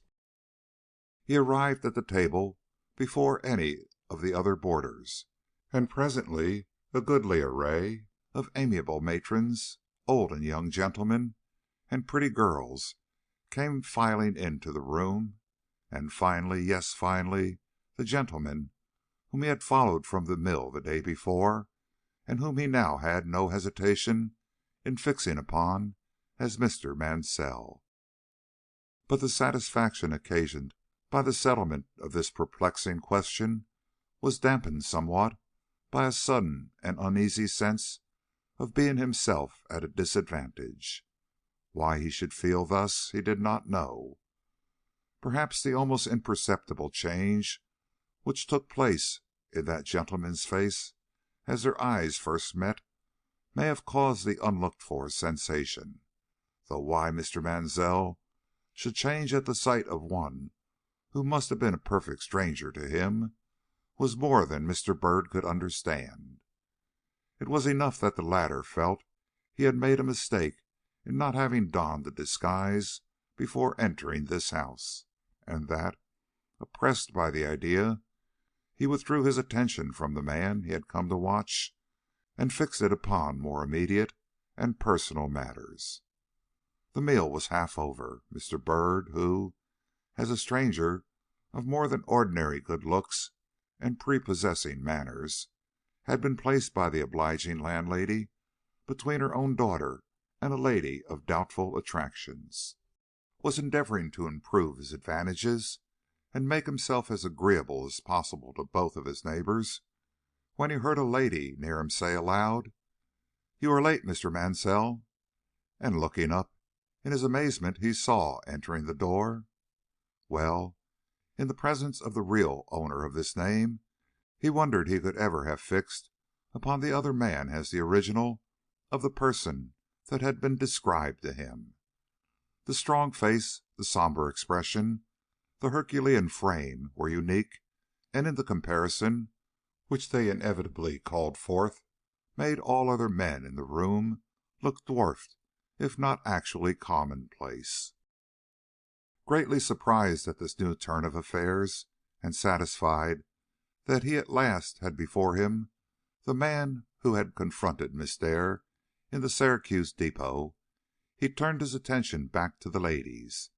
He, however, took care to keep one ear open on the side of the newcomer, in hope of gleaning from his style and manner of conversation some notion of his disposition and nature. But Craik Mansell was at no time a talkative man, and at this especial period of his career was less inclined than ever to enter into the trivial debates or good-natured repartee that was the staple of conversation at Mrs. Hart's table. So Mr. Byrd's wishes in this regard were foiled. He succeeded, however, in assuring himself by a square look into the other's face that to whatever temptation this man may have succumbed, or whatever crime he may have been guilty, he was by nature neither cold, cruel, nor treacherous, and that the deadly blow, if dealt by him, was the offspring of some sudden impulse or violent ebullition of temper, and was being repented of with every breath he drew. But this discovery, though it modified Mr. Byrd's own sense of personal revolt against the man, could not influence him in the discharge of his duty, which was to save another of less interesting and perhaps less valuable traits of character from the consequences of a crime he had never committed. It was, therefore, no more than just that upon withdrawing from the table he should endeavor to put himself in the way of settling that second question, upon whose answer in the affirmative depended the rightful establishment of his secret suspicions. That was, whether this man was at or near the house of his aunt at the time when she was assaulted. Mrs. Hart's parlors were always thrown open to her boarders in the evening. There, at any time from 7 to 10, you might meet a merry crowd of young people intent upon enjoying themselves, and usually highly successful in their endeavors to do so. Into this throng Mr. Byrd accordingly insinuated himself, and being of the sort to win instant social recognition, soon found that he had but to make his choice in order to win for himself that tete-a-tete conversation from which he hoped so much. He consequently surveyed the company with a critical eye, and soon made up his mind as to which lady was the most affable in her manners and the least likely to meet his advances with haughty reserve, and having won an introduction to her, sat down at her side with the stern determination of making her talk about Mr. Mansell. "You have a very charming company here," he remarked. "The house seems to be filled with a most cheerful class of people." "Yes," was the not unlooked-for reply. "We are all merry enough, if we except Mr. Mansell. But, of course, there is excuse for him. No one expects him to join in our sports." "Mr. Mansell? The gentleman who came in late for supper?" repeated Mr. Byrd, with no suggestion of the secret satisfaction he felt at the immediate success of his scheme. "Yes, he is in great trouble, you know. Is the nephew of the woman who was killed a few days ago at Sibley. Don't you remember? The widow lady who was struck on the head by a man of the name of Hildreth, and who died after uttering something about a ring, supposed by many to be an attempt on her part to describe the murderer." "Yes," was the slow, almost languid response. and a dreadful thing, too, quite horrifying in its nature. And so this Mr. Mansell is her nephew," he suggestively repeated. "Odd. I suppose he has told you all about the affair?" "He? Mercy! I don't suppose you could get him to say anything about it to save your life. He isn't of the talking sort. Besides, I don't believe he knows any more about it than you or I. He hasn't been to Sibley." "Didn't he go to the funeral?" "No, he said he was too ill, and indeed he was shut up one whole day with a terrible sore throat. He is the heir, too, of all her savings, they say. But he won't go to Sibley. Some folks think it's queer, but I—" Here her eyes wandered, and her almost serious look vanished in a somewhat coquettish smile. Following her gaze with his own, Mr. Byrd perceived a gentleman approaching. It was the one he had first taken for Mr. Mansell. "Beg pardon," was the somewhat abrupt salutation with which this person advanced, "but they are proposing a game in the next room, and Miss Clayton's assistance is considered absolutely indispensable." "Mr. Brown, first allow me to make you acquainted with Mr. Byrd," said the light-hearted damsel, with a gracious inclination. "As you are both strangers, it is well for you to know each other, especially as I expect you to join in our games." "Thank you," protested Mr. Brown, "but I don't play games." Then, seeing the deep bow of acquiescence which Mr. Byrd was making, added, with what appeared to be a touch of jealousy, "except under strong provocation," and holding out his arm, offered to escort the young lady into the next room. With an apologetic glance at Mr. Byrd, she accepted the attention proffered her, and speedily vanished into the midst of the laughing group that awaited her. Mr. Byrd found himself alone. "Check number 1," thought he, and he bestowed anything but an amiable benediction upon the man who had interrupted him in the midst of so promising a conversation. His next move was in the direction of the landlady's daughter, who, being somewhat shy, favored a retired nook behind the piano. They had been neighbors at the table, and he could at once address her without fear of seeming obtrusive. "I do not see here the dark young gentleman whom you call Mr. Mansell," he remarked inquiringly. "Oh, no, he is in trouble. A near relative of his was murdered in cold blood the other day, and under the most aggravating circumstances. Haven't you heard about it? She was a Mrs. Clemmens, and lived in Sibley. It was in all the papers." "Ah, yes, I remember about it very well. And so he is her nephew," he went on, recklessly repeating himself in his determination to elicit all he could from these young and thoughtless misses. "A peculiar-looking young man, has the air of thoroughly understanding himself." "Yes, he is very smart, they say." "Does he never talk?" "Oh, yes, that is, he used to, but since his aunt's death we don't expect it. He is very much interested in machinery, and has invented something—" "Oh, Clara, you're not going to sit here," interposed the reproachful voice of a saucy-eyed maiden, who at this moment peeped around the corner of the piano. "We want all the recruits we can get," she cried, with a sudden blush, as she encountered the glance of Mr. Byrd. "Do come, and bring the gentlemen too." And she slipped away to join that very Mr. Brown, who by his importunities had been the occasion of the former interruption from which Mr. Byrd had suffered. "That man and I will quarrel yet," was the mental exclamation with which the detective rose. "Shall we join your friends?" asked he, assuming an unconcern he was far from feeling. "Yes, if you please," was the somewhat timid, though evidently pleased, reply. And Mr. Byrd noted down in his own mind check number 2. The game was a protracted one. Twice did he think to escape from the merry crowd he had entered, and twice did he fail to do so.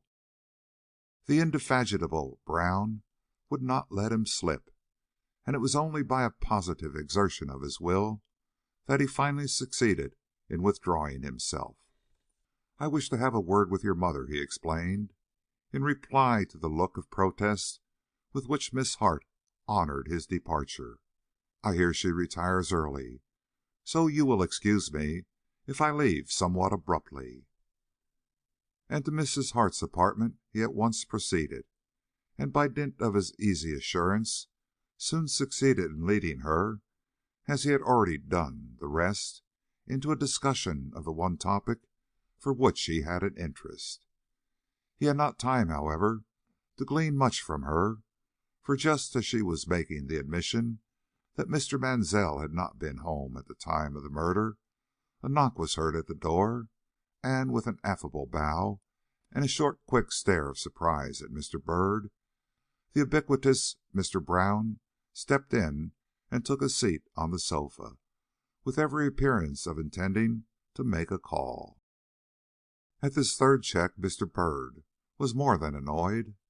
Rising, however, with the most amiable courtesy, he bowed his acknowledgments to the landlady, and without heeding her pressing invitation to remain and make the acquaintance of Mr. Brown, left the room and betook himself back to the parlors. He was just 1 minute too late. The last of the boarders had gone upstairs, and only an empty room met his eyes. He at once ascended to his own apartment. It was on the 4th floor. There were many other rooms on this floor, and for a moment he could not remember which one was his own door. At last, however, he felt sure it was the third one from the stairs, and going to it, gave a short knock in case of a mistake, and hearing no reply, opened it and went in. The first glance assured him that his recollection had played him false, and that he was in the wrong room. The second was that he was in that of Mr. Mansell. The sight of the small model of a delicate and intricate machine that stood in full view on the table before him would have been sufficient assurance of this fact, even if the inventor himself had been absent. But he was there, seated at a table with his back to the door, and his head bowed forward on his arms. He presented such a picture of misery or despair that Mr. Byrd felt his sympathies touched in spite of himself, and hastily stumbling backward, was about to confusedly withdraw, when a doubt struck him as to the condition of the deathly, still, and somewhat pallid figure before him, and, stepping hurriedly forward, he spoke the young man's name, and, failing to elicit a response, laid his hand on his shoulder with an apology for disturbing him and an inquiry as to how he felt. The touch acted where the voice had failed. Leaping from his partly recumbent position, Craik Mansell faced the intruder with indignant inquiry written in every line of his white and determined face. "To what do I owe this intrusion?" he cried, his nostrils expanding and contracting with an anger that proved the violence of his nature when aroused. "First, to my carelessness," responded Mr. Byrd, "and secondly—" But there he paused, for the first time in his life, perhaps, absolutely robbed of speech. His eye had fallen upon a picture that the other held clutched in his vigorous right hand. It was a photograph of Imogene Dare, and it was made conspicuous by two heavy black lines which had been relentlessly drawn across the face in the form of a cross.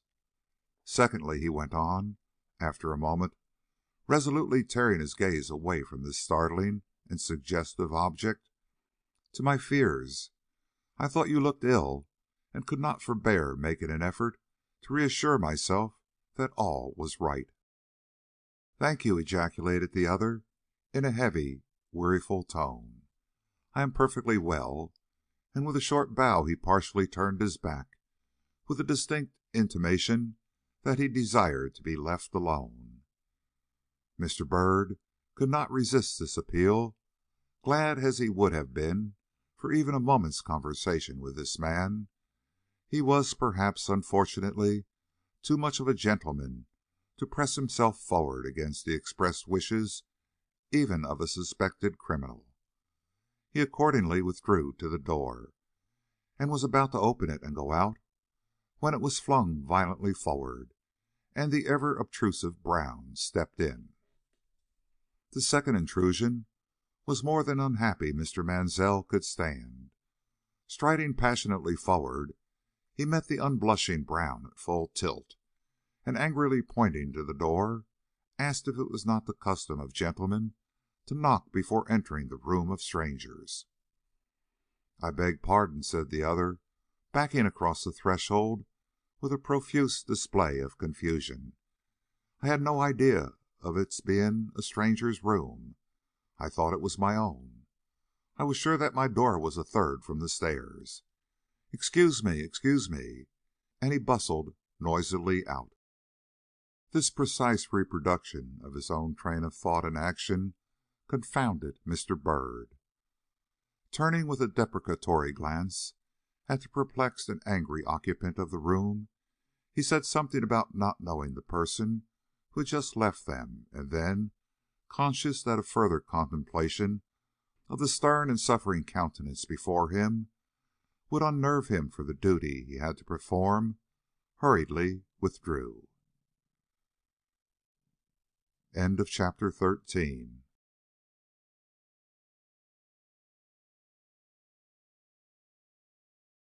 Chapter 14. A Last Attempt. When fortune means to men most good, she looks upon them with a threatening eye. King John. The sleep of Horace Byrd that night was anything but refreshing. In the first place, he was troubled about this fellow Brown, whose last impertinence showed he was a man to be watched, and, if possible, understood.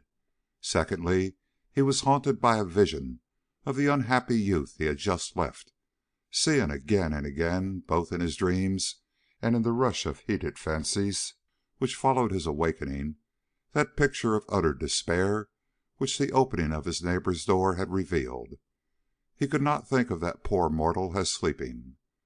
Whether it was the result of his own sympathetic admiration for Miss Dare, or of some subtle clairvoyance bestowed upon him by the darkness and stillness of the hour, he felt assured that the quiet watch he had interrupted by his careless importunity had been again established, and that if he could tear down the partition separating their two rooms, he should see the bowed form and buried face crouched despairingly above the disfigured picture. The depths of human misery and the maddening passions that underlie all crime has been revealed to him for the first time, perhaps, in all their terrible suggestiveness, and he asked himself over and over, as he tossed on his uneasy pillow, if he possessed the needful determination to carry on the scheme he had undertaken, in the face of the unreasoning sympathies which the phantomless misery of this young man had aroused. Under the softening influence of the night he answered, no. But when the sunlight came, and the full flush of life, with its restless duties and common necessities, awoke within him, he decided, yes. Mr. Mansell was not at the breakfast table when Mr. Byrd came down.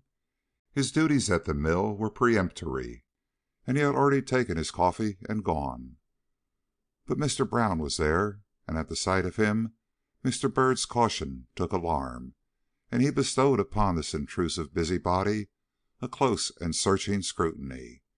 It, however, elicited nothing in the way of his own enlightenment beyond the fact that this fellow, total stranger though he seemed, was for some inexplicable reason an enemy to himself or his plans.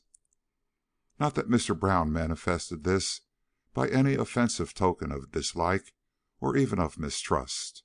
On the contrary, he was excessively polite, and let slip no opportunity for dragging Mr. Byrd into the conversation. Yet, for all that, a secret influence was already at work against the detective, and he could not attribute it to any other source than the jealous efforts of this man. Miss Hart was actually curt to him, and in the attitude of the various persons about the board he detected a certain reserve which had been entirely absent from their manner the evening before. But while placing, as he thought, due weight upon this fellow's animosity, he had no idea to what it would lead, till he went upstairs.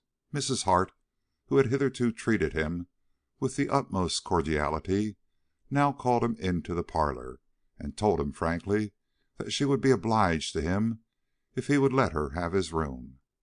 To be sure, she qualified the seeming harshness of her request by an intimation that a permanent occupant had applied for it, and offered to pay his board at the hotel till he could find a room to suit him in another house. But the fact remained that she was really in a flutter to rid herself of him, and no subterfuge could hide it, and Mr. Byrd, to whose plans the full confidence of those around him was essential, found himself obliged to acquiesce in her desires, and announced at once his willingness to depart. Instantly she was all smiles, and overwhelmed him with overtures of assistance, but he courteously declined her help, and flying from her apologies with what speed he could, went immediately to his room. Here he sat down to deliberate. The facts he had gleaned, despite the interference of his unknown enemy, were three. First, that Craik Mansell had found excuses for not attending the inquest or even the funeral of his murdered aunt. Secondly, that he had a strong passion for invention, and had even now the model of a machine on hand. And third, that he was not at home, wherever else he may have been, on the morning of the murder in Sibley. A poor and meagre collection of insignificant facts, thought Mr. Byrd, too poor and meagre to avail much in stemming the tide threatening to overwhelm Gouverneur Hildreth.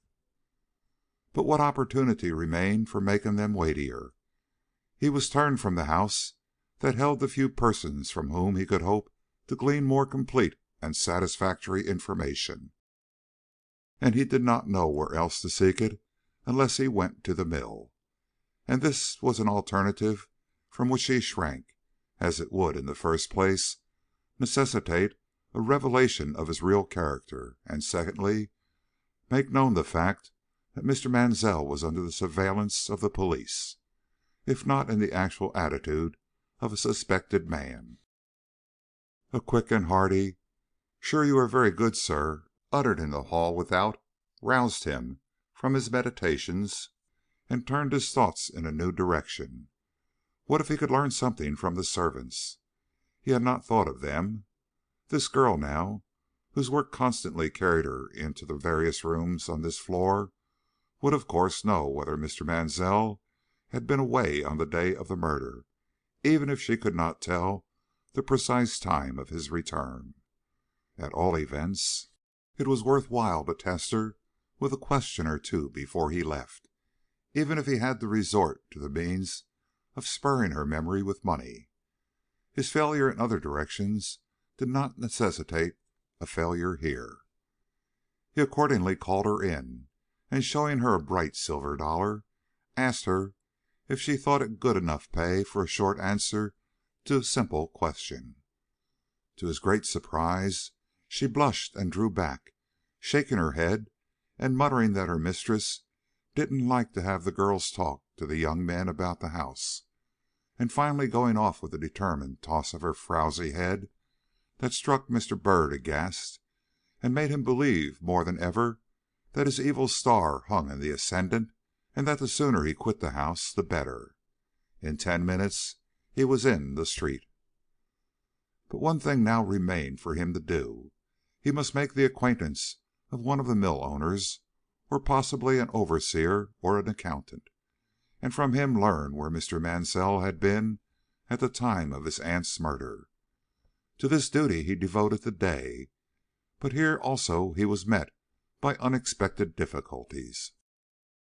Though he took pains to disguise himself before proceeding to the mill, all the endeavors which he made to obtain an interview there with any responsible person were utterly fruitless. Whether his ill luck at the house had followed him to this place he could not tell, but for some reason or other there was not one of the gentlemen for whom he inquired but had some excuse for not seeing him, and worn out at last with repeated disappointments, if not oppressed by the doubtful looks he received from the various subordinates who carried his messages, he left the building and proceeded to make use of the only means now left to him of compassing his end. This was to visit Mr. Goodman, the one member of the firm who was not at his post that day, and see if from him he could gather the single fact he was in search of. Perhaps the atmosphere of distrust with which I am surrounded in this quarter has not reached this gentleman's house, thought he, and having learned from the directory where the house was, he proceeded immediately to it.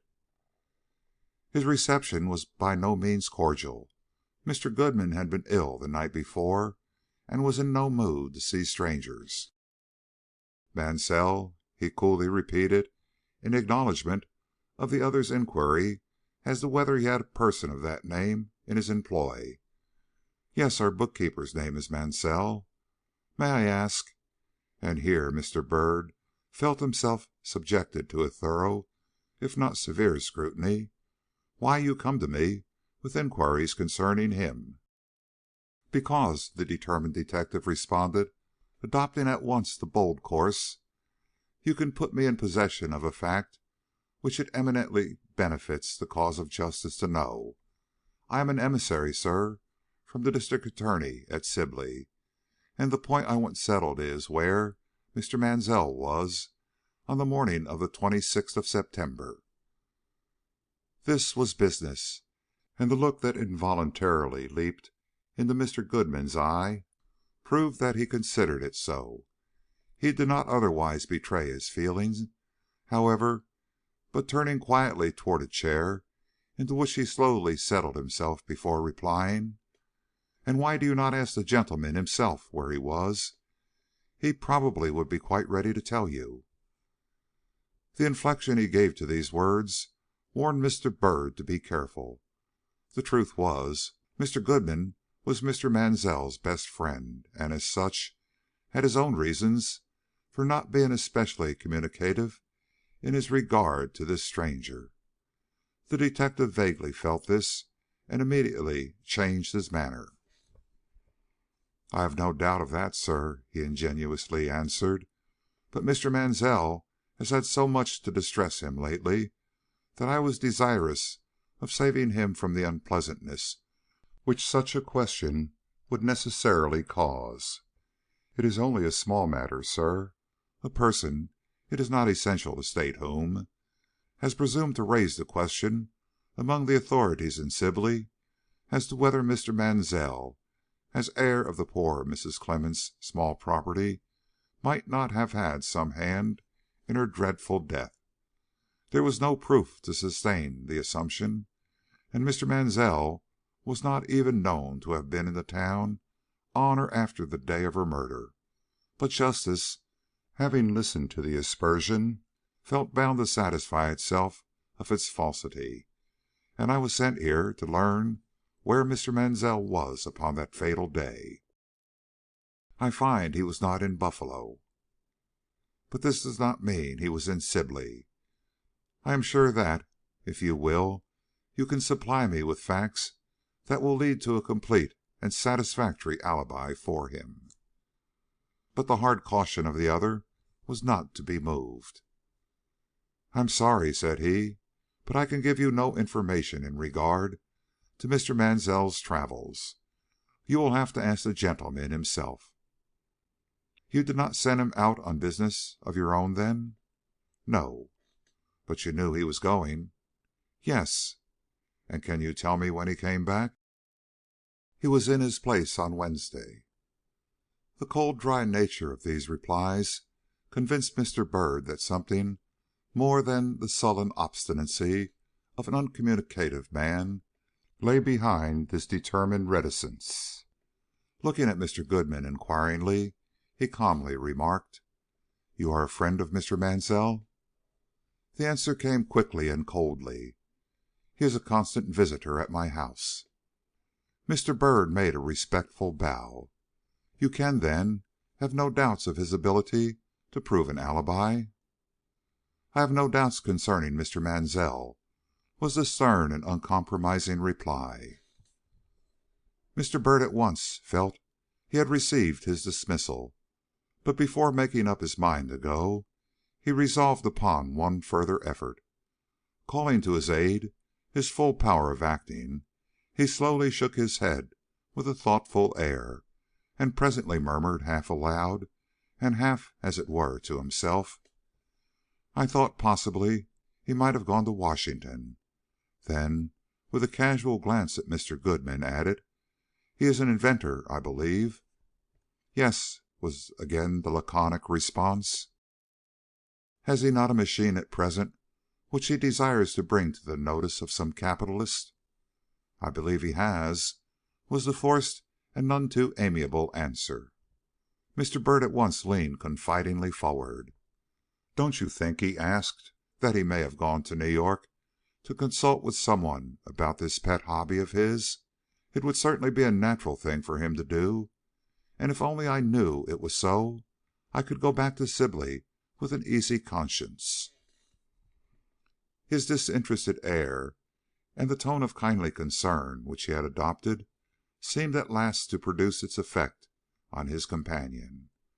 Relaxing a trifle of his austerity, Mr. Goodman went so far as to admit that Mr. Mansell had told him that business connected with his patent had called him out of town, but beyond this he would allow nothing, and Mr. Byrd, baffled in his attempts to elicit from this man any distinct acknowledgment of Mr. Mansell's whereabouts at the critical time of Mrs. Clemmens' death, made a final bow and turned toward the door. It was only at this moment he discovered that Mr. Goodman and himself had not been alone in the room, that curled up in one of the window seats was a little girl of some 10 or 12 years of age, who, at the first tokens of his taking his departure, slipped shyly down to the floor and ran before him out into the hall. He found her by the front door when he arrived there. She was standing with her hand on the knob, and presented such a picture of childish eagerness, tempered by childish timidity, that he involuntarily paused before her with a smile. She needed no further encouragement.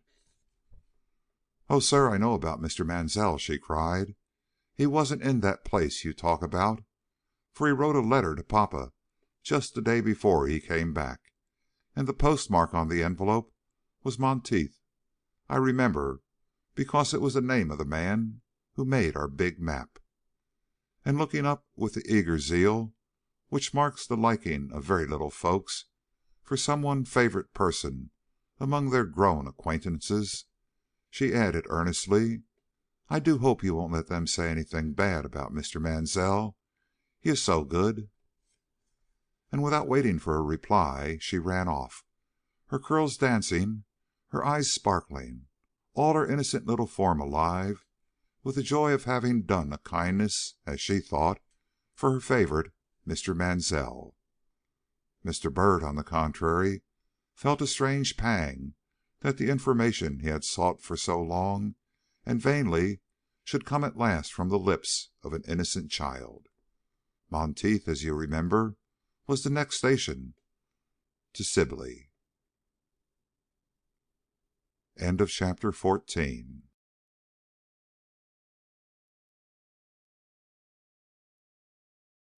Chapter 15.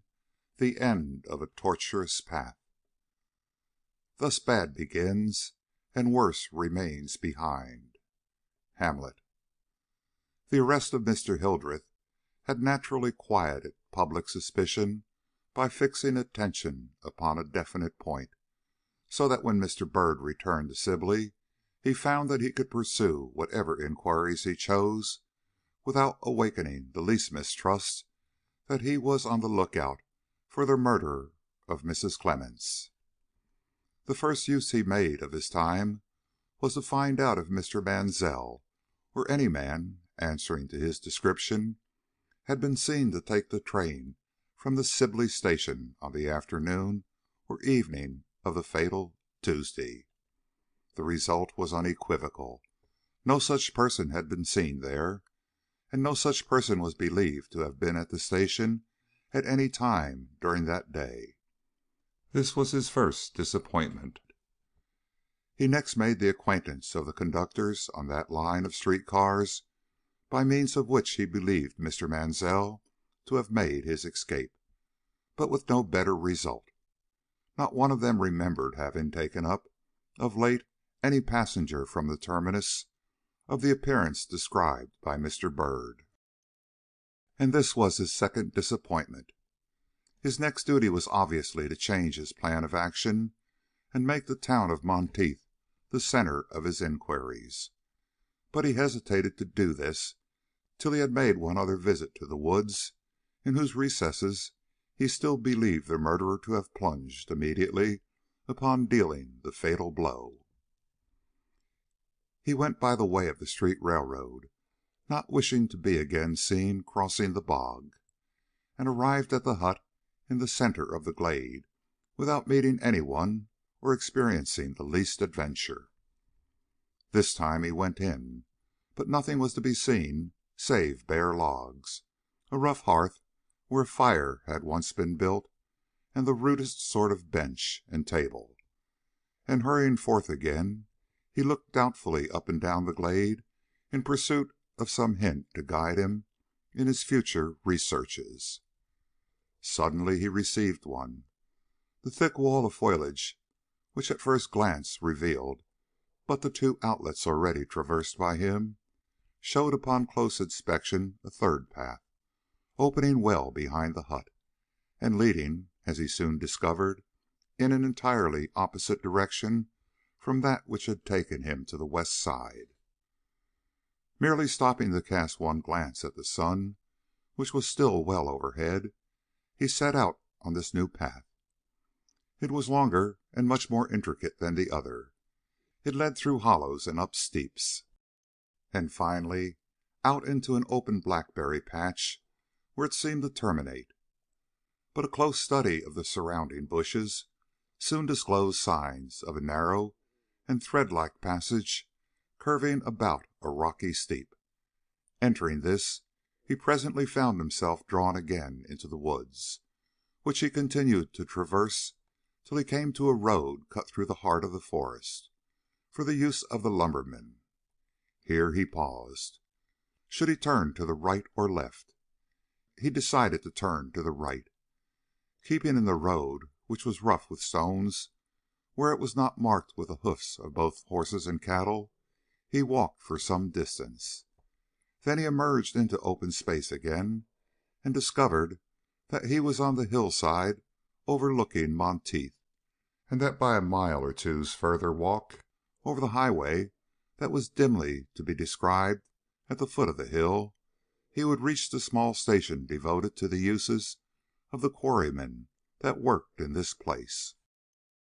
There was no longer any further doubt that this route, and not the other, had been the one taken by Mr. Mansell on that fatal afternoon.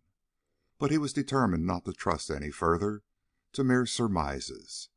So hastening down the hill, he made his way in the direction of the highway, meaning to take the walk alluded to, and to learn for himself what passengers had taken the train at this point on the Tuesday afternoon so often mentioned. But a barrier rose in his way. A stream, which he had barely noticed in the quick glance he threw over the landscape from the brow of the hill, separated with quite a formidable width of water the hillside from the road, and it was not till he wandered back for some distance along its banks that he found a bridge. The time thus lost was considerable, but he did not think of it, and when, after a long and weary tramp, he stepped upon the platform of the small station, he was so eager to learn if he had correctly followed the scent that he forgot to remark that the road he had taken was anything but an easy or feasible one for a hasty escape. The accommodation trains, which alone stop at this point, had both passed, and he found the station master at leisure. A single glance into his honest and intelligent face convinced the detective that he had a reliable man to deal with. He at once commenced his questions. "Do many persons beside the quarryman take the train at this place?" asked he. "Not many," was the short but sufficiently good-natured rejoinder. "I guess I could easily count them on the fingers of one hand," he laughed. "You would be apt to notice, then, if a strange gentleman got on board here at any time, would you not?" "Guess so. Not often troubled that way, but sometimes. Can you tell me whether a young man of very dark complexion, heavy mustache, and a determined, if not excited expression, took the cars here for Monteith, say any day last week?" "I don't know," mused the man. "Dark complexion, you say, large mustache. Let me see." "No dandy," Mr. Byrd carefully explained, "but a strong man who believes in work. He was possibly in a state of somewhat nervous hurry," he went on suggestively, "and if he wore an overcoat at all, it was a gray one." The face of the man lighted up. "I seem to remember," said he. "Did he have a very bright blue eye and a high color?" Mr. Byrd nodded. "And did he carry a peculiarly shaped bag, of which he was very careful?" "I don't know," said Mr. Byrd, but remembering the model, added with quick assurance, "I have no doubt he did," which seemed to satisfy the other, for he at once cried, "I recollect such a person very well. I noticed him before he got to the station, as soon, in fact, as he came in sight. He was walking down the highway and seemed to be thinking of something. He's of the kind to attract attention. What about him, sir?" "Nothing.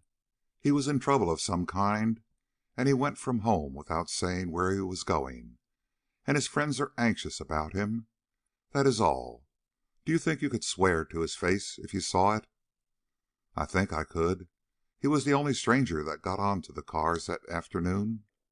"Do you remember, then, the day?" "Well, no, now I don't." "But can't you, if you try?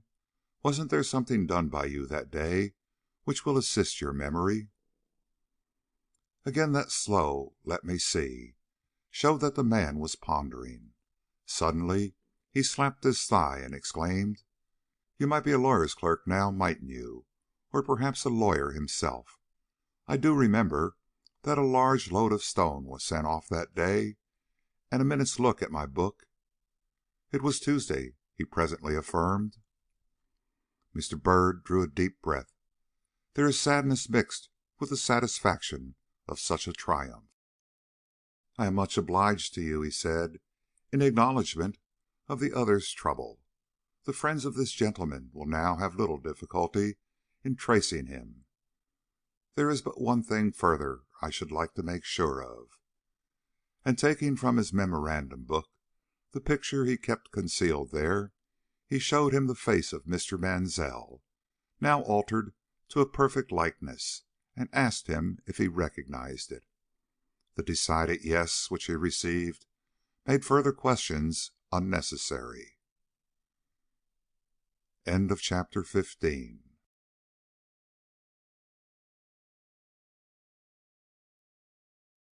Chapter 16. Storm. "Oh, my offence is rank, it smells to heaven, it hath the primal eldest curse upon it." Hamlet. A day had passed. Mr. Byrd, who no longer had any reason to doubt that he was upon the trail of the real assailant of the widow Clemmens, had resolved upon a third visit to the woods, this time with the definite object of picking up any clue, however trifling, in support of the fact that Craik Mansell had passed through the glade behind his aunt's house.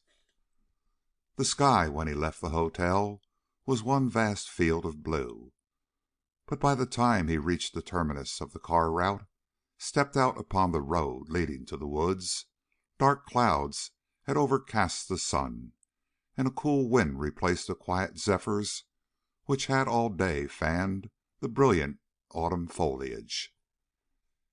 He did not realize the condition of the atmosphere, however, and proceeded on his way, thinking more of the person he had just perceived issuing from the doorway of Professor Darling's lofty mansion, than of the low mutterings of distant thunder that now and then disturbed the silence of the woods, or of the ominous brazen tint which was slowly settling over the huge bank of clouds that filled the northern sky. For that person was Miss Dare, and her presence here, or anywhere near him at this time, must of necessity awaken a most painful train of thought. But, though unmindful of the storm, he was dimly conscious of the darkness that was settling about him. Quicker and quicker grew his pace, and at last he almost broke into a run as the heavy pall of a large black cloud swept up over the zenith and wiped from the heavens the last remnant of blue sky. One drop fell, then another, then a slow, heavy patter that bent double the leaves they fell upon, as if a shower of lead had descended upon the heavily writhing forest. The wind had risen, too, and the vast aisles of that clear and beautiful woods thundered with the swaying of boughs and the crash here and there of an old and falling limb. But the lightning delayed. The blindest or most abstracted man could be ignorant no longer of what all this turmoil meant. Stopping in the path along which he had been speeding, Mr. Byrd glanced before him and behind, in a momentary calculation of distances, and deciding he could not regain the terminus before the storm burst, pushed on toward the hut. He reached it just as the first flash of lightning darted down through the heavy darkness, and was about to fling himself against the door, when something, was it the touch of an invisible hand, or the crash of awful thunder, which at this instant ploughed up the silence of the forest and woke a pandemonium of echoes about his head, stopped him?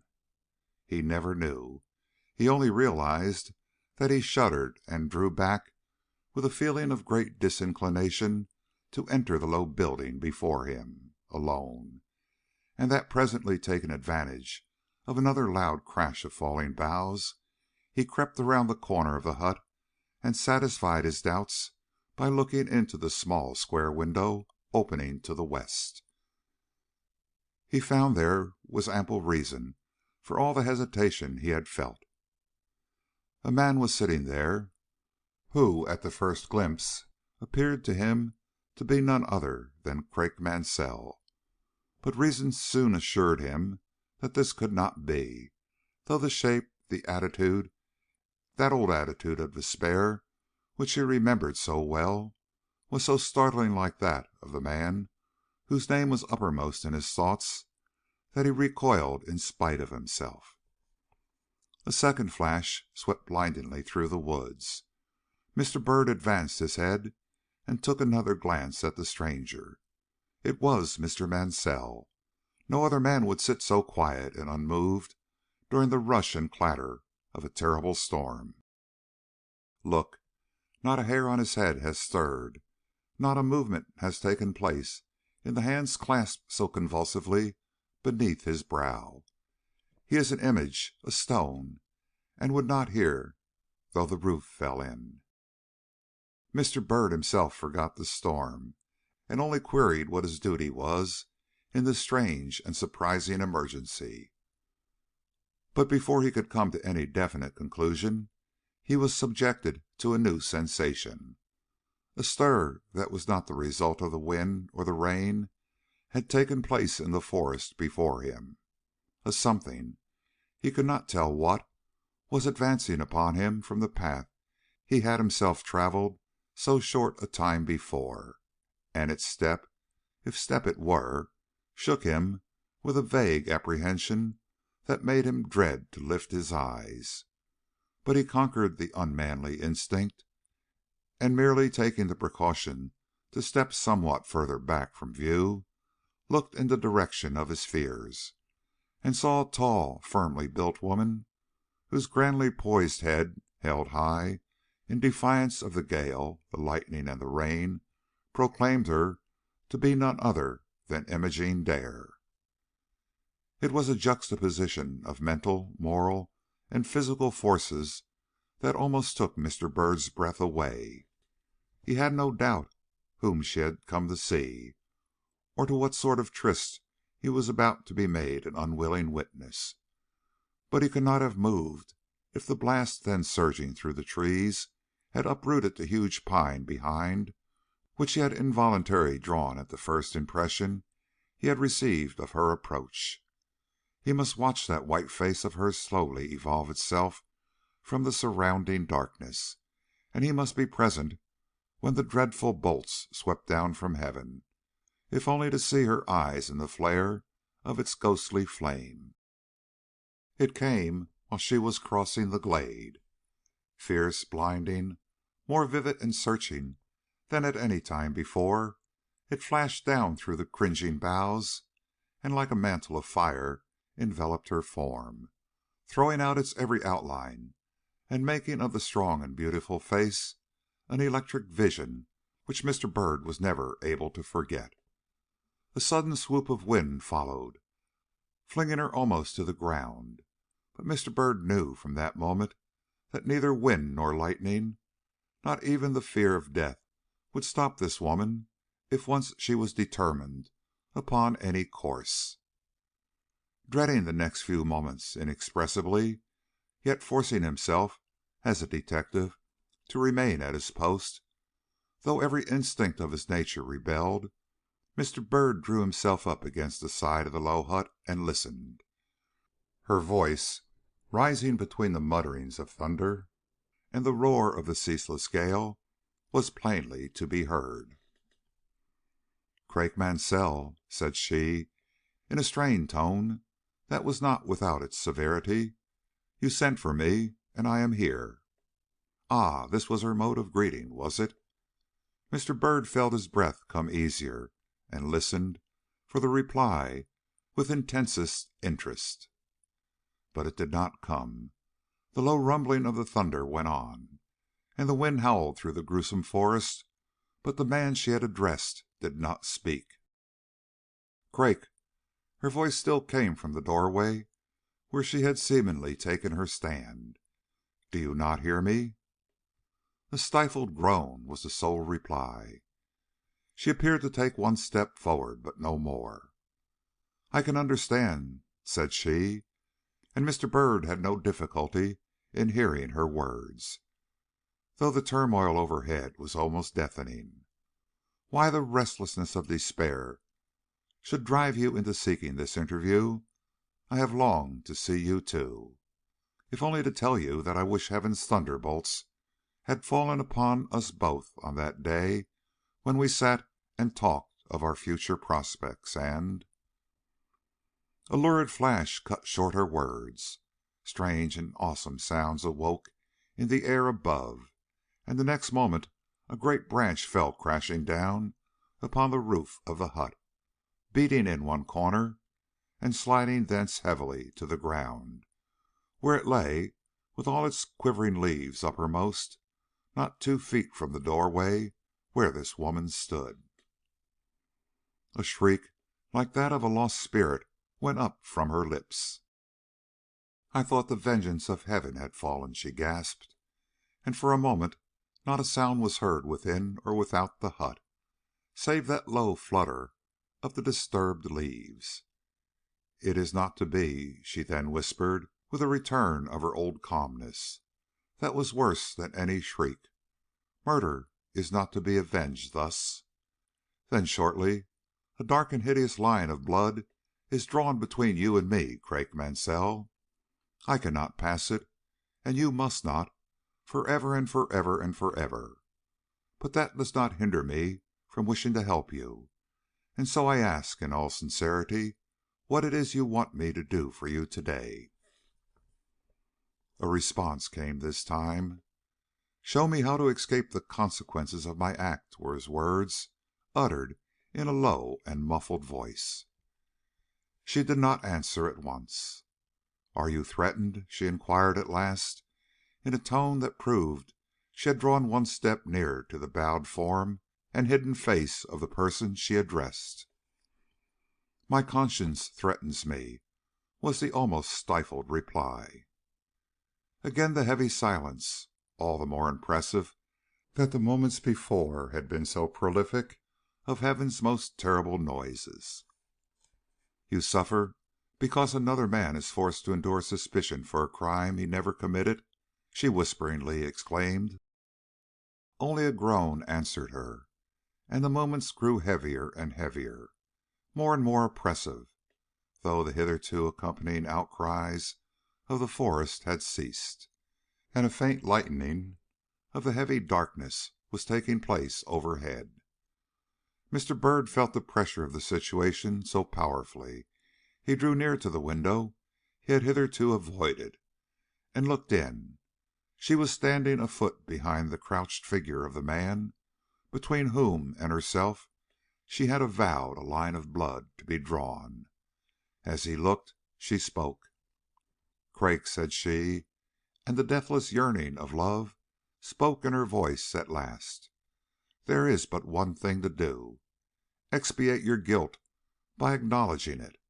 Save the innocent from unmerited suspicion, and trust to the mercy of God. It is the only advice I can give you. I know no other road to peace. If I did—" She stopped, choked by the terror of her own thoughts. "Craik," she murmured at last, "on the day I hear of your having made this confession, I vow to take an oath of celibacy for life. It is the only recompense I can offer for the misery and sin into which our mutual mad ambitions have plunged you." And subduing with a look of inexpressible anguish an evident longing to lay her hand in final caress upon that bended head, she gave him one parting look, and then with a quick shudder hurried away and buried herself amid the darkness of the wet and shivering woods. End of chapter 16.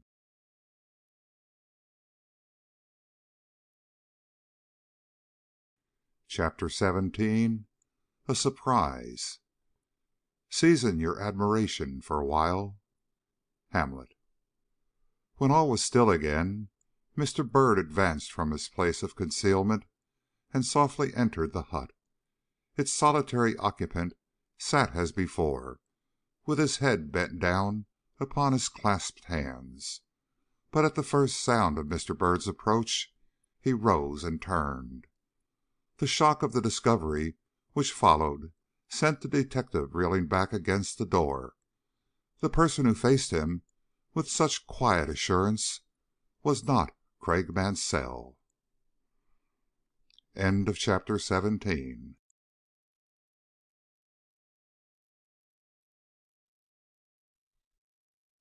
Chapter 18. A brace of detectives. "Hath this fellow no feeling of his business?" Hamlet. No action, whether foul or fair, is ever done but it leaves somewhere a record. Longfellow. "So there are two of us. I thought as much when I first set eyes upon your face in Buffalo."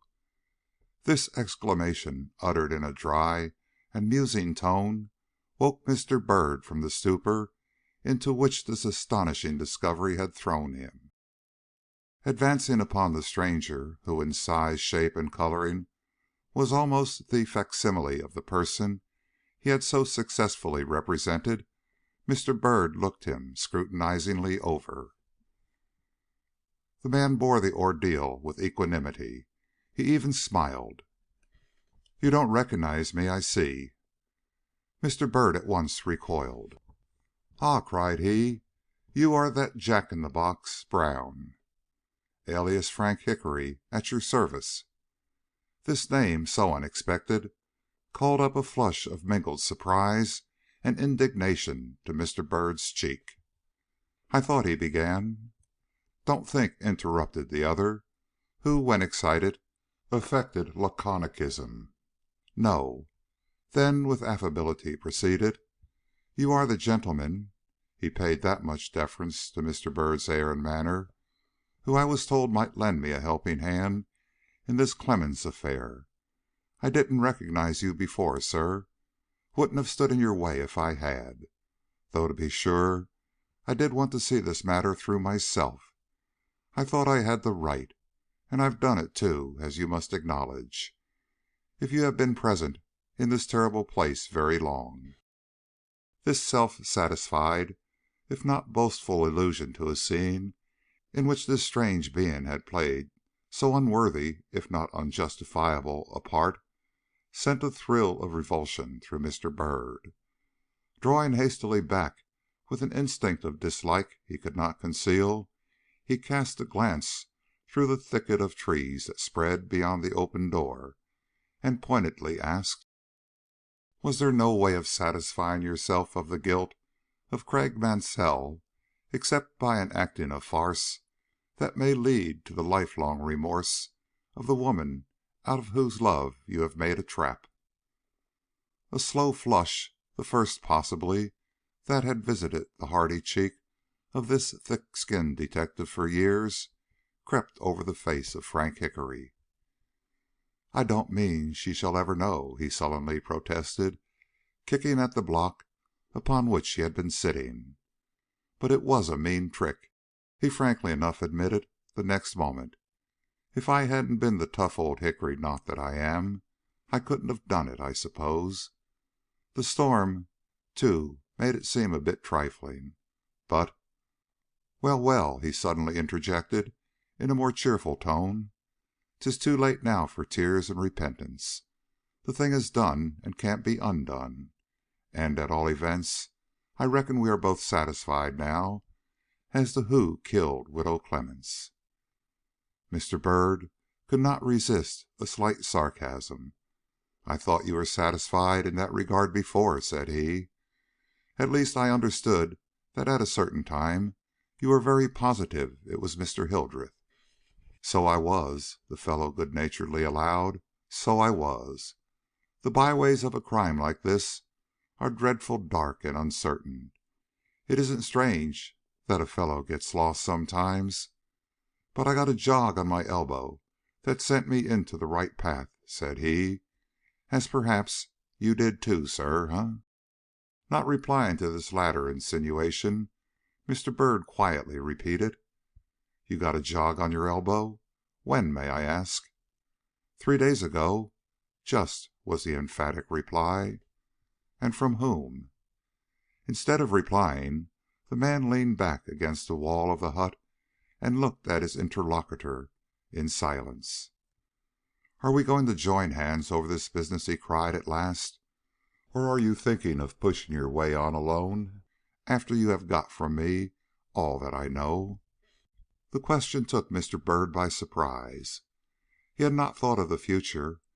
He was as yet too much disturbed by his memories of the past.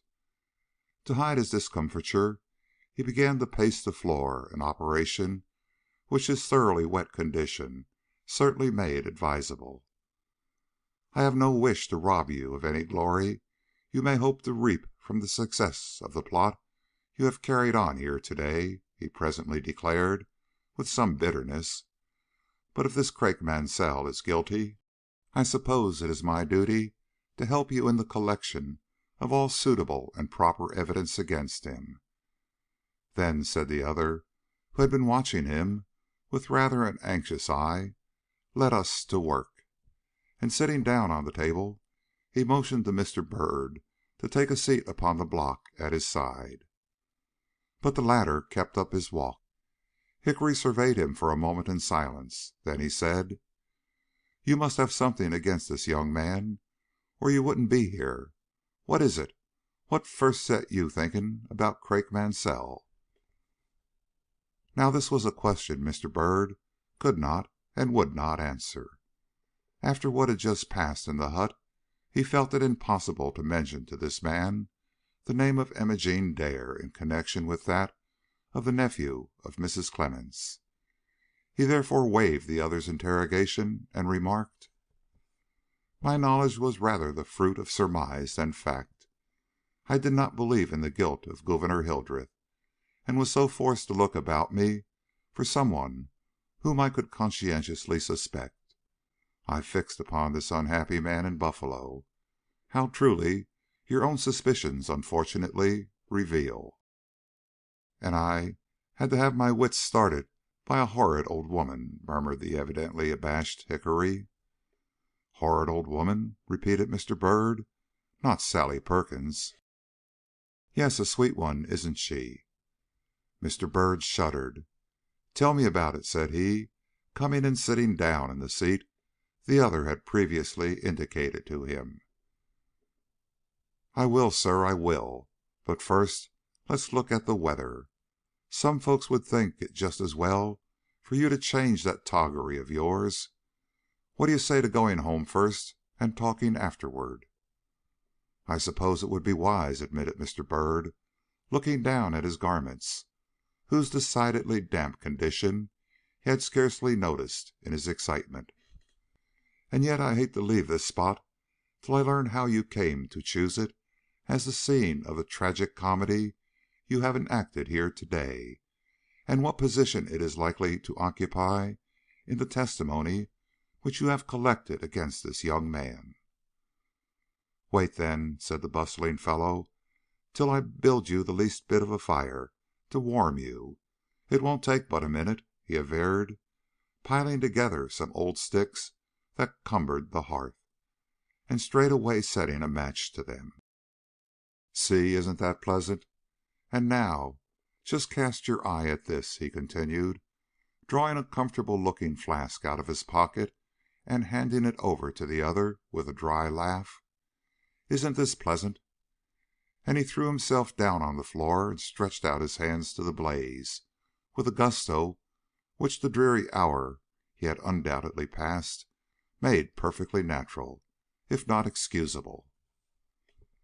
"I thank you," said Mr. Byrd. "I didn't know I was so chilled." And he, too, enjoyed the warmth.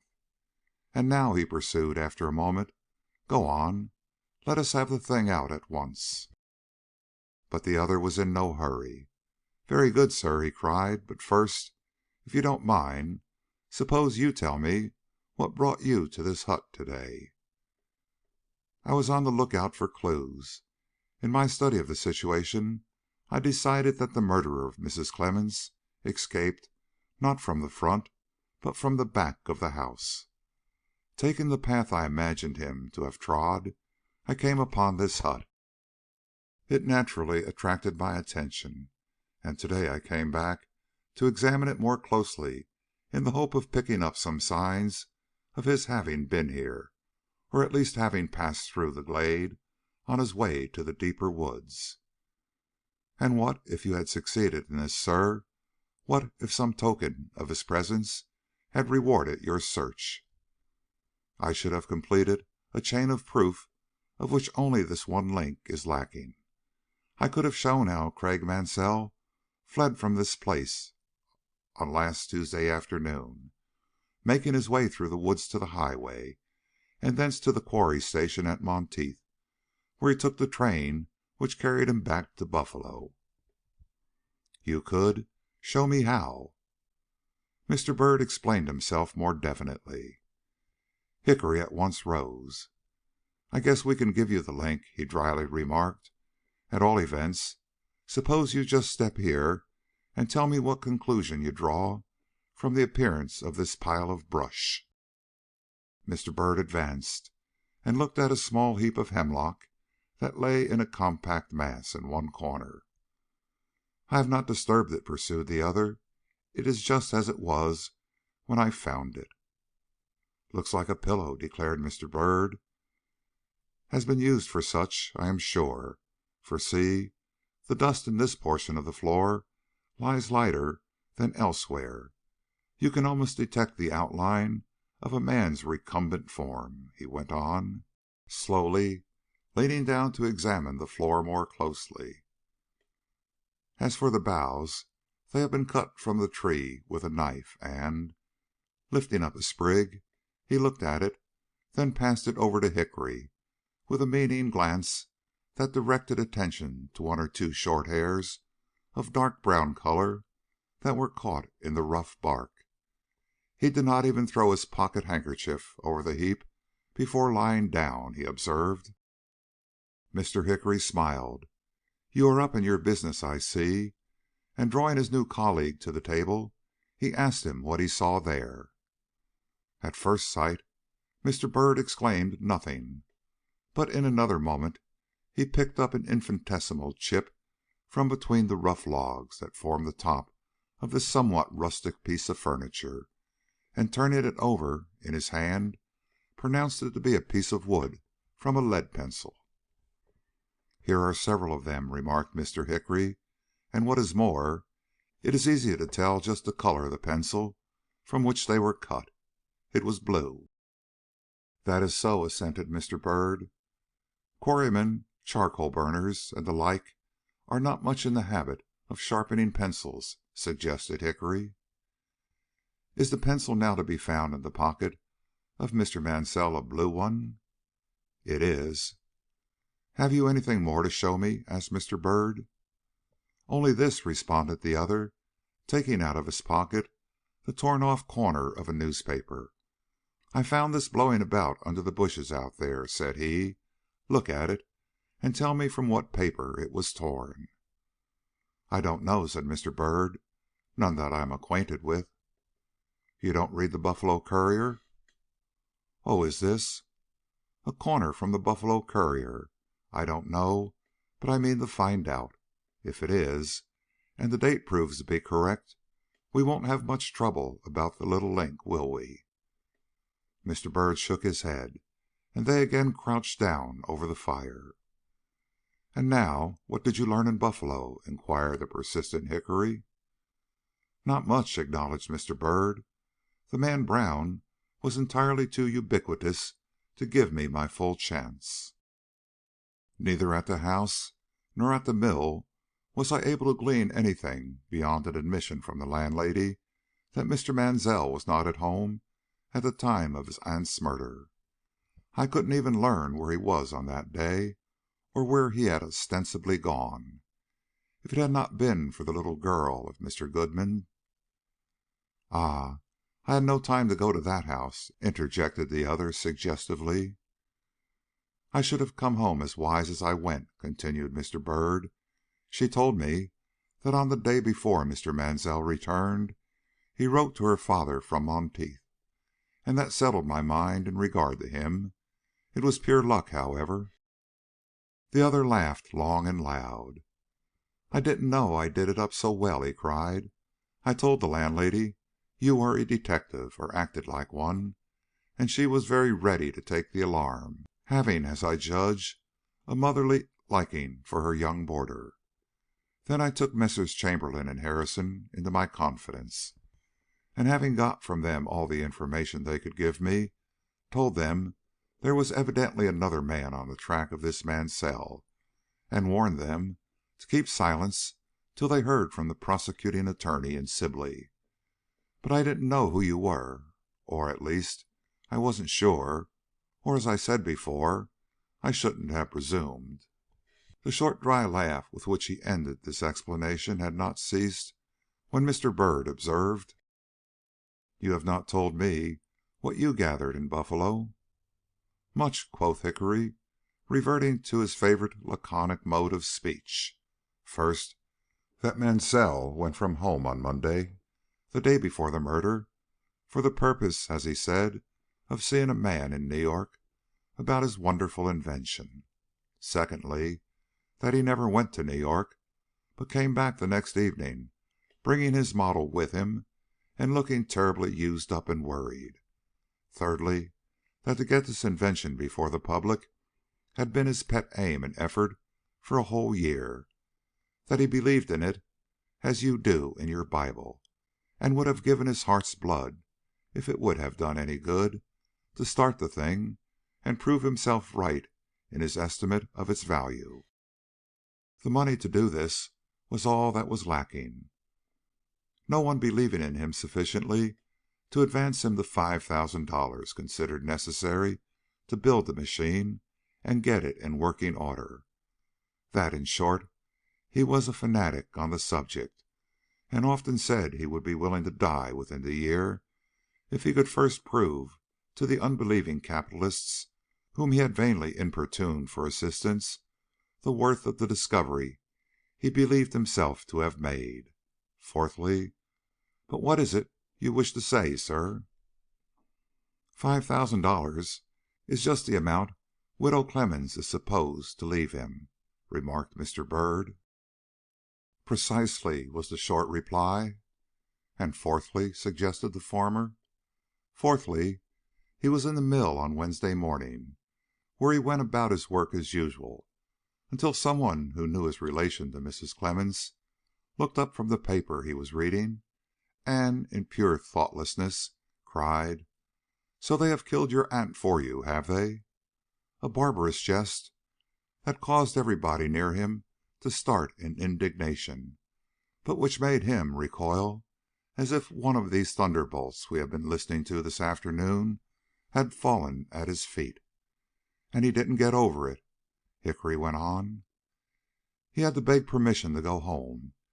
He said the terrible news had made him ill, and indeed he looked sick enough, and continued to look sick enough for days. He had letters from Sibley, and an invitation to attend the inquest and be present at the funeral services, but he refused to go. He was threatened with diphtheria, he declared, and remained away from the mill until the day before yesterday. Some one, I don't remember who, says he went out of town the very Wednesday he first heard the news, but if so, he could not have been gone long, for he was at home Wednesday night, sick in bed, and threatened, as I have said, with diphtheria. Fifthly, well, fifthly, I'm afraid of your criticisms, laughed the rough detective. Fifthly is the result of my poking about among Mr. Mansell's traps. Ah, frowned the other, with a vivid remembrance of that picture of Miss Dare, with its beauty blotted out by the ominous black lines. You are too squeamish for a detective, the other declared. Guess you're kept for the fancy business, eh? The look Mr. Byrd gave him was eloquent. Go on, said he. Let us hear what lies behind your fifthly. Love, returned the man. Locked in the drawer of this young gentleman's table, I found some half-dozen letters tied with a black ribbon. I knew they were written by a lady, but squeamishness is not a fault of mine, and so I just allowed myself to glance over them. They were from Miss Dare, of course, and they revealed the fact that love, as well as ambition, had been a motive power in determining this Mansell to make a success out of his invention. Leaning back, the now self-satisfied detective looked at Mr. Byrd. The name of Miss Dare, he went on, brings me to the point from which we started. I haven't yet told you what old Sally Perkins had to say to me. No, rejoined Mr. Byrd. Well, continued the other, poking with his foot the dying embers of the fire till it started up into a fresh blaze. The case against this young fellow wouldn't be worth very much without that old crone's testimony, I reckon. But with it, I guess we can get along. Let us hear, said Mr. Byrd. The old woman is a wretch, Hickory suddenly broke out. She seems to gloat over the fact that a young and beautiful woman is in trouble. She actually trembled with eagerness as she told her story. If I hadn't been rather anxious myself to hear what she had to say, I could have thrown her out the window. As it was, I let her go on. Duty before pleasure, you see. Duty before pleasure. But her story, persisted Mr. Byrd, letting some of his secret irritation betray itself. Well, her story was this. Monday afternoon, the day before the murder, you know, she was up in these very woods hunting for witch hazel. She had got her arms full, and was going home across the bog when she suddenly heard voices. Being of a curious disposition, like myself, I suppose, she stopped, and seeing just before her a young gentleman and lady sitting on an old stump, crouched down in the shadow of a tree, with the harmless intent, no doubt, of amusing herself with their conversation. It was more interesting than she expected, and she really became quite tragic as she related her story to me. I cannot do justice to it myself, and I shan't try. It is enough that the man whom she did not know, and the woman whom she immediately recognized as Miss Dare, were both in a state of great indignation. That he spoke of selfishness and obstinacy on the part of his aunt, and that she, in the place of rebuking him, replied in a way to increase his bitterness, and led him finally to exclaim, "I cannot bear it!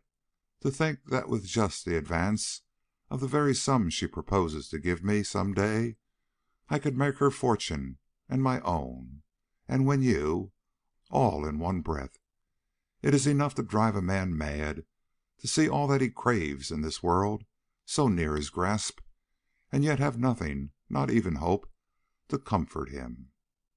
And at that, it seems, they both rose, and she, who had not answered anything to this, struck the tree before which they stood with her bare fist, and murmured a word or so which the old woman couldn't catch, but which was evidently something to the effect that she wished she knew Mrs. Clemmens, for Mansell, of course it was he, said, in almost the same breath, "And if you did know her, what then?"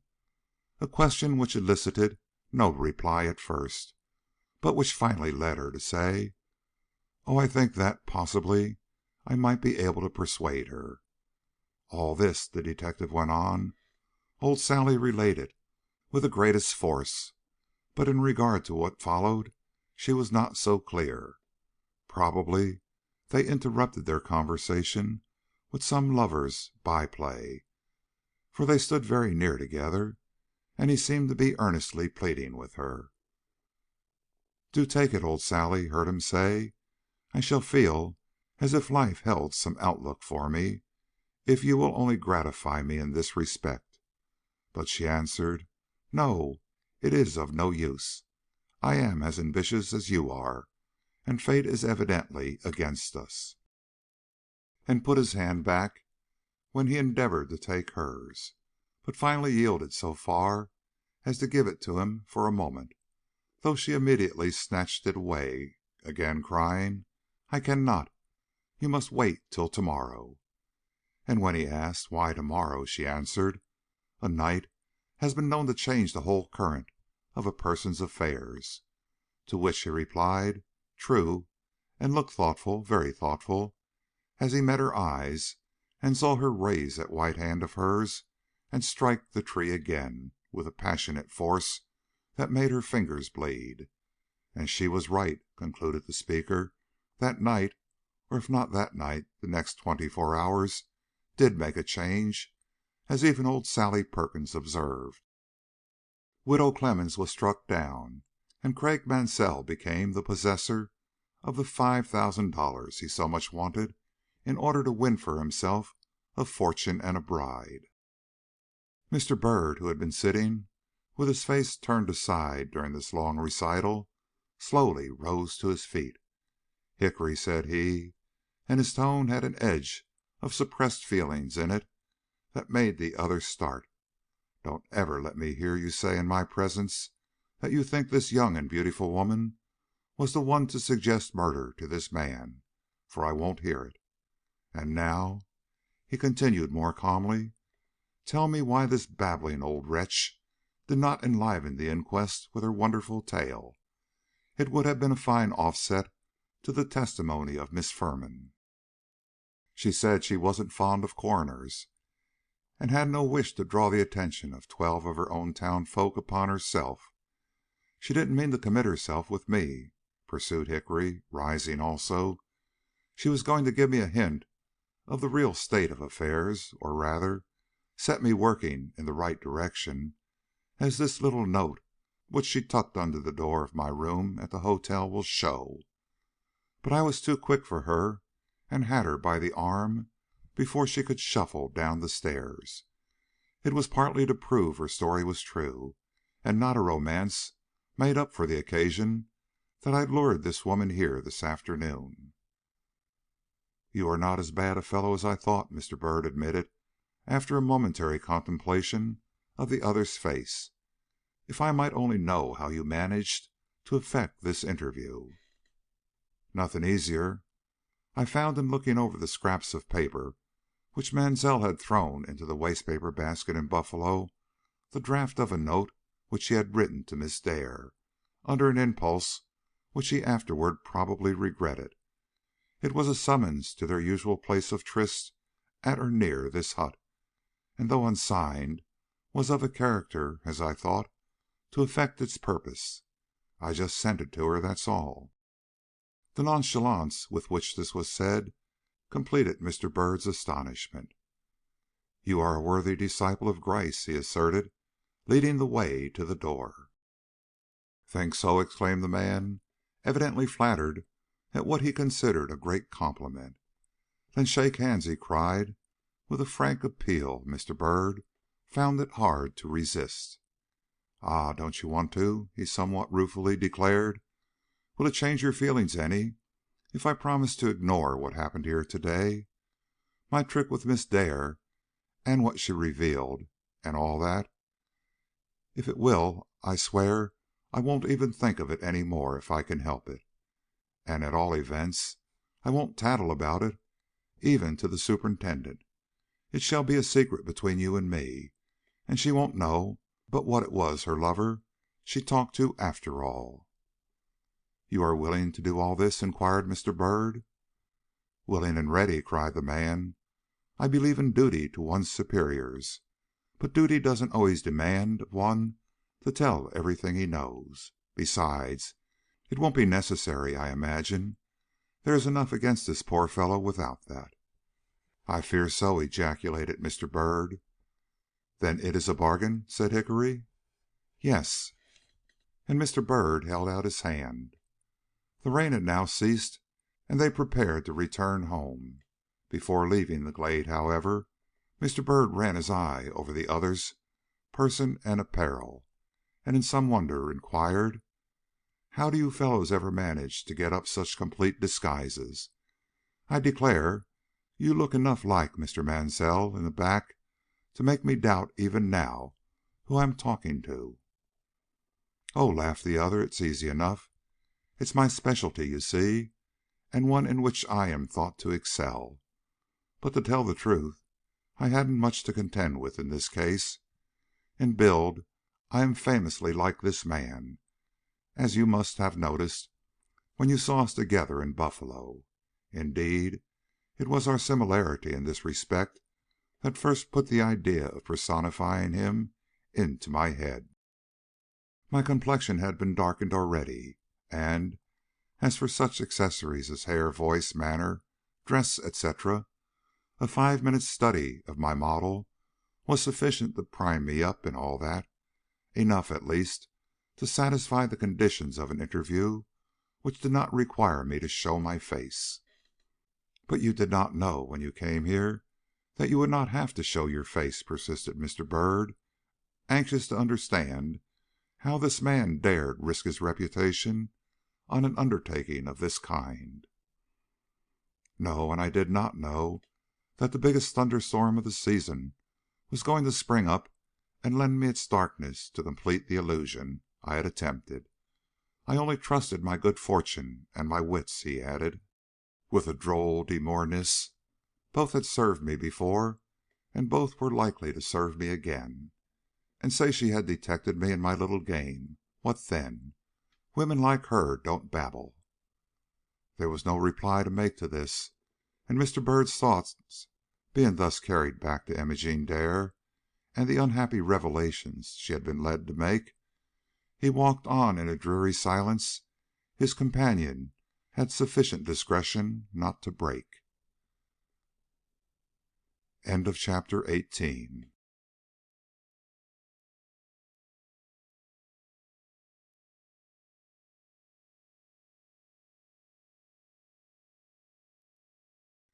CHAPTER XIX. Mr. Ferris. Which of you have done this? Macbeth. What have we here? Tempest. Mr. Ferris sat in his office in a somewhat gloomy frame of mind. There had been bad news from the jail that morning. Mr. Hildreth had attempted suicide the night before, and was now lying in a critical condition at the hospital. Mr. Ferris himself had never doubted this man's guilt. From Hildreth's first appearance at the inquest, the district attorney had fixed upon him as the murderer of Mrs. Clemmens, and up to this time he had seen no good and substantial reason for altering his opinion. Even the doubts expressed by Mr. Byrd had moved him but little. Mr. Byrd was an enthusiast, and naturally enough shrank from believing a gentleman capable of such a crime. But the other detective's judgment was unswayed, and he considered Hildreth guilty. It was not astonishing, then, that the opinion of Mr. Ferris should coincide with that of the older and more experienced man. But the depths of despair or remorse which led Mr. Hildreth to this desperate attempt upon his own life had struck the district attorney with dismay.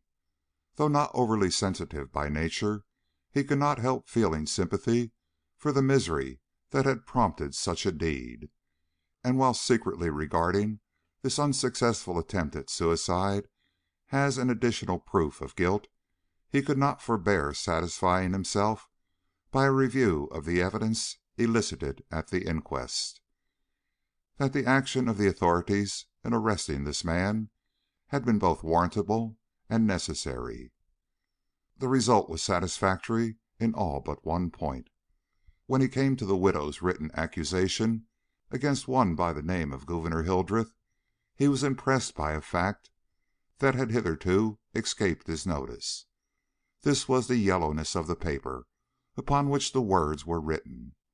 If they had been transcribed a dozen years before, they would not have looked older, nor would the ink have presented a more faded appearance. Now, as the suspected man was under 25 years of age, and must therefore have been a mere child when the paper was drawn up, the probability was that the Gouverneur intended was the prisoner's father, their names being identical. But this discovery, while it robbed the affair of its most dramatic feature, could not affect in any serious way the extreme significance of the remaining real and compromising facts which told so heavily against this unfortunate man. Indeed, the well-known baseness of the father made it easier to distrust the son, and Mr. Ferris had just come to the conclusion that his duty compelled him to draw up an indictment of the would-be suicide when the door opened and Mr. Byrd and Mr. Hickory came in. To see these two men in conjunction was a surprise to the district attorney. He, however, had no time to express himself on the subject, for Mr. Byrd, stepping forward, immediately remarked: "Mr. Hickory and I have been in consultation, sir, and we have a few facts to give you that we think will alter your opinion as to the person who murdered Mrs. Clemmens." "Is that so?" cried Mr. Ferris, looking at Hickory with a glance indicative of doubt. "Yes, sir," exclaimed that not easily abashed individual, with an emphasis decided enough to show the state of his feelings on the subject. "After I last saw you, a woman came in my way and put into my hands so fresh and promising a clue that I dropped the old scent at once and made instanter for the new game. But I soon found I was not the only sportsman on this trail. Before I had taken a dozen steps, I ran upon this gentleman, and finding him true grit, struck up a partnership with him that has led to our bringing down the quarry together." "Humph!" quoth the District Attorney. "Some very remarkable discoveries must have come to light to influence the judgment of two such men as yourselves." "You are right," rejoined Mr. Byrd. "In fact, I should not be surprised if this case proved to be one of the most remarkable on record. It is not often that equally convincing evidence of guilt is found against two men having no apparent connection." "And you have collected such evidence?" "We have." "And who is the person you consider equally open to suspicion with Mr. Hildreth?" "Craik Mansell, Mrs. Clemmens' nephew." The surprise of the District Attorney was, as Mr. Hickory in later days remarked, "nuts" to him. The solemn nature of the business he was engaged upon never disturbed this hardy detective's sense of the ludicrous, and he indulged in one of his deepest chuckles as he met the eye of Mr. Ferris. "One never knows what they are going to run upon in a chase of this kind, do they, sir?" he remarked, with the greatest cheerfulness. "Mr. Mansell is no more of a gentleman than Mr. Hildreth, yet because he is the second one of his caste who has attracted our attention, you are naturally very much surprised. But wait till you hear what we have to tell you. I am confident you will be satisfied with our reasons for suspecting this new party." And he glanced at Mr. Byrd, who, seeing no cause for delay, proceeded to unfold before the District Attorney the evidence they had collected against Mr. Mansell. It was strong, telling, and seemingly conclusive, as we already know, and awoke in the mind of Mr. Ferris the greatest perplexity of his life. It was not simply the facts urged against Mr. Mansell were of the same circumstantial character and of almost the same significance as those already urged against Mr. Hildreth, but that the association of Miss Dare's name with this new theory of suspicion presented difficulties, if it did not involve consequences, calculated to make any friend of Mr. Orcutt quail. And Mr. Ferris was such a friend, and he knew very well the violent nature of the shock which this eminent lawyer would experience at discovering the relations held by this trusted woman toward a man suspected of a crime. Then Miss Dare herself, was this beautiful and cherished woman, hitherto believed by all who knew her to be set high above the reach of reproach, to be dragged down from her pedestal and submitted to the curiosity of the rabble, if not to its insinuations and reproach? It seemed hard, even to this stern, dry searcher among dead men's bones. It seemed both hard and bitter, and yet, because he was an honest man, he had no thought of paltering with his duty. He could only take time to make sure what that duty was. He accordingly refrained from expressing any opinion in regard to Mr. Mansell's culpability to the two detectives, and finally dismissed them without any special orders. But a day or two after this he sent for them again and said: "Since I have seen you, I have considered with due carefulness the various facts presented to me in support of your belief that Craik Mansell is the man who assailed the widow Clemmens, and have weighed them against the equally significant facts pointing toward Mr. Hildreth as the guilty party, and find but one link lacking in the former chain of evidence which is not lacking in the latter, and that is this: Mrs. Clemmens, in one or two lucid moments which returned to her after the assault, gave utterance to an exclamation which many think was meant to serve as a guide in determining the person of her murderer. She said, 'Ring,' as Mr. Byrd here will doubtless remember, and then 'hand,' as if she wished to fix upon the minds of those about her that the hand uplifted against her wore a ring. At all events, such a conclusion is plausible enough, and led to my making an experiment yesterday which has forever set the matter at rest in my own mind. I took my stand at the huge clock in her house, just in the attitude she was supposed to occupy when struck, and while in this position ordered my clerk to advance upon me from behind, with his hands clasped about a stick of wood, which he was to bring down within an inch of my head.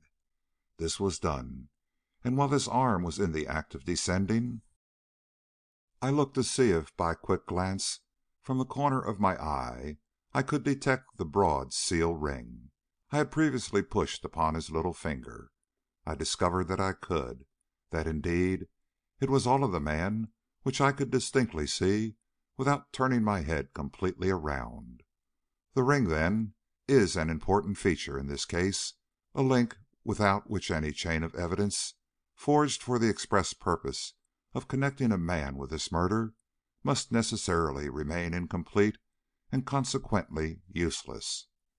But amongst the suspicious circumstances brought to bear against Mr. Mansell, I discerned no token of connection between him and any such article, while we all know that Mr. Hildreth not only wore a ring on the day of the murder, but considered the circumstances so much in his own disfavor that he slipped it off his finger when he began to see the shadow of suspicion falling upon him. You have, then, forgotten the diamond I picked up from the floor of Mrs. Clemmens' dining room on the morning of the murder?" suggested Mr. Byrd, with great reluctance. "No," answered the District Attorney, shortly. "But Miss Dare distinctly avowed that ring to be hers, and you have brought me no evidence as yet to prove her statement false. If you can supply such proof, or if you can show that Mr. Mansell had that ring on his hand when he entered Mrs. Clemmens' house on that fatal morning, another fact which, by the way, rests as yet upon inference only, I shall consider the case against him as strong as that against Mr. Hildreth, otherwise not." But Mr. Byrd, with a vivid remembrance before him of Miss Dare's looks and actions in the scene he had witnessed between her and the supposed Mansell in the hut, smiled with secret bitterness over this attempt of the District Attorney to shut his eyes to the evident guiltiness of this man. Mr. Ferris saw this smile and instantly became irritated. "I do not doubt any more than yourself," he resumed, in a changed voice, "that this young man allowed his mind to dwell upon the possible advantages which might accrue to himself if his aunt should die.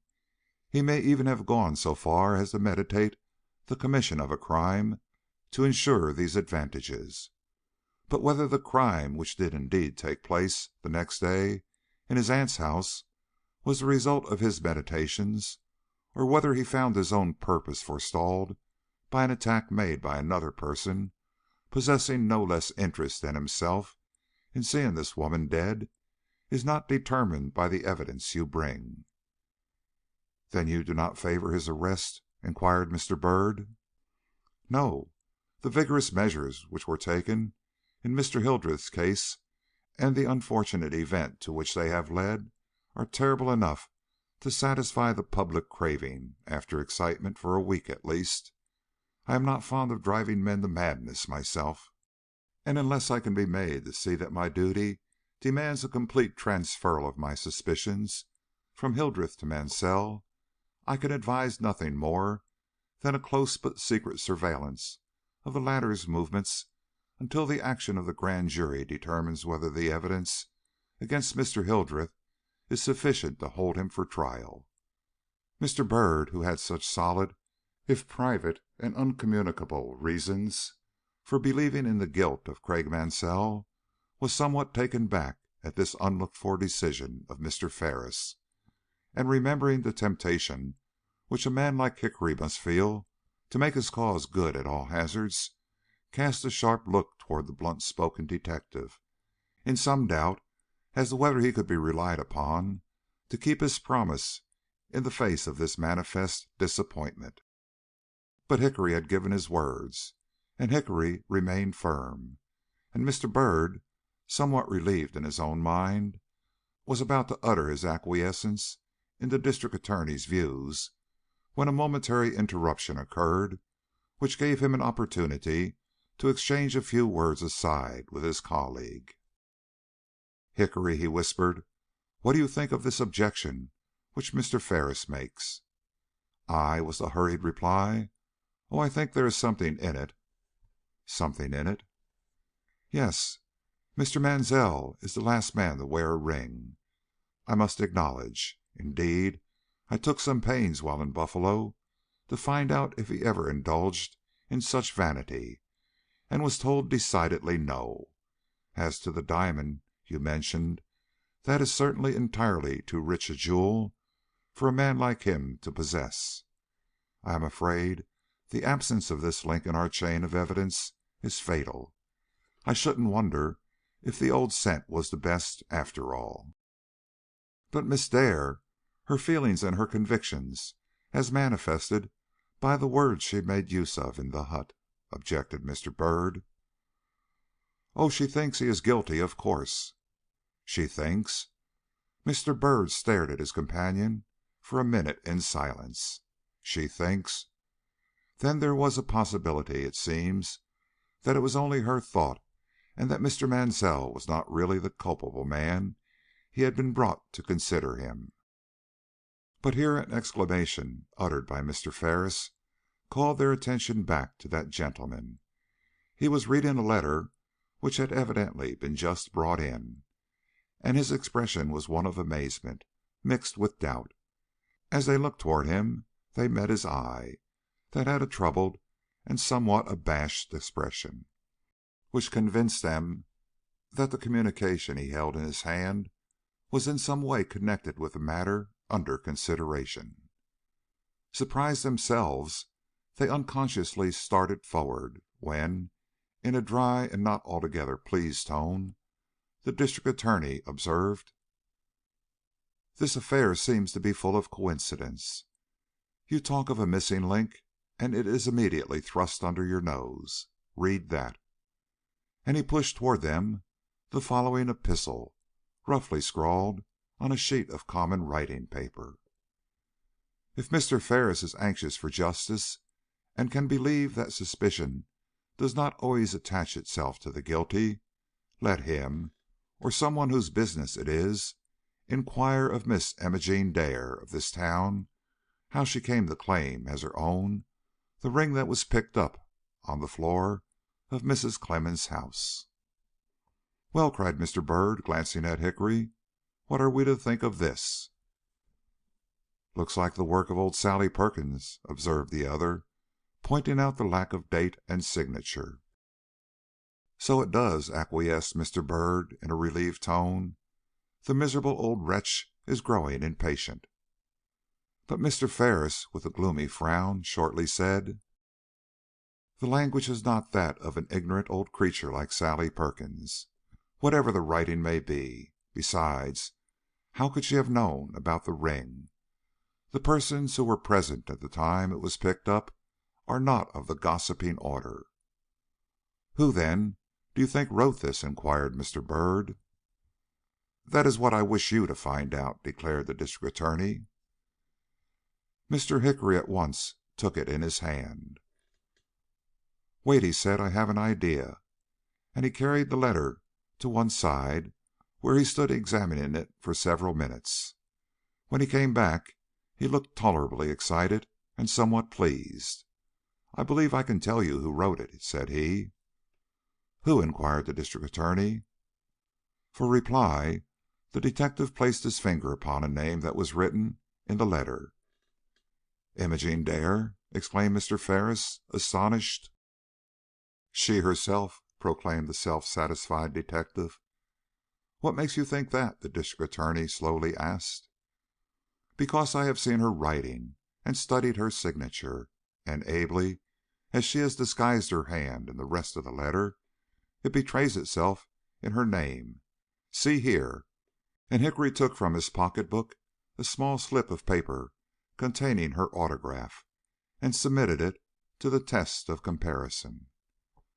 The similarity between the two signatures was evident, and both Mr. Byrd and Mr. Ferris were obliged to allow the detective might be right, though the admission opened up suggestions of the most formidable character. "It is a turn for which I am not prepared," declared the District Attorney. "It is a turn for which we are not prepared," repeated Mr. Byrd, with a controlling look at Hickory. "Let us, then, defer further consideration of the matter till I have had an opportunity to see Miss Dare," suggested Mr. Ferris. And the two detectives were very glad to acquiesce in this. for they were as much astonished as he at this action of Miss Dare, though, with their better knowledge of her feelings, they found it comparatively easy to understand how her remorse and the great anxiety she doubtless felt for Mr. Hildreth had sufficed to drive her to such an extreme and desperate measure. End of chapter 19.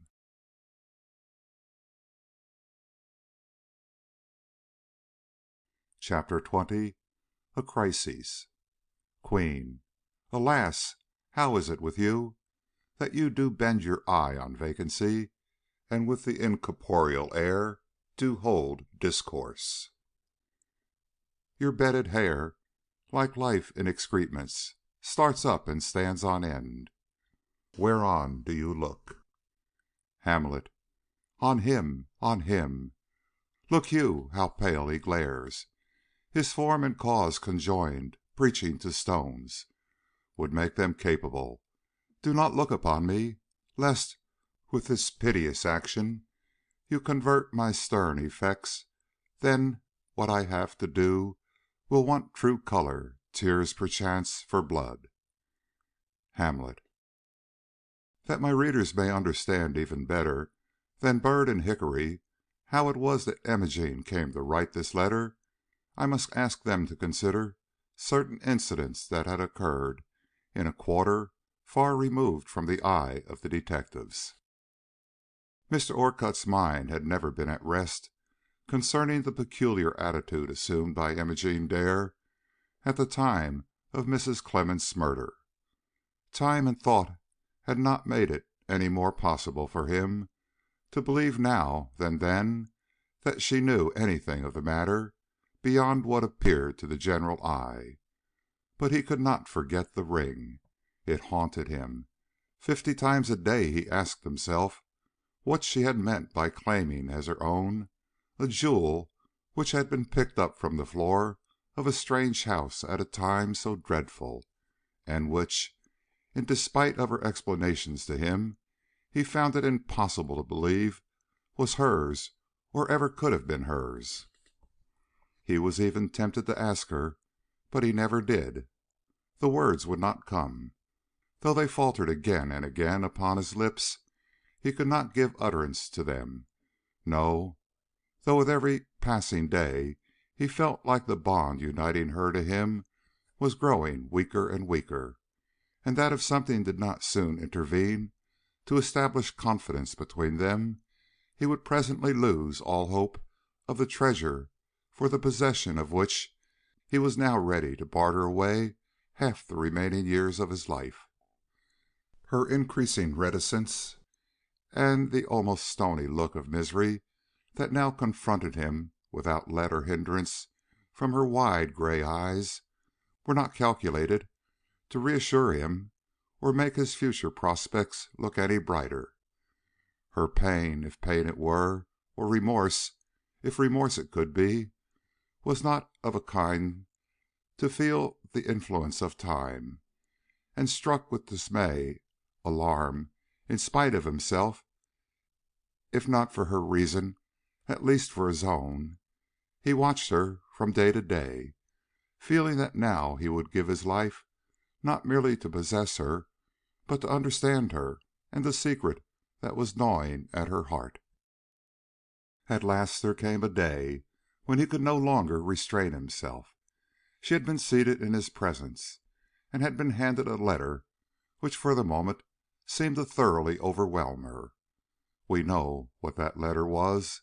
It was the note which had been sent as a decoy by the detective Hickory, but which she had no reason to doubt was a real communication from Craik Mansell, despite the strange handwriting on the envelope.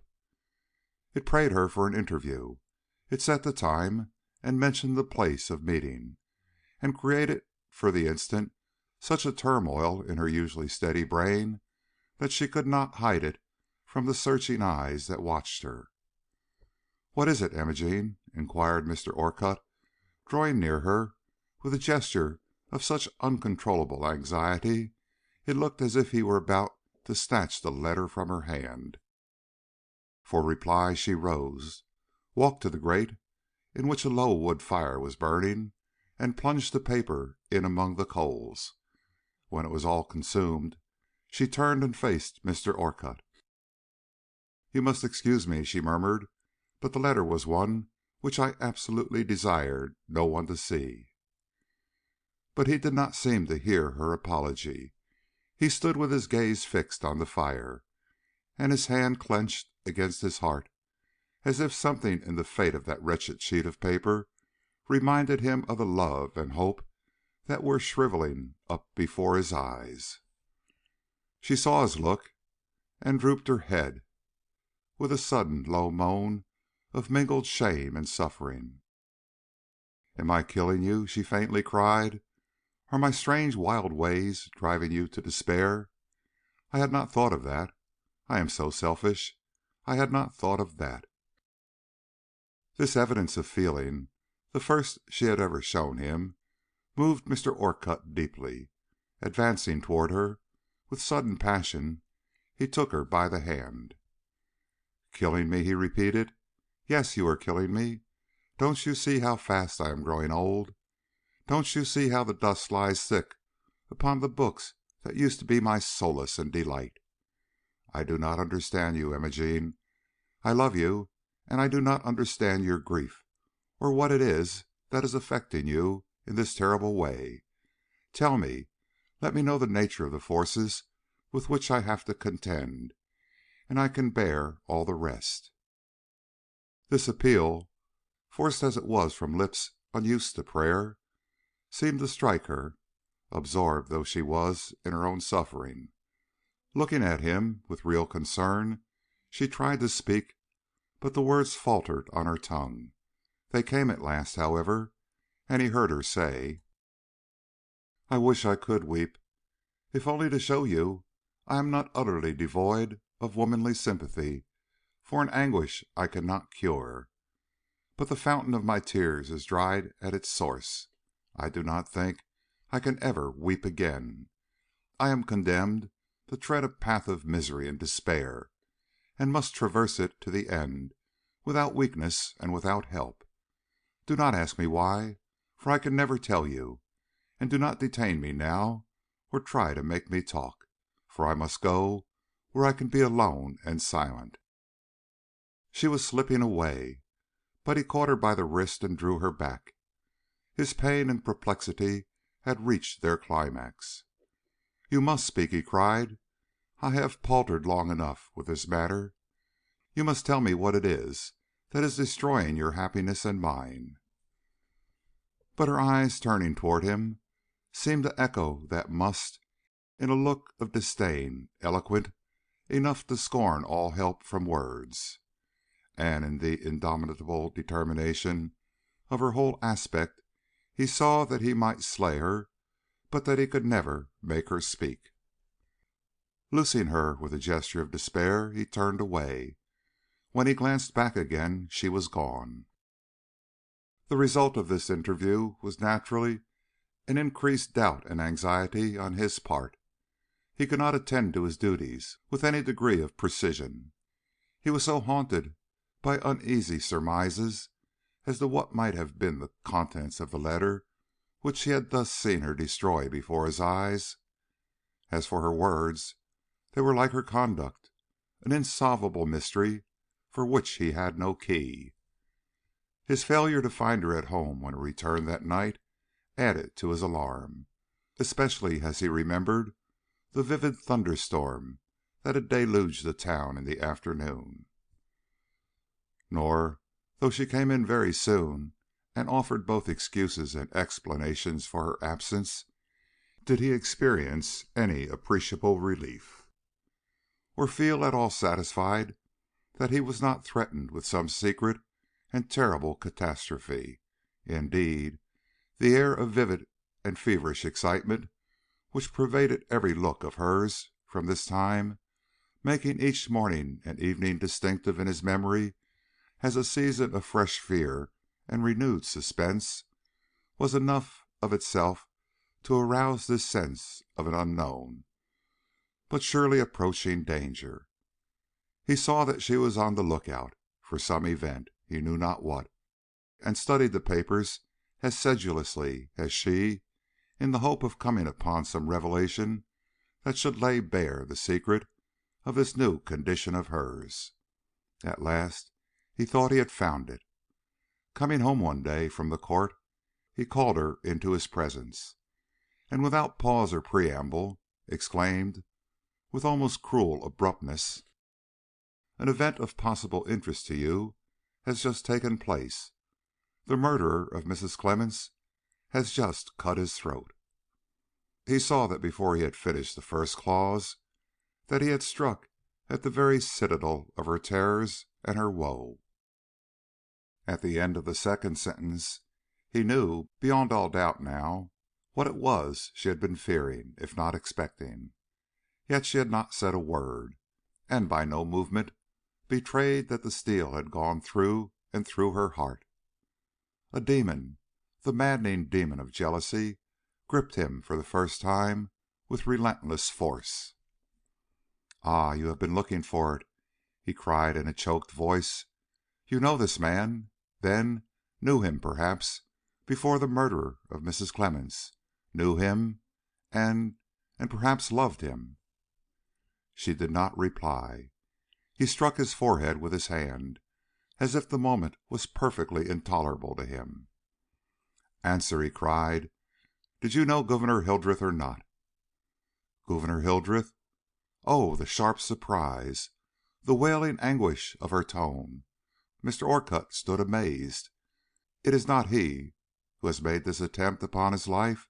Not he!" she shrieked like one appalled.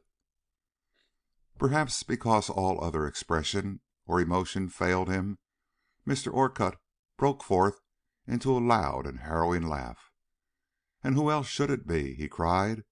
"What other man stands accused of having murdered Widow Clemmens? You are mad, Imogene. You don't know what you say or what you do."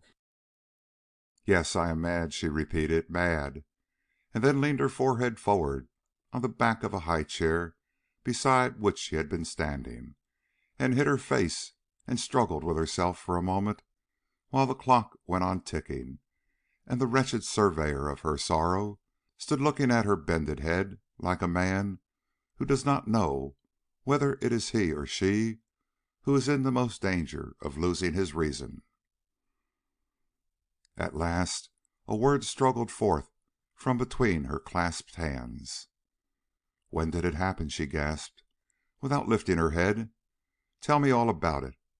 I think I can understand."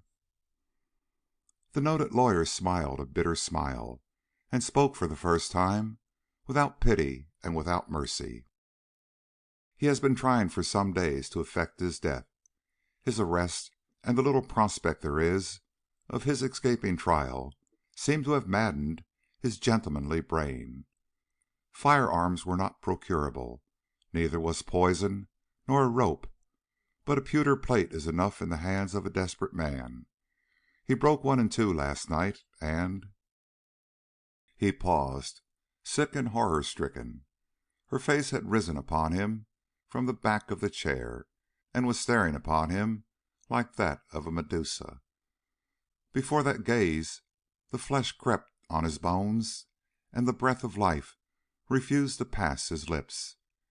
Gazing at her with rising horror, he saw her stony lips slowly part.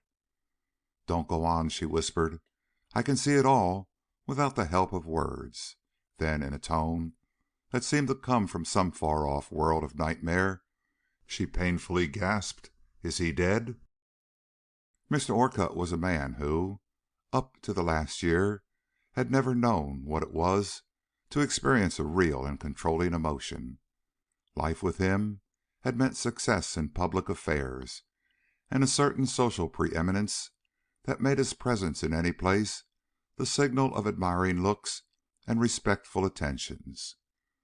But let no man think that, because his doom delays, it will never come. Passions such as he had deprecated in others, and desires such as he had believed impossible to himself, had seized upon him with ungovernable power, and in this moment especially he felt himself yielding to their sway with no more power of resistance than a puppet experiences in the grasp of a whirlwind. Meeting that terrible eye of hers, burning with an anxiety for a man he despised, and hearing the agonized question from lips whose touch he had never known, he experienced a sudden, wild, and almost demoniac temptation to hurl back the implacable yes that he felt certain would strike her like a dead woman to the ground. But the horrid impulse passed, and, with a quick remembrance of the claims of honor upon one bearing his name and owning his history, he controlled himself with a giant resolution, and merely dropping his eyes from an anguish he dared no longer confront, answered quietly: "No, he has hurt himself severely and has disfigured his good looks for life, but he will not die, or so the physicians think." A long, deep, shuddering sigh swept through the room. "Thank God!" came from her lips, and then all was quiet again. He looked up in haste. He could not bear the silence. "Imogene," he began, but instantly paused in surprise at the change which had taken place in her expression. "What do you intend to do?" was his quick demand. "You look as I have never seen you look before." "Don't ask me," she returned. "I have no words for what I am going to do. What you must do is to see that Gouverneur Hildreth is released from prison. He is not guilty, mind you. He never committed this crime of which he is suspected, and in the shame of which suspicion he has this day attempted his life.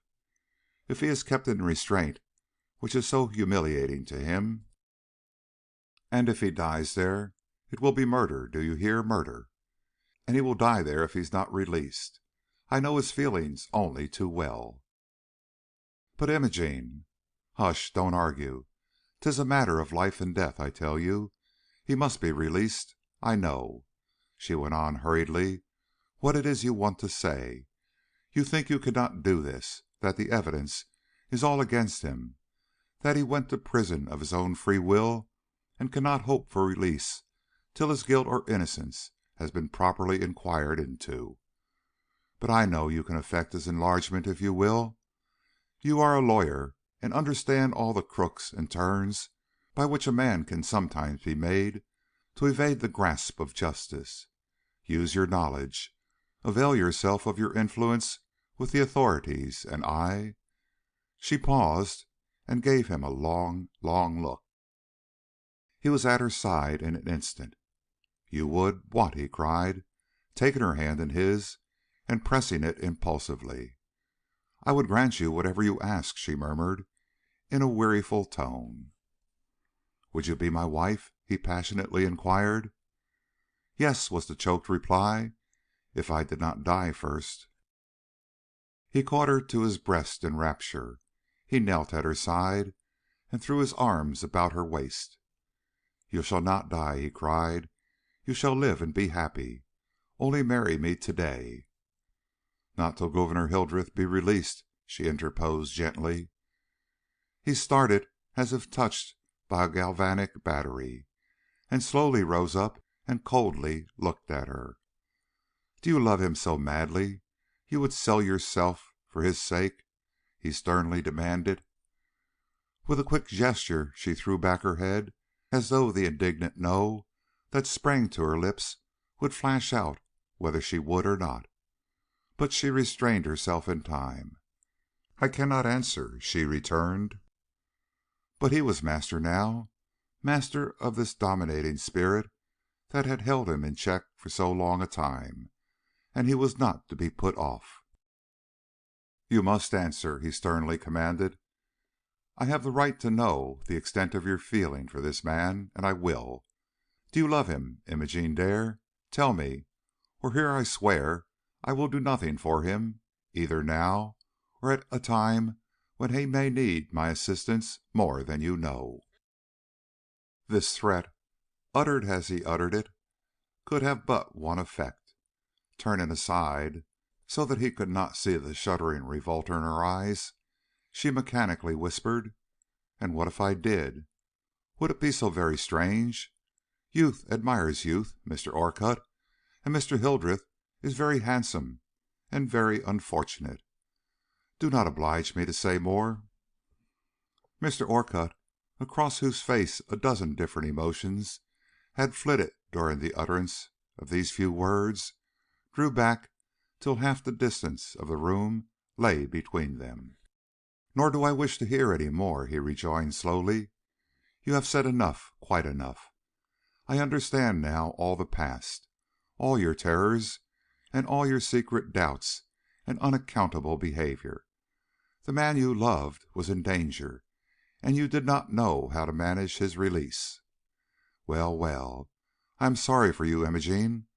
I wish I could help you.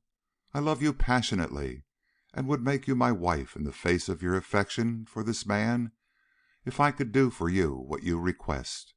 But it is impossible. Never during the whole course of my career has a blot rested upon my integrity as a lawyer. I am known as an honest man, and honest will I remain, known to the last. Besides, I could do nothing to effect his enlargement if I tried.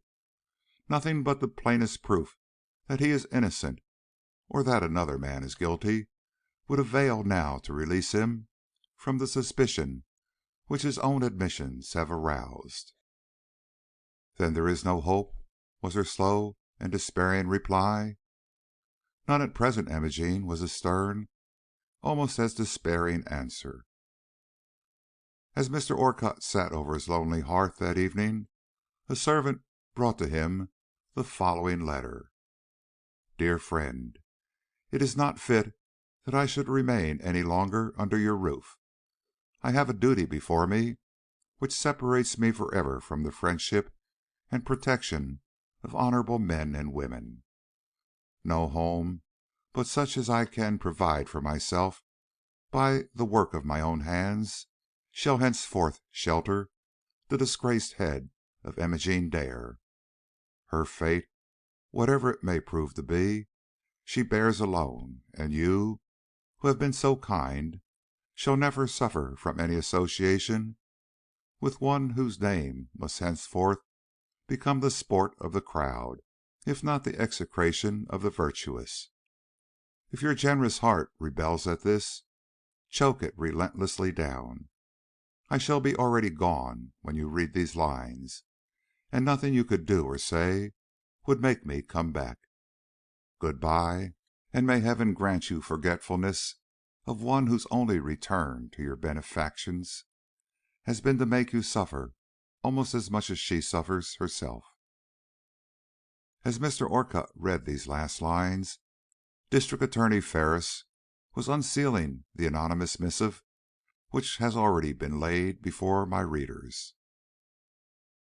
End of chapter 20.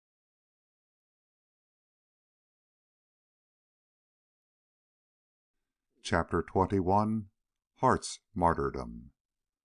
"Oh, that a man might know the end of this day's business ere it come! But it sufficeth that the day will end, and then the end is known." Julius Caesar. Mr. Ferris's first impulse upon dismissing the detectives had been to carry the note he had received to Mr. Orcutt, but a night's careful consideration of the subject convinced him that the wisest course would be to follow the suggestion conveyed in the letter, and seek a direct interview with Imogene Dare. It was not an agreeable task for him to undertake. Miss Dare was a young lady whom he had always held in the highest esteem. He had hoped to see her the wife of his friend, and would have given much from his own private stock of hope and happiness to have kept her name free from the contumely which any association with this dreadful crime must necessarily bring upon it. But his position as prosecuting attorney of the county would not allow him to consult his feelings any further in a case of such serious import. The condition of Mr. Hildreth was, to say the least, such as demanded the most impartial action on the part of the public officials, and if through any explanation of Miss Dare the one missing link in the chain of evidence against another could be supplied, it was certainly his duty to do all he could to ensure it. Accordingly, at a favorable hour the next day, he made his appearance at Mr. Orcutt's house, and learning that Miss Dare had gone to Professor Darling's house for a few days, followed her to her new home and requested an interview. She at once responded to his call. Little did he think, as she came into the parlor where he sat, and with even more than her usual calm self-possession glided down the length of that elegant apartment to his side, that she had just come from a small room on the top floor, where, in the position of a hired seamstress, she had been engaged in cutting out the wedding garments for one of the daughters of the house. Her greeting was that of a person attempting to feign a surprise she did not feel. "Ah," said she, "Mr. Ferris, this is an unexpected pleasure." But Mr. Ferris had no heart for courtesies. "Miss Dare," he began, without any of the preliminaries which might be expected of him, "I have come upon a disagreeable errand. I have a favor to ask. You are in the possession of a piece of information which it is highly necessary for me to share." "I?" The surprise betrayed in this single word was no more than was to be expected from a lady thus addressed. Neither did the face she turned so steadily toward him alter under his searching gaze.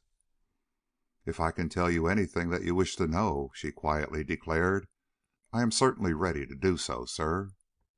Deceived by the steadiness of her tone and the straightforward look of her eyes, he proceeded, with a sudden releasement from his embarrassment, to say: "I shall have to recall to your mind a most painful incident. You remember on the morning when we met at Mrs. Clemmens' house, claiming as your own a diamond ring which was picked up from the floor at your feet?" "I do." "Miss Dare, was this ring really yours, or were you misled by its appearance into merely thinking it your property? My excuse for asking this is that the ring, if not yours, is likely to become an important factor in the case to which the murder of this unfortunate woman has led." "Sir," the pause which followed the utterance of this word was but momentary, but in it what faint and final hope may have gone down into the depths of everlasting darkness God only knows. "Sir, since you ask me the question, I will say that in one sense of the term it was mine, and in another it was not. The ring was mine because it had been offered to me as a gift the day before. The ring was not mine because I had refused to take it when it was offered." At these words, spoken with such quietness they seemed like the mechanical utterance of a woman in a trance, Mr. Ferris started to his feet. He could no longer doubt that evidence of an important nature lay before him. "And may I ask," he inquired, without any idea of the martyrdom he caused, "what was the name of the person who offered you this ring, and from whom you refused to take it?" "The name?" She quavered for a moment, and her eyes flashed up toward heaven with a look of wild appeal, as if the requirement of this moment was more than even she had strength to meet. Then a certain terrible calm settled upon her, blotting the last hint of feeling from her face, and rising up in her turn, she met Mr. Ferris's inquiring eye, and slowly and distinctly replied: "It was Craik Mansell, sir. He is a nephew of Mrs. Clemmens." It was a name Mr. Ferris had come there to hear, yet it gave him a slight shock when it fell from her lips, perhaps because his mind was still running upon her supposed relations with Mr. Orcutt. But he did not show his feelings, however, and calmly asked: "And was Mr. Mansell in this town the day before the assault upon his aunt?" "He was." "And you had a conversation with him?" "I had." "May I ask where?" For the first time she flushed. Womanly shame had not yet vanished entirely from her stricken breast, but she responded as steadily as before. "In the woods, sir, back of Mrs. Clemmens' house. There were reasons—" She paused. "There were good reasons, which I do not feel obliged to state, why a meeting in such a place was not discreditable to us." Mr. Ferris, who had received from other sources a full version of the interview to which she thus alluded, experienced a sudden revulsion of feeling against one he could not but consider as a detected coquette, and drawing quickly back, made a gesture such as was not often witnessed in those elegant apartments. "You mean," said he, with a sharp edge to his tone that passed over her dreary soul unheeded, "that you were lovers?"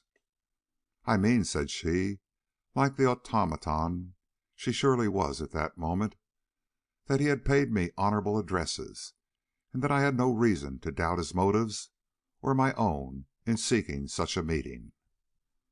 "Miss Dare," all the District Attorney spoke in the manner of Mr. Ferris now, "if you refused Mr. Mansell his ring, you must have returned it to him." She looked at him with an anguish that bespoke her full appreciation of all this question implied, but unequivocally bowed her head. "It was in his possession, then," he continued, "when you left him on that day and returned to your home?"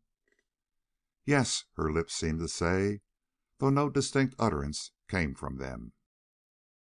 "And you did not see it again till you found it on the floor of Mrs. Clemmens' dining room that morning of the murder?"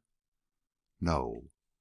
"Miss Dare," said he, with greater mildness, after a short pause, "you have answered my somewhat painful inquiries with a straightforwardness I cannot sufficiently commend, and if you will now add to my gratitude by telling me whether you have informed any one else of the important facts you have just given me, I will distress you by no further questions." "Sir," said she, and her attitude showed that she could endure but little more, "I have taken no one else into my confidence. Such knowledge as I had to impart was not a matter for idle gossip." And Mr. Ferris, being thus assured that his own surmises and that of Hickory were correct, bowed with the respect her pale face and rigid attitude seemed to demand, and considerately left the house.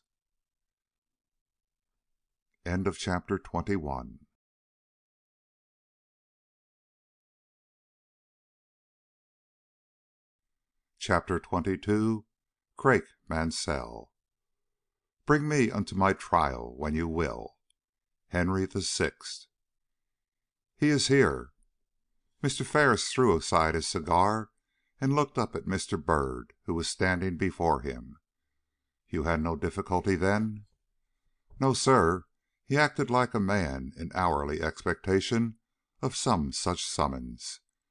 At the very first intimation of your desire to see him in Sibley, he rose from his desk with what I thought was a meaning look at Mr. Goodman, and after a few preparations for departure, signified he was ready to take the next train."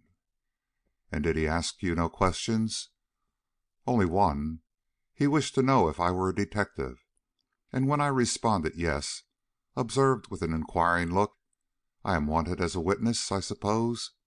a suggestion to which I was careful to make no reply." Mr. Ferris pushed aside his writing and glanced toward the door. "Show him in, Mr. Byrd," said he. A moment after Mr. Mansell entered the room. The District Attorney had never seen this man, and was struck at once by the force and manliness of his appearance. Half rising from his seat to greet the visitor, he said: "I have to beg your pardon, Mr. Mansell. Feeling quite necessary to see you, I took the liberty of requesting you to take this journey, my own time being fully occupied at present." Mr. Mansell bowed, a slow, self-possessed bow, and advancing to the table before which the District Attorney sat, laid his hand firmly upon it and said: "No apologies are needed." Then shortly: What is it you want of me?" The words were almost the same as those which had been used by Mr. Hildreth under similar circumstances, but how different was their effect! The one was the utterance of a weak man driven to bay, the other of a strong one. Mr. Ferris, who was by no means of an impressible organization, flashed a look of somewhat uneasy doubt at Mr. Byrd, and hesitated slightly before proceeding.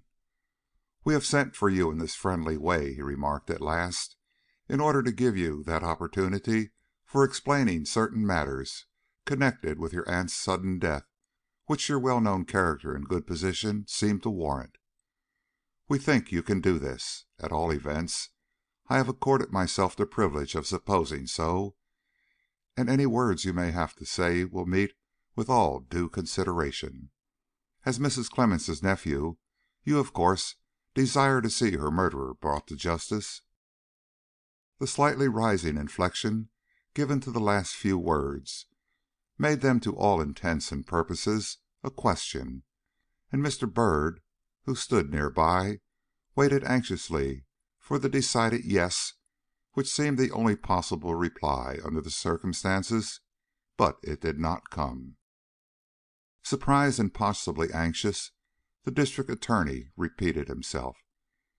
"As her nephew," said he, "and the inheritor of the few savings she has left behind her, you can have but one wish on this subject, Mr. Mansell." But this attempt succeeded no better than the first. Beyond a slight compression of the lips, Mr. Mansell gave no manifestation of having heard this remark, and both Mr. Ferris and the detective found themselves forced to wonder at the rigid honesty of a man who, whatever death-giving blow he may have dealt, would not allow himself to escape the prejudice of his accusers by asserting to a supposition he knew and they knew to be false. Mr. Ferris did not press the question. "Mr. Mansell," he remarked instead, "a person by the name of Gouverneur Hildreth is, as you must know, under arrest at this time, charged with the crime of having given the blow that led to your aunt's death. The evidence against him is strong, and the public generally have no doubt that his arrest will lead to trial, if not to conviction. But unfortunately for us, however, fortunately for him, another person has lately been found against whom an equal show of evidence can be raised, and it is for the purposes of satisfying ourselves that it is but a show we have requested your presence here to-day." A spasm, vivid as it was instantaneous, distorted for a moment the powerful features of Craik Mansell at the words "another person," but it was gone before the sentence was completed, and when Mr. Ferris ceased, he looked up with the steady calmness which made his bearing so remarkable. "I am waiting to hear the name of this freshly suspected person," he observed. "Cannot you imagine?" asked the District Attorney, coldly, secretly disconcerted under a gaze that held his own with such steady persistence. The eyeballs of the other flashed like coals of fire. "I think it is my right to hear it spoken," he returned. This display of feeling restored Mr. Ferris to himself. "In a moment, sir," said he. "Meanwhile, have you any objections to answering a few questions I would like to put to you?" "I will hear them," was the steady reply. "You know," said the District Attorney, "you are at perfect liberty to answer or not as you see fit. I have no desire to entrap you into any acknowledgments you may hereafter regret." "Speak," was the sole response he received. "Well, sir," said Mr. Ferris, "are you willing to tell me where you were when you first heard of the assault which had been made upon your aunt?" "I was in my place at the mill." "And pardon me if I go too far, were you also there the morning she was murdered?" "No, sir." "Mr. Mansell, if you could tell us where you were at that time, it would be of great benefit to us and possibly to yourself." "To myself?" Having shown his surprise, or possibly his alarm, by the repetition of the other's words, Craik Mansell paused and looked slowly around the room until he encountered Mr. Byrd's eye. There was a steady compassion in the look he met there that seemed to strike him with great force, for he at once replied that he was away from home, and stopped, his glance still fixed upon Mr. Byrd, as if by the very power of his gaze he would force the secrets of that detective's soul to the surface. "Mr. Mansell," pursued the District Attorney, "a distinct avowal on your part of the place where you were at that time would be best for both of us, I am sure." "Do you not already know?" inquired the other, his eyes still upon Horace Byrd. "We have reason to think you were in this town," averred Mr. Ferris, with an emphasis calculated to recall the attention of his visitor to himself. "And may I ask," Craik Mansell quietly said, "what reason you can have for such a supposition? No one could have seen me here, for till to day I have not entered the streets of this place since my visit to my aunt 3 months ago." "It was not necessary to enter the streets of this town to effect a visit to Mrs. Clemmens' house, Mr. Mansell." "No?" There was the faintest hint of emotion in the intonation he gave to that one word, but it vanished before he spoke his next sentence. "And how," asked he, "can a person pass from Sibley Station to the door of my aunt's house without going through the streets?" Instead of replying, Mr. Ferris inquired, "Did you get out at the Sibley Station, Mr. Mansell?" But the other, with unmoved self-possession, returned, "I have not said so." "Mr. Mansell," the District Attorney now observed, "we have no motive in deceiving or even in misleading you. You were in this town on the morning of your aunt's murder, and you were even in her house. Evidence which you cannot dispute proves this, and the question that now arises, and of whose importance we leave you to judge, is whether you were there prior to the visit of Mr. Hildreth or after. Any proof you may have to show that it was before will receive its due consideration." A change, decided as it was involuntary, took place in the hitherto undisturbed countenance of Craik Mansell. Leaning forward, he surveyed Mr. Ferris with great earnestness. "I asked that man," said he, pointing with a steady forefinger at the somewhat abashed detective, "if I were not wanted here simply as a witness, and he did not say no. Now, sir," he continued, turning back with a slight gesture of disdain to the District Attorney, "was the man right in allowing me to believe such a fact, or was he not? I would like an answer to my question before I proceed further, if you please." "You shall have it, Mr. Mansell.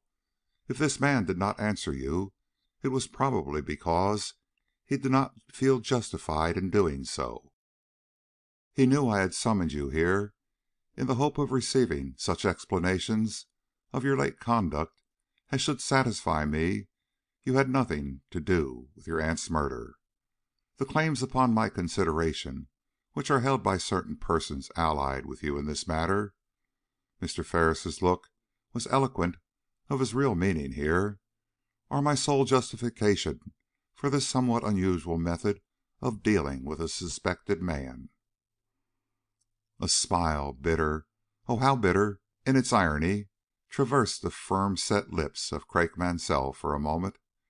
Then he bowed with a show of deference to the District Attorney, and settling into the attitude of a man willing to plead his own cause, responded, "It would be more just, perhaps, if I first heard the reasons you have for suspecting me, before I attempt to advance arguments to prove the injustice of your suspicions." "Well," said Mr. Ferris, "you shall have them. If frankness on my part can do aught to avert the terrible scandal which your arrest and its consequent developments would cause, I am willing to sacrifice thus much to my friendship for Mr. Orcutt. But if I do this, I shall expect an equal frankness in return. The matter is too serious for subterfuge." The other merely waved his hand. "The reasons," proceeded Mr. Ferris, "for considering you a party as much open to suspicion as Mr. Hildreth are several. First, we have evidence to prove your great desire for a sum of money equal to your aunt's savings in order to introduce an invention which you have just patented. Secondly, we can show that you left your home in Buffalo the day before the assault, came to Monteith, the next town to this, alighted at the remote station assigned to the use of the quarrymen, crossed the hills, and threaded the woods till you came to a small hut back of your aunt's house, where you put up for the night.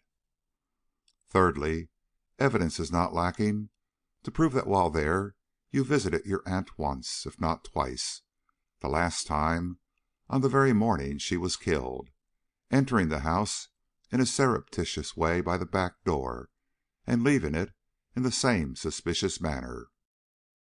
And fourthly, we can prove that you escaped from this place as you had come, secretly, and through a difficult and roundabout path over the hills. Mr. Mansell, these facts, taken with your reticence concerning a visit so manifestly of importance to the authorities to know, must strike even you as offering grounds for a suspicion as grave as that attaching to Mr. Hildreth." With a restraint marked as it was impressive, Mr. Mansell looked at the District Attorney for a moment, and then said: "You speak of proof. Now what proof have you to give that I put up, as you call it, for a night, or even for an hour, in the hut which stands in the woods back of my aunt's house?" This was Mr. Ferris's reply: "It is known you were in the woods the afternoon previous to the assault upon your aunt, because you were seen there in company with a young lady with whom you were holding a tryst. Did you speak, sir?" "No," was the violent, almost disdainful rejoinder. "You did not sleep at your aunt's, for her rooms contained not an evidence of having been opened for a guest, and while the hut revealed more than one trace of having been used as a dormitory, I could even tell you where you cut the twigs of hemlock that served for your pillow, and point to the place where you sat when you scribbled over the margin of the Buffalo Courier with a blue pencil, such as that I now see projecting from your vest pocket." "It is not necessary," replied the young man, heavily frowning. Then, with another short glance at Mr. Ferris, he again demanded: "What is your reason for stating I visited my aunt's house on the morning she was murdered? Did any one see me do it, or does the house, like the hut, exhibit traces of my presence there at that particular time?" There was irony in his tone, and a disdain almost amounting to scorn in his wide, flashing blue eyes. But Mr. Ferris, glancing at the hand clutched about the railing of the desk, remarked quietly: "You do not wear the diamond ring you carried away with you from the tryst I mentioned. Can it be that the one which was picked up after the assault on the floor of Mrs. Clemmens' dining room could have fallen from your finger, Mr. Mansell?" A start, the first this powerfully repressed man had given, showed that his armor of resistance had been pierced at last. "How do you know," he quickly asked, "that I carried away a diamond ring from the tryst you speak of?" "Circumstances," returned the District Attorney, "prove it beyond a doubt. Miss Dare—" "Miss Dare?" Oh, the indescribable tone of this exclamation! Mr. Byrd shuddered as he heard it, and looked at Mr. Mansell with a new feeling for which he had no name. "Miss Dare," repeated the District Attorney, without apparently regarding the interruption, "acknowledges she returned you the ring which you endeavored at that interview to bestow upon her." "Ah!" The word came after a moment's pause. "I see the case has been well worked up, and it only remains for me to give you such explanations as I choose to make. Sir," declared he, stepping forward and bringing his clenched hand down upon the desk at which Mr. Ferris was sitting, "I did not kill my aunt. I admit I paid her a visit. I admit that I stayed in the woods back of her house, and even slept in the hut, as you have said.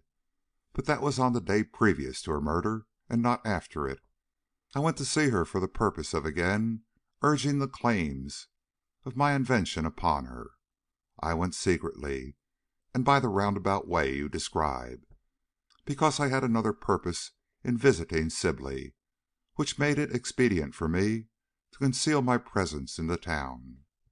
I failed in my efforts to enlist the sympathies of my aunt in regard to my plans, and I failed also in compassing that other desire of my heart, of which the ring you mention was a token. Both failures unnerved me, and I lay in that hut all night. I even lay there most of the next morning, but I did not see my aunt again, and I did not lift my hand against her life. There was indescribable quiet in the tone, but there was indescribable power also, and the look he levelled upon the District Attorney was unwaveringly solemn and hard. You deny, then, that you entered the widow's house on the morning of the murder? I do. It is, then, a question of veracity between you and Miss Dare. Silence. She asserts she gave you back the ring you offered her. If this is so, and that ring was in your possession after you left her on Monday evening, how came it to be in the widow's dining room the next morning, if you did not carry it there? I can only repeat my words, rejoined Mr. Mansell. The District Attorney replied impatiently. For various reasons he did not wish to believe this man guilty. You do not seem very anxious to assist me in my endeavors to reach the truth, he observed. Cannot you tell me what you did with the ring after you left Miss Dare, whether you put it on your finger, or thrust it into your pocket, or tossed it into the marsh? If you did not carry it to the house, someone else must have done so, and you ought to be able to help us in determining who. But Mr. Mansell shortly responded. I have nothing to say about the ring. From the moment Miss Dare returned it to me, as you say, it was, so far as I am concerned, a thing forgotten. I do not know as I should ever have thought of it again if you had not mentioned it to me to-day. How it vanished from my possession only to reappear upon the scene of murder, some more clever conjurer than myself must explain. And this is all you have to say, Mr. Mansell? This is all I have to say. Byrd, suggested the District Attorney, after a long pause, during which the subject of his suspicions had stood before him as rigid and inscrutable as a statue in bronze. Mr. Mansell would probably like to go to the hotel, unless, indeed, he desires to return immediately to Buffalo. Craik Mansell at once started forward. Do you intend to allow me to return to Buffalo? He asked. Yes, was the District Attorney's reply. You are a good man, broke involuntarily from the other's lips, and he impulsively reached out his hand, but as quickly drew it back with a flush of pride that greatly became him. I do not say, quoth Mr. Ferris, that I exempt you from surveillance. As prosecuting attorney of this district, my duty is to seek out and discover the man who murdered Mrs. Clemmens, and your explanations have not been as full or as satisfactory as I could wish. Your men will always find me at my desk in the mill, said Mr. Mansell, coldly, and with another short bow he left the attorney's side and went quickly out. That man is innocent, declared Mr. Ferris, as Horace Byrd leaned above him in expectation of instructions to keep watch over the departing visitor. The way in which he held out his hand to me spoke volumes. The detective cast a sad glance at Craik Mansell's retreating figure. You could not convince Hickory of that fact, said he. End of chapter 22.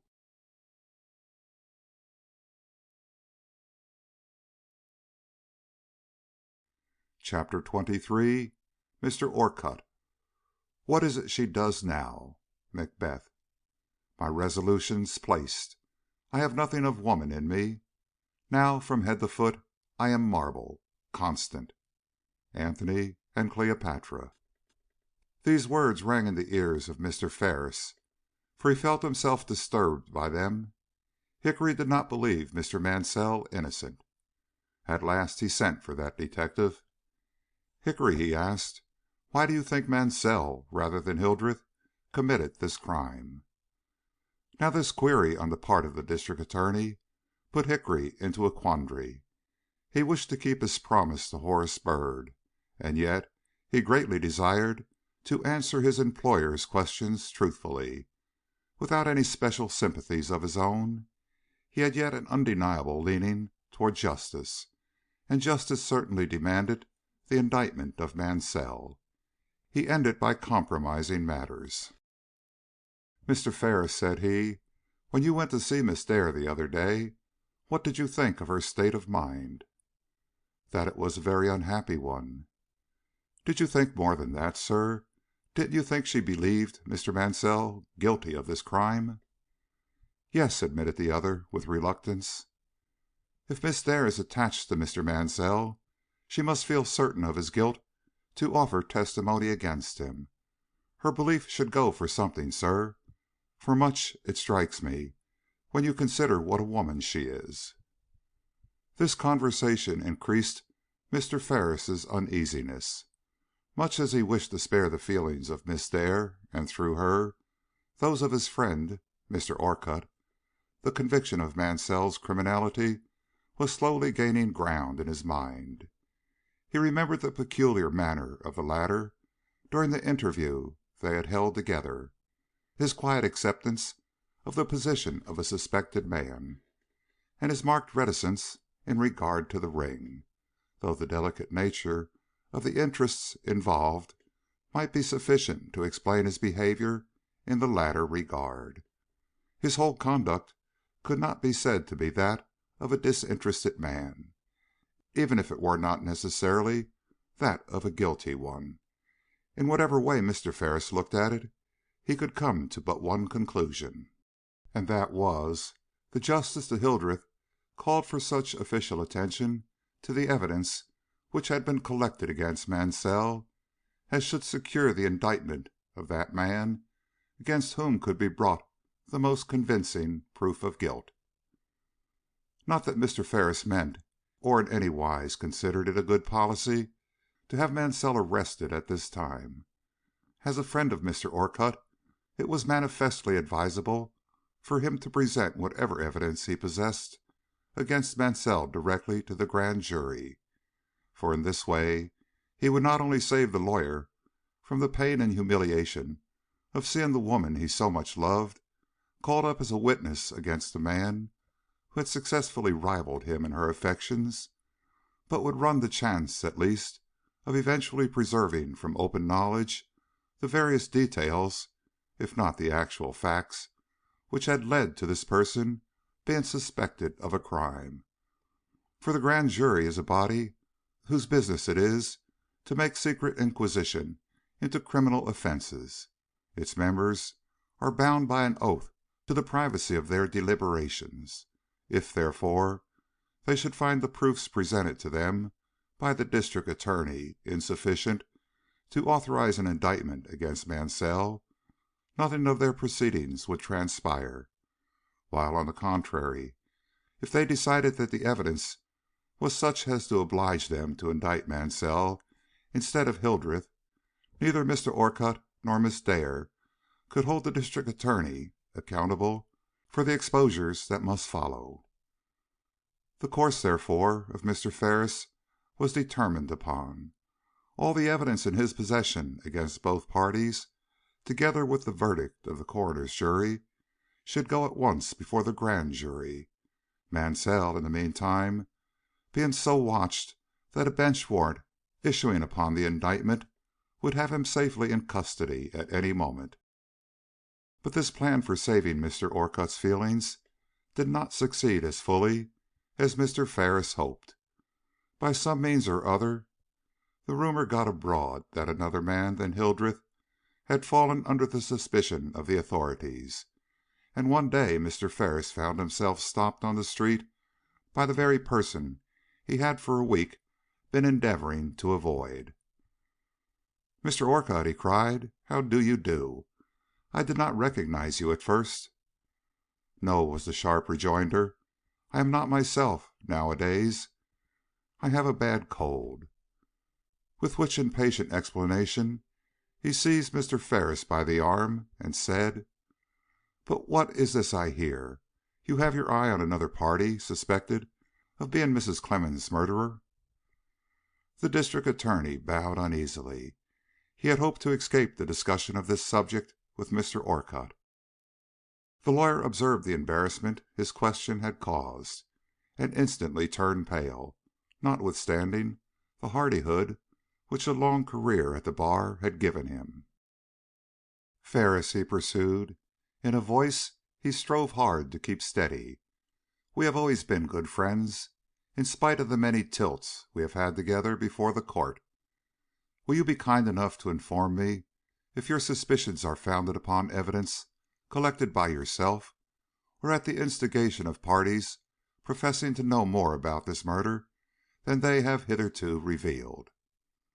Mr. Ferris could not fail to understand the true nature of this question, and out of pure friendship answered quietly, "I have allowed myself to look with suspicion upon this Mansell, for it is Mrs. Clemmens' nephew who is at present occupying our attention, because the facts which have come to light in his regard are as criminating in their nature as those which have transpired in reference to Mr. Hildreth.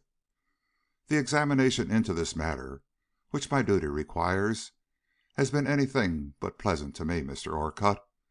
The evidence of such witnesses as will have to be summoned before the grand jury is of a character to bring open humiliation, if not secret grief, upon persons of whom I entertain the highest esteem." The pointed way in which this was said convinced Mr. Orcutt that his worst fears had been realized. Turning partly away, but not losing his hold upon the other's arm, he observed with what quietness he could, "You say that so strangely, I feel forced to put another question to you. If what I have to ask strikes you with any surprise, remember that my own astonishment and perplexity at being constrained to interrogate you in this way are greater than any sensation you yourself can experience. What I desire to know is this: among the witnesses you have collected against this last suspected party, there are some women, are there not?" The District Attorney gravely bowed. "Ferris, is Miss Dare amongst them?" "Orcutt, she is." With a look that expressed his secret mistrust, the lawyer gave way to a sudden burst of feeling. "Ferris," he wrathfully acknowledged, "I may be a fool, but I don't see what she can have to say on this subject. It is impossible that she should know anything about the murder, and as for this Mansell," he made a violent gesture with his hand, as if the very idea of her having any acquaintance with the nephew of Mrs. Clemmens were simply preposterous. The District Attorney, who saw from this how utterly ignorant the other was concerning Miss Dare's relations to the person named, felt his embarrassment increase. "Mr. Orcutt," he replied, "strange as it may appear to you, Miss Dare has testimony to give of value to the prosecution, or she would not be reckoned among its witnesses. What that testimony is, I must leave to her discretion to make known to you, as she doubtless will if you question her with sufficient consideration. I never forestall matters myself, nor would you wish me to tell you what would more becomingly come from her own lips. But, Mr. Orcutt, this I can say, that if it had been given me to choose between the two alternatives of resigning my office and pursuing an inquiry which obliges me to submit to the unpleasantness of a judicial investigation a person held in so much regard by yourself, I would have given up my office with pleasure, so keenly do I feel the embarrassment of my position and the unhappiness of yours. but any mere resignation on my part would have availed nothing to save Miss Dare from appearing before the grand jury.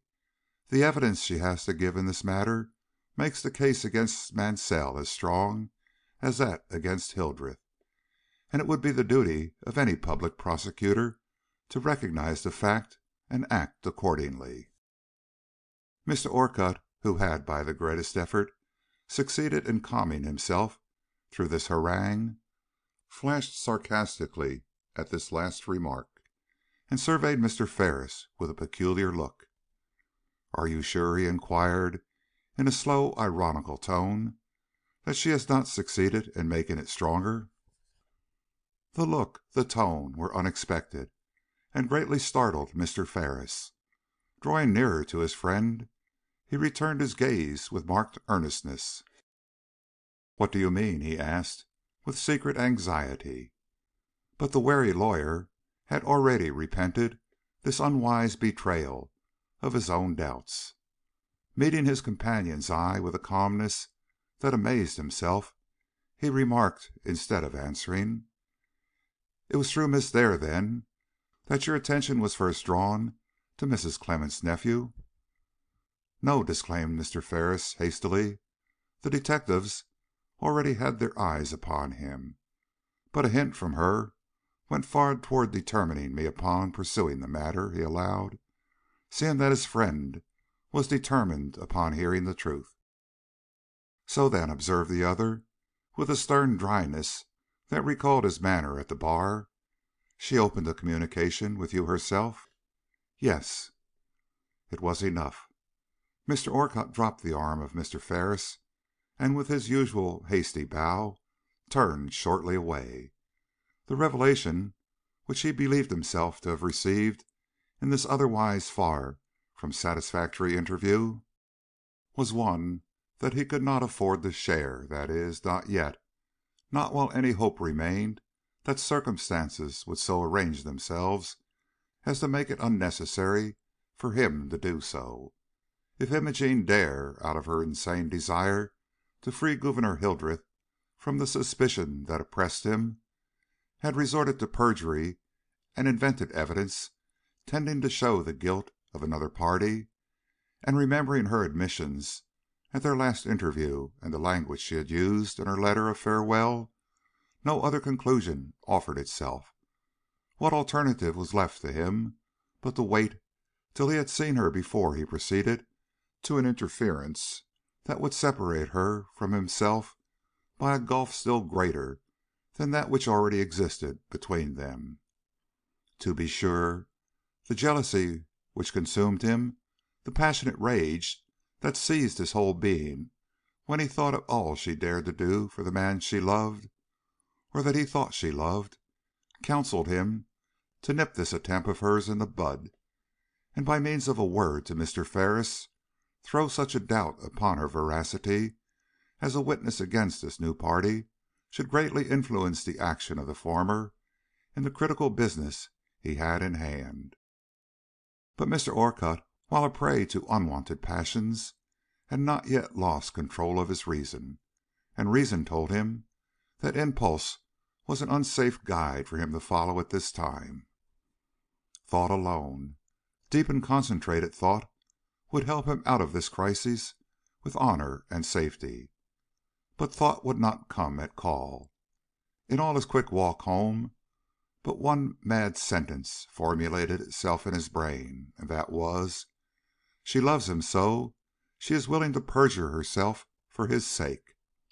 Nor, though he entered his door with his usual bustling air, and went through all the customary observances of the hour with an appearance of no greater abstraction and gloom than had characterized him ever since the departure of Miss Dare, no other idea obtruded itself upon his mind than this: "She loves him so, she is willing to perjure herself for his sake." Even the sight of his books, his papers, and all that various paraphernalia of work and study which gives character to a lawyer's library, was insufficient to restore his mind to its usual condition of calm thought and accurate judgment.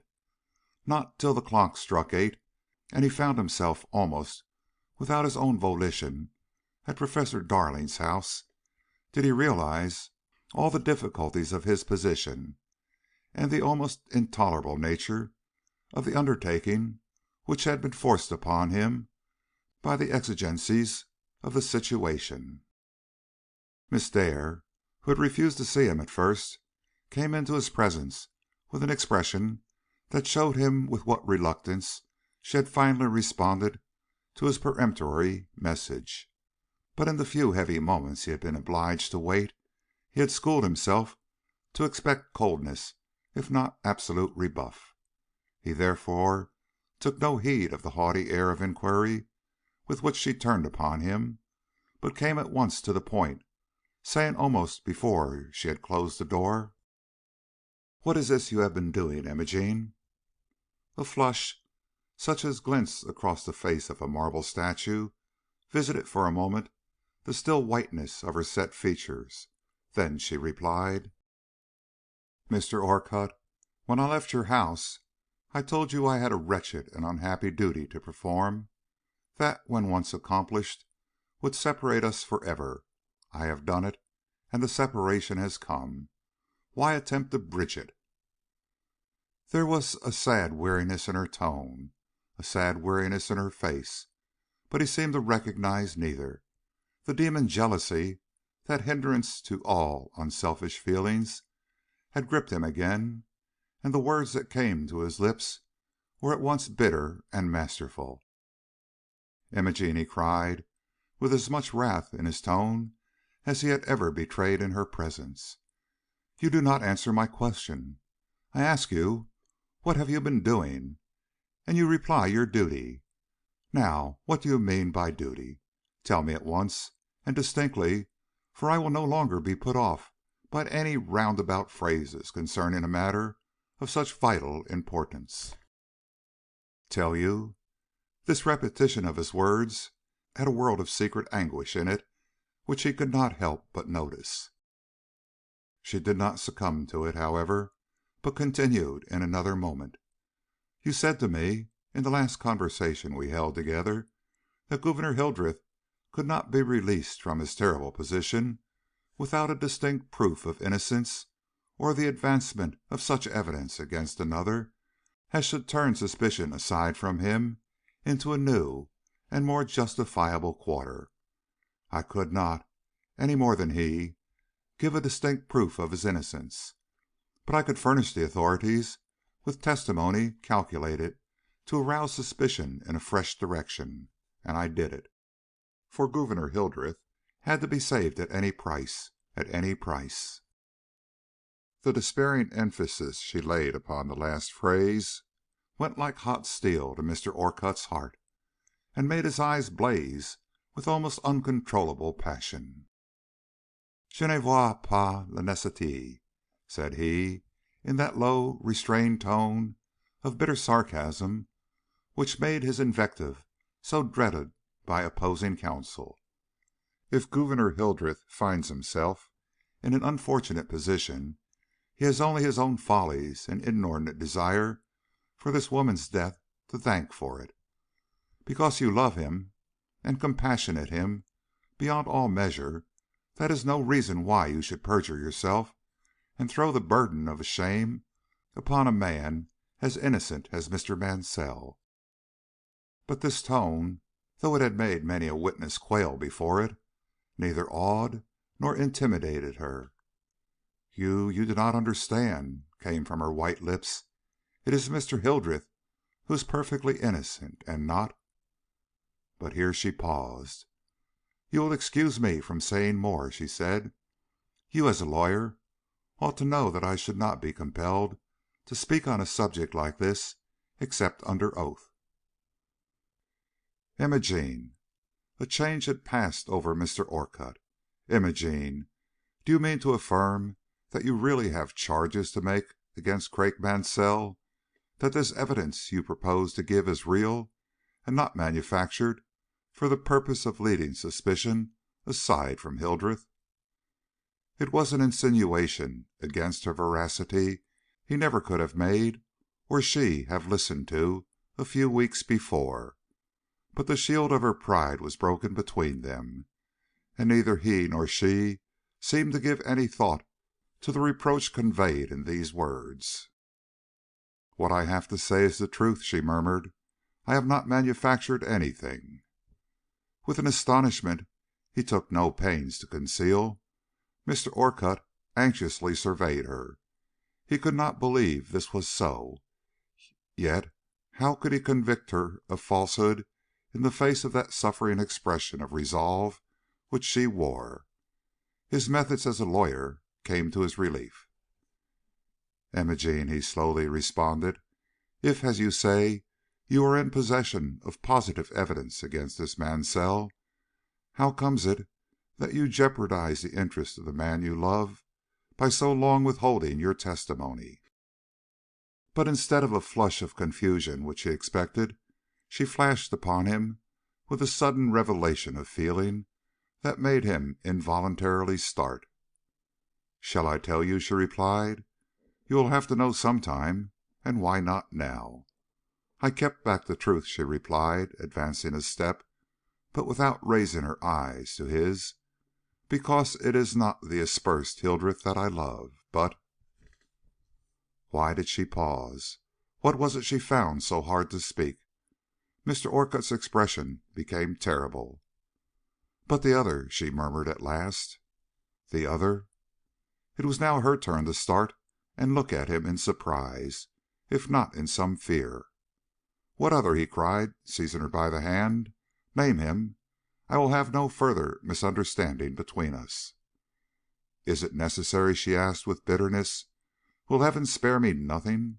Then, as she saw no relenting in the fixed gaze that held her own, whispered in a hollow tone, "You have just spoken the name yourself, Craik Mansell." "Ah!" Incredulity, anger, perplexity, all the emotions that were seething in this man's troubled soul, spoke in that simple exclamation. Then silence settled upon the room, during which she gained control over herself, and he the semblance of it no more. She was the first to speak.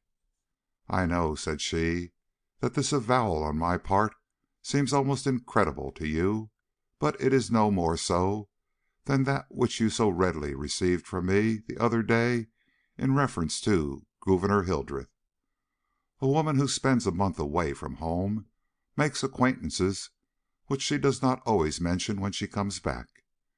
I saw Mr. Mansell in Buffalo," and turning, she confronted the lawyer with her large gray eyes, in which a fire burned such as he had never seen there before, "and grew to esteem him," she went on. "For the first time in my life I found myself in the presence of a man whose nature commanded mine. His ambition, his determination, his unconventional and forcible character woke aspirations within me such as I had never known myself capable of before. Life, which had stretched out before me with a somewhat monotonous outlook, changed to a panorama of varied and wonderful experiences, as I listened to his voice and met the glance of his eye, and soon, before he knew it, and certainly before I realized it, words of love passed between us, and the agony of that struggle began which has ended. Ah, let me not think how, or I shall go mad." Mr. Orcutt, who had watched her with a lover's fascination during all this attempted explanation, shivered for a moment at this last bitter cry of love and despair, but spoke up, when he did speak, with a coldness that verged on severity. "So you loved another man when you came back to my house, and listened to the words of passion which came from my lips, and the hopes of future bliss and happiness that welled up from my heart?" "Yes," she whispered, "and, as you will remember, I tried to suppress those hopes and turn a deaf ear to those words, though I had but little prospect of marrying a man whose fortunes depended upon the success of an invention he could persuade no one to believe in." "Yet you brought yourself to listen to those hopes on the afternoon of the murder," he suggested ironically. "Can you blame me for that?" she cried, remembering how you pleaded, and what a revulsion of feeling I was laboring under. A smile bitter as the fate which loomed before him, and scornful as the feelings that secretly agitated his breast, parted Mr. Orcutt's pale lips for an instant, and he seemed about to give utterance to some passionate rejoinder, but he subdued himself with a determined effort, and quietly waiting till his voice was under full control, remarked with lawyer-like brevity at last: "You have not told me what evidence you have to give against young Mansell."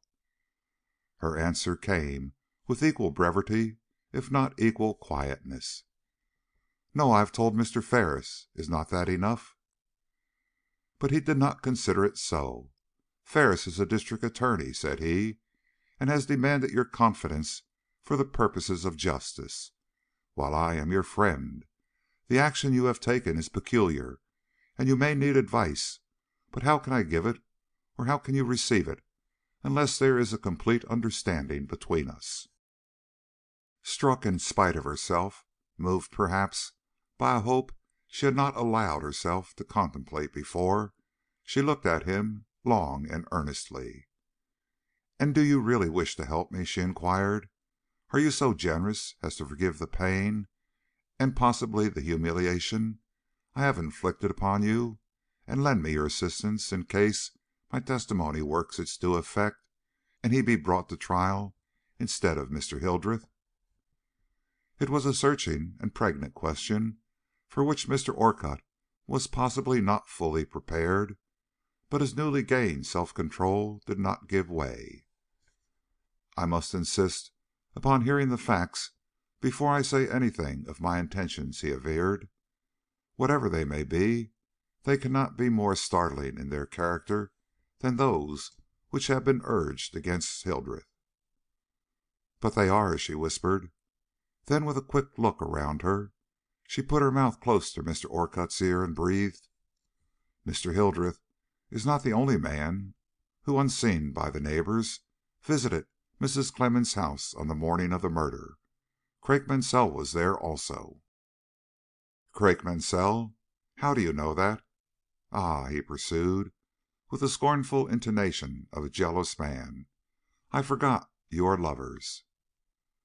The sneer, natural as it was, perhaps, seemed to go to her heart and wake its fiercest indignation. "Hush!" cried she, towering upon him with an ominous flash of her proud eyes. "Do not turn the knife in that wound, or you will seal my lips forever." And she moved hastily away from his side, but in another instant she determinedly returned, saying: "This is no time for indulging in one's sensibilities. I affirm that Craik Mansell visited his aunt on that day, because the ring which was picked up on the floor of her dining room, you remember the ring, Mr. Orcutt?" Remember it? Did he not? All his many perplexities in its regard crowded upon him as he made a hurried bow of acquiescence. "It belonged to him," she continued. "He had bought it for me, or rather had had the diamond reset for me. It had been his mother's. Only the day before he had tried to put it on my finger in a meeting we had in the woods back of his aunt's house, but I refused to allow him. The prospect ahead was too dismal and unrelenting for us to betroth ourselves, whatever our hopes or wishes might be." "You had a meeting with this man in the woods the day before his aunt was assaulted?" echoed Mr. Orcutt, turning upon her with an amazement that swallowed up his wrath. "Yes." "And he afterward visited her house?" "Yes." "And he dropped that ring there?" "Yes." Starting slowly, as if the thoughts roused by this short statement of facts were such as demanded instant consideration, Mr. Orcutt walked to the other side of the room, where he paced up and down in silence for some minutes. When he returned, it was the lawyer instead of the lover who stood before her.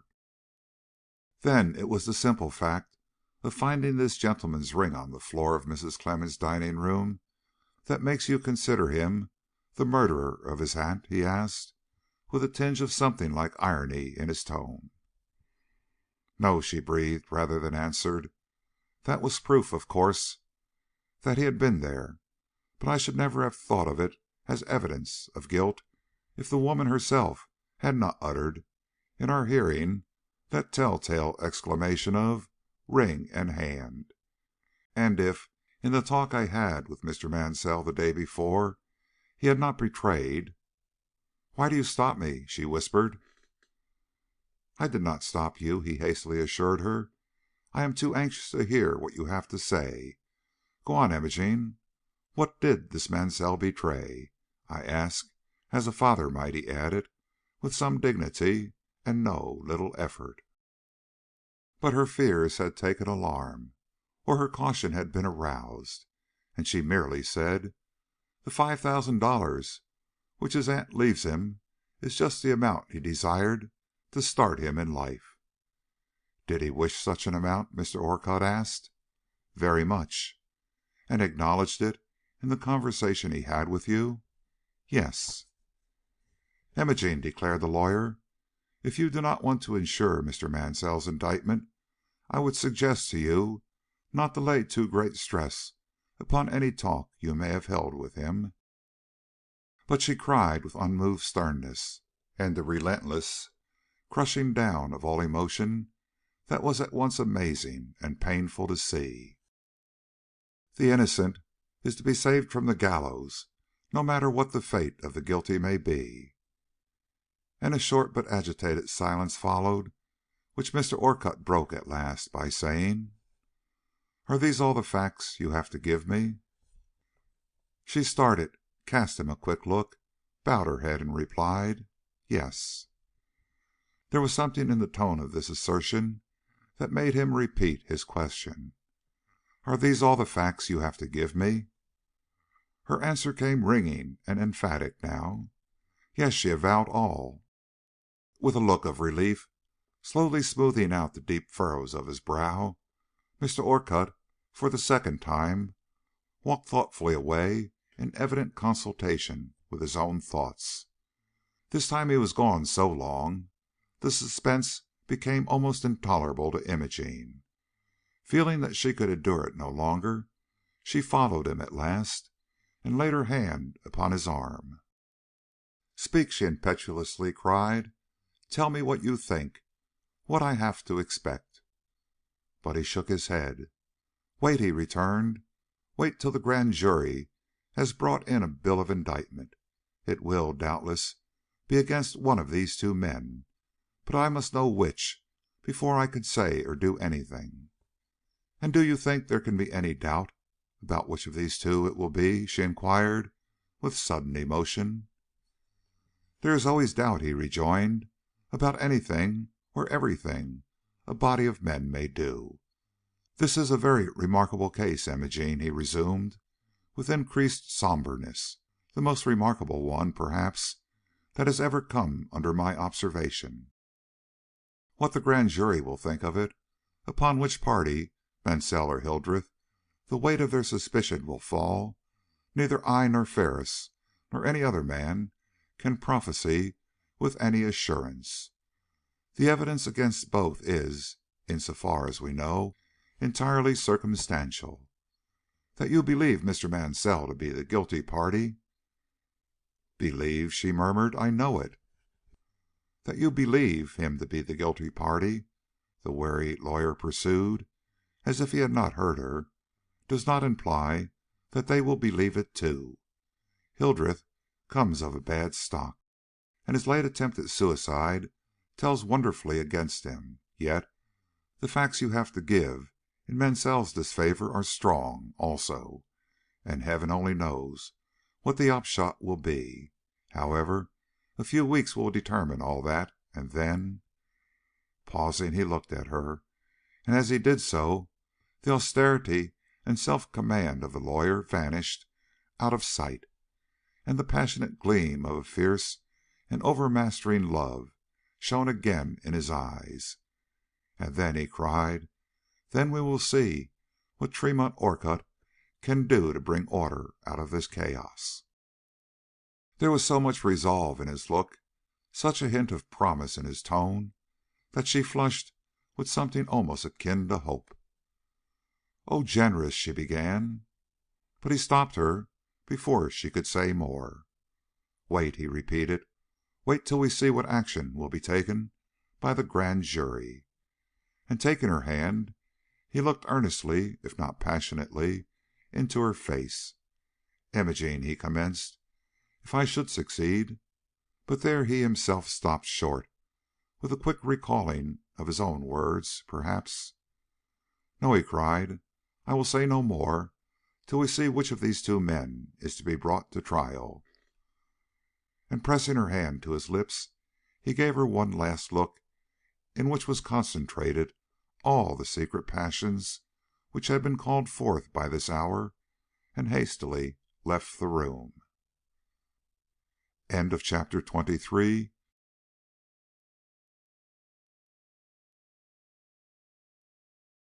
Chapter 24. A True Bill. "Come to me, friend or foe, and tell me who is victor, York or Warwick?" Henry VI. The town of Sibley was in a state of excitement. About the courthouse, especially, the crowd was great and the interest manifested intense. The grand jury was in session, and the case of the widow Clemmens was before it. As all the proceedings of this body are private, the suspense of those interested in the issue was naturally very great. The name of the man lastly suspected of the crime had transpired, and both Hildreth and Mansell had their partisans, though the mystery surrounding the latter made his friends less forward in asserting his innocence than those of the more thoroughly understood Hildreth. Indeed, the ignorance felt on all sides as to the express reasons for associating the name of Mrs. Clemmens' nephew with his aunt's murder added much to the significance of the hour. Conjectures were plenty and the wonder great, but the causes why this man or any other should lie under a suspicion equal to that raised against Hildreth at the inquest was a mystery that none could solve. But what is the curiosity of the rabble to us? Our interest is in a little room far removed from this scene of excitement, where the young daughter of Professor Darling kneels by the side of Imogene Dare, striving by caresses and entreaty to win a word from her lips or a glance from her heavy eyes.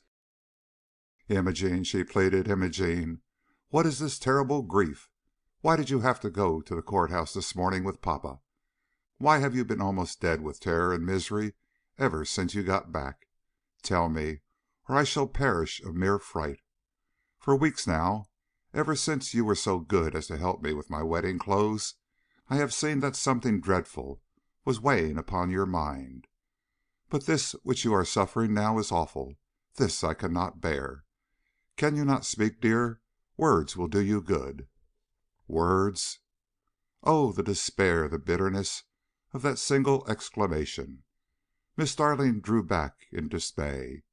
As if released, Imogene rose to her feet and surveyed the sweet and ingenuous countenance uplifted to her own, with a look of faint recognition of the womanly sympathy it conveyed.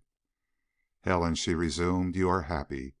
Do not stay here with me, but go where there are cheerfulness and hope."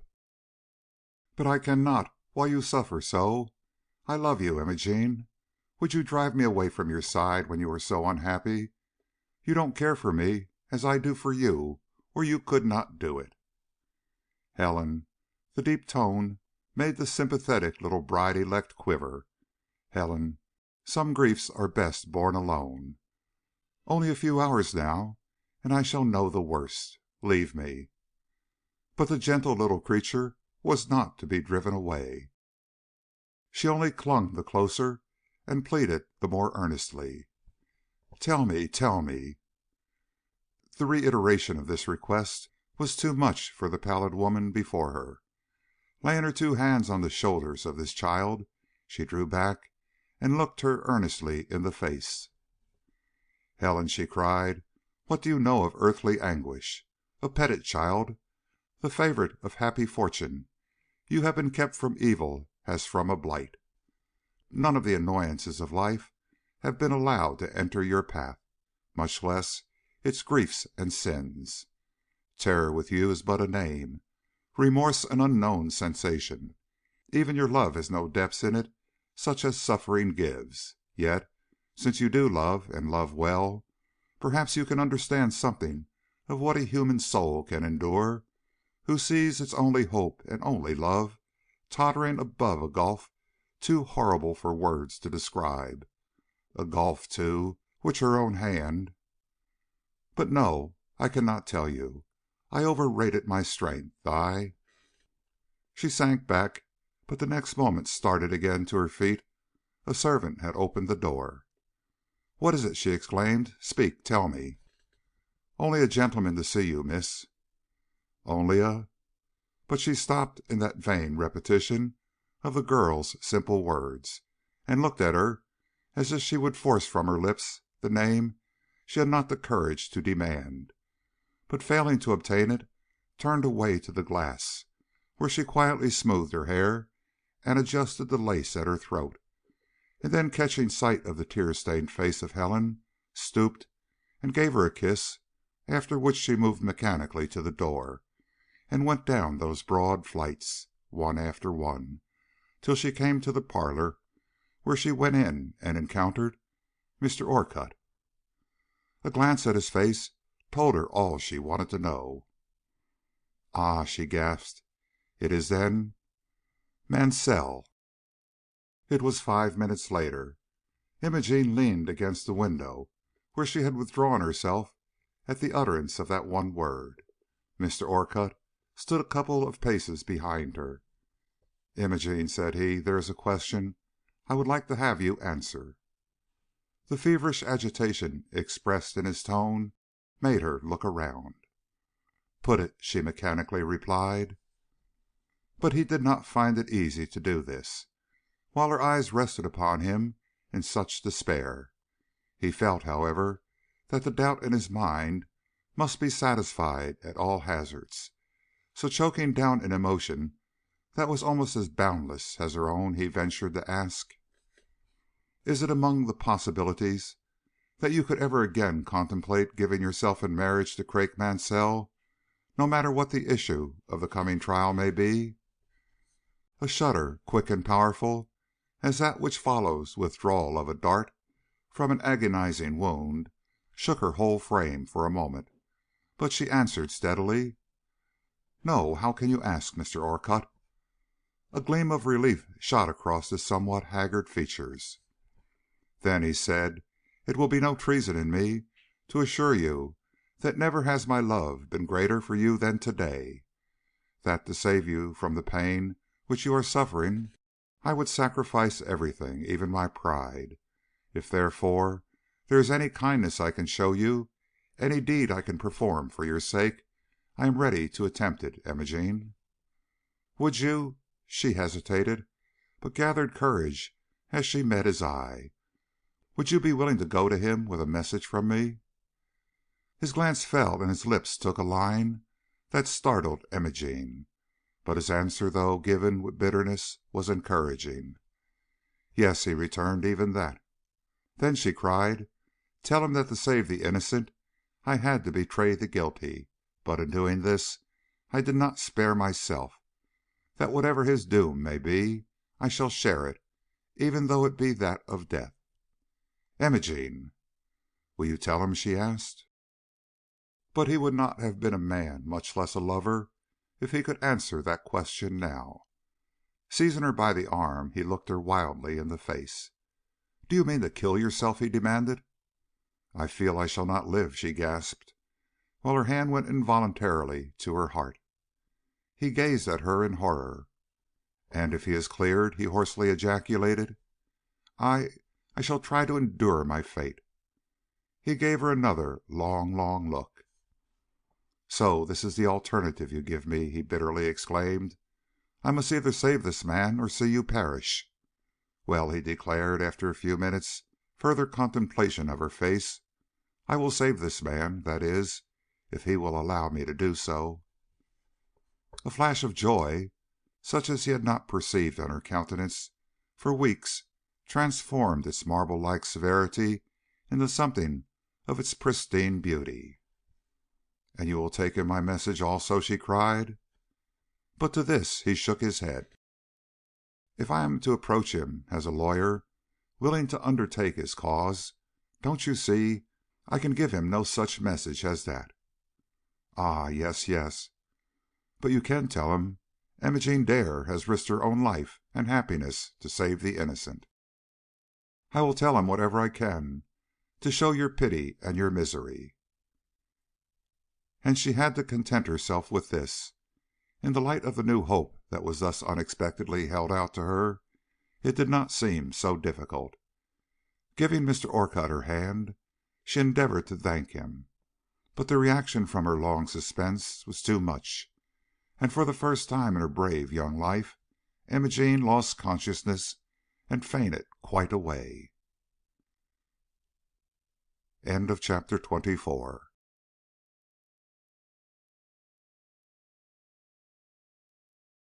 Chapter 25. Among Telescopes and Charts.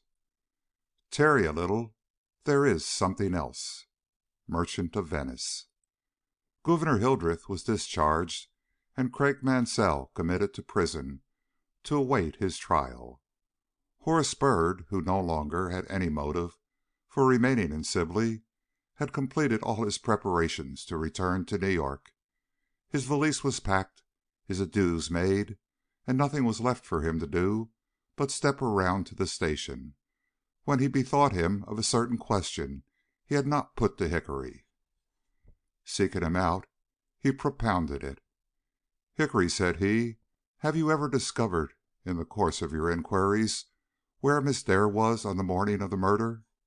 The stalwart detective, who was in a very contented frame of mind, answered up with great cheeriness. "Haven't I, though? It was one of the very first things I made sure of. She was at Professor Darling's house on Summer Avenue." "At Professor Darling's house?" Mr. Byrd felt a sensation of dismay. Professor Darling's house was, as you remember, in almost direct communication with Mrs. Clemmens' cottage by means of a path through the woods. As Mr. Byrd recalled his first experience in threading those woods, and remembered with what suddenness he had emerged from them only to find himself in full view of the west side and Professor Darling's spacious villa, he stared uneasily at his colleague and said: "It is train time, Hickory, but I cannot help that. Before I leave this town I must know just what she was doing on that morning, and whom she was with. Can you find out?" "Can I find out?" The hardy detective was out of the door before the last word of this scornful repetition had left his lips. He was gone an hour. When he returned, he looked very much excited. "Well," he ejaculated breathlessly, "I have had an experience." Mr. Byrd gave him a look, saw something he did not like in his face, and moved uneasily in his chair. "You have?" he retorted. "What is it? Speak." "Do you know," the other resumed, "that the hardest thing I ever had to do was to keep my head down in the hut the other day, and deny myself a look at the woman who could bear herself so bravely in the midst of a scene so terrible. Well," he went on, "I have to day been rewarded for my self-control. I have seen Miss Dare." Horace Byrd could scarcely restrain his impatience. "Where?" he demanded. "How? Tell a fellow, can't you?" "I'm going to," protested Hickory. "Cannot you wait a minute? I had to wait 40. "Well," he continued more pleasantly, as he saw the other frown, "I went to Professor Darling's. There is a girl there I have talked to before, and I had no difficulty in seeing her or getting a 5 minutes' chat with her at the back gate. Odd how such girls will talk. She told me in 3 minutes all I wanted to know. Not that it was so much, only—" "Do get on," interrupted Mr. Byrd. When did Miss Dare come to the house on the morning Mrs. Clemmens was murdered? And what did she do while there?" "She came early, by 10 o'clock or so, I believe, and she sat, if she did sit, in an observatory they have at the top of the house, a place where she often used to go, I am told, to study astronomy with Professor Darling's oldest daughter." "And was Miss Darling with her that morning? Did they study together all the time she was in the house?" "No, that is, the girl said no one went up to the observatory with Miss Dare, that Miss Darling did not happen to be at home that day, and Miss Dare had to study alone." Hearing this, pursued Hickory, answering the look of impatience on the other's face, "I had a curiosity to interview the observatory, and being, well, not a clumsy fellow at soft soaping a girl, I at last succeeded in prevailing upon her to take me up. Byrd, will you believe me when I tell you that we did it without going into the house?" "What?" "I mean," corrected the other, "without entering the main part of the building.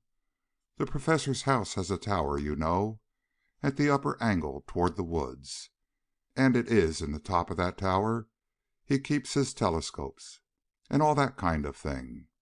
The tower has a special staircase of its own. It is a spiral one, and opens on a door below that connects directly with the garden. We went up these stairs."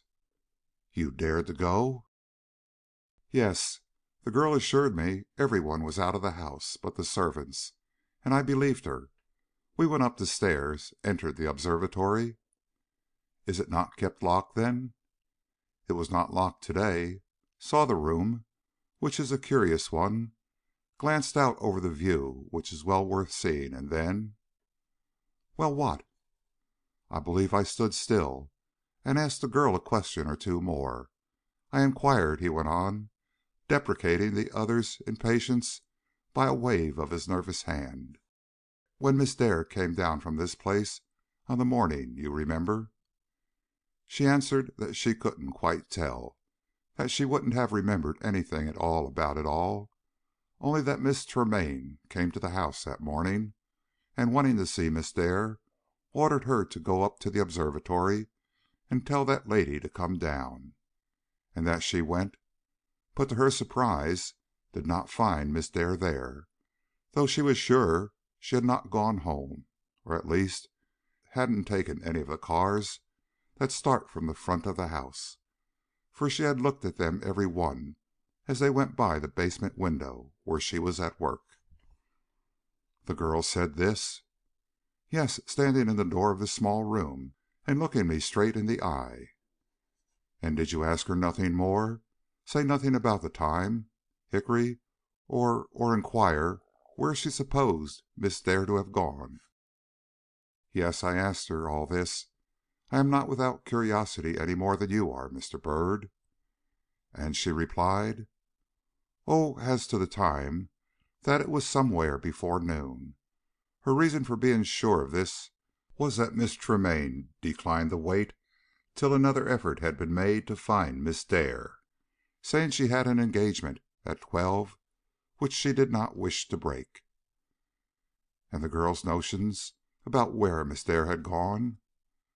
"Such as you expect, Byrd. She said she did not know anything about it, but that Miss Dare often went strolling in the garden or even in the woods when she came to Professor Darling's house, and that she supposed she had gone off on some such walk at this time, for at 1 o'clock or thereabouts she saw her pass in the horse car on her way back to town." "Hickory, I wish you had not told me this just as I am going back to the city." "Wish I had not told it, or wish I had not gone to Professor Darling's house as you requested?" "Wish you had not told it. I dare not wish the other. But you spoke of seeing Miss Dare. How was that?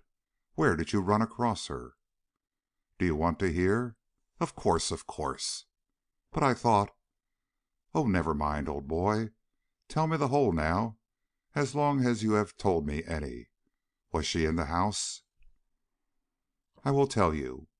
I had asked the girl all these questions, as I have said, and was about to leave the observatory and go below when I thought I would cast another glance around the curious old place, and in doing so caught a glimpse of a huge portfolio of charts, as I supposed, standing upright in a rack that stretched across the further portion of the room. Somehow my heart misgave me when I saw this rack, and scarcely conscious what it was I feared, I crossed the floor and looked behind the portfolio. Byrd, there was a woman crouched there, a woman whose pallid cheeks and burning eyes, lifted to meet my own, told me only too plainly that it was Miss Dare. I have had many experiences, Hickory allowed after a moment, and some of them anything but pleasant to myself, but I don't think I ever felt just as I did at that instant. I believe I attempted a bow I don't remember, or at least tried to murmur some excuse, but the look that came into her face paralyzed me, and I stopped before I had gotten very far, and waited to hear what she would say. But she did not say much. She merely rose, and turning toward me, exclaimed, "No apologies. You are a detective, I suppose?" And when I nodded, or made some other token that she had guessed correctly, she merely remarked, flashing upon me, however, in a way I do not yet understand, "Well, you have got what you desired, and now can go." And I went, Byrd went, and I felt puzzled, I don't know why, and a little bit sore about the heart, too, as if, well, I can't even tell what I mean by that if. The only thing I am sure of is that Mansell's cause hasn't been helped by this day's job, and that if this lady is asked on the witness stand where she was during the hour every one believed her to be safely shut up with the telescopes and charts, we shall hear what? Well, that she was shut up with them, most likely. Women like her are not too easily disconcerted, even on the witness stand. End of chapter 25.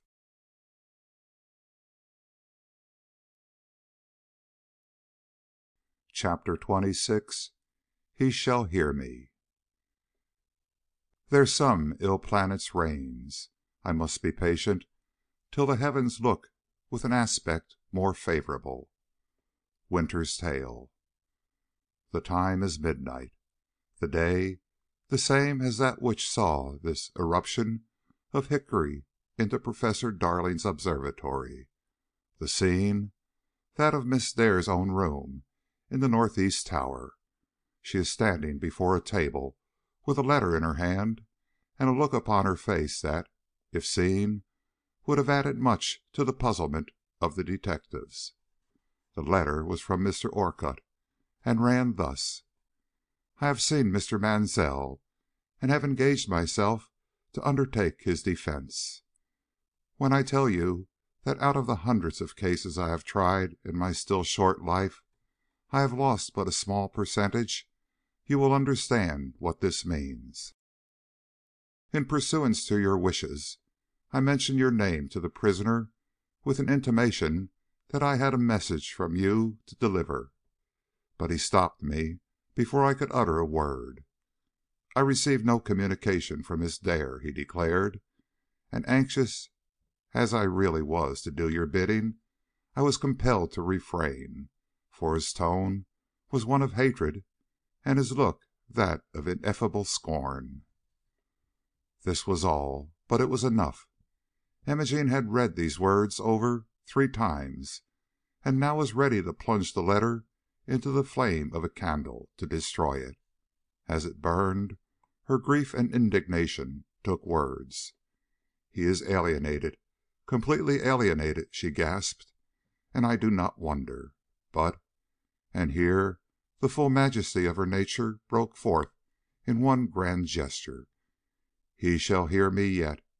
As there is a God above, he shall hear me yet, even if it has to be in open court and in the presence of judge and jury. End of chapter 26.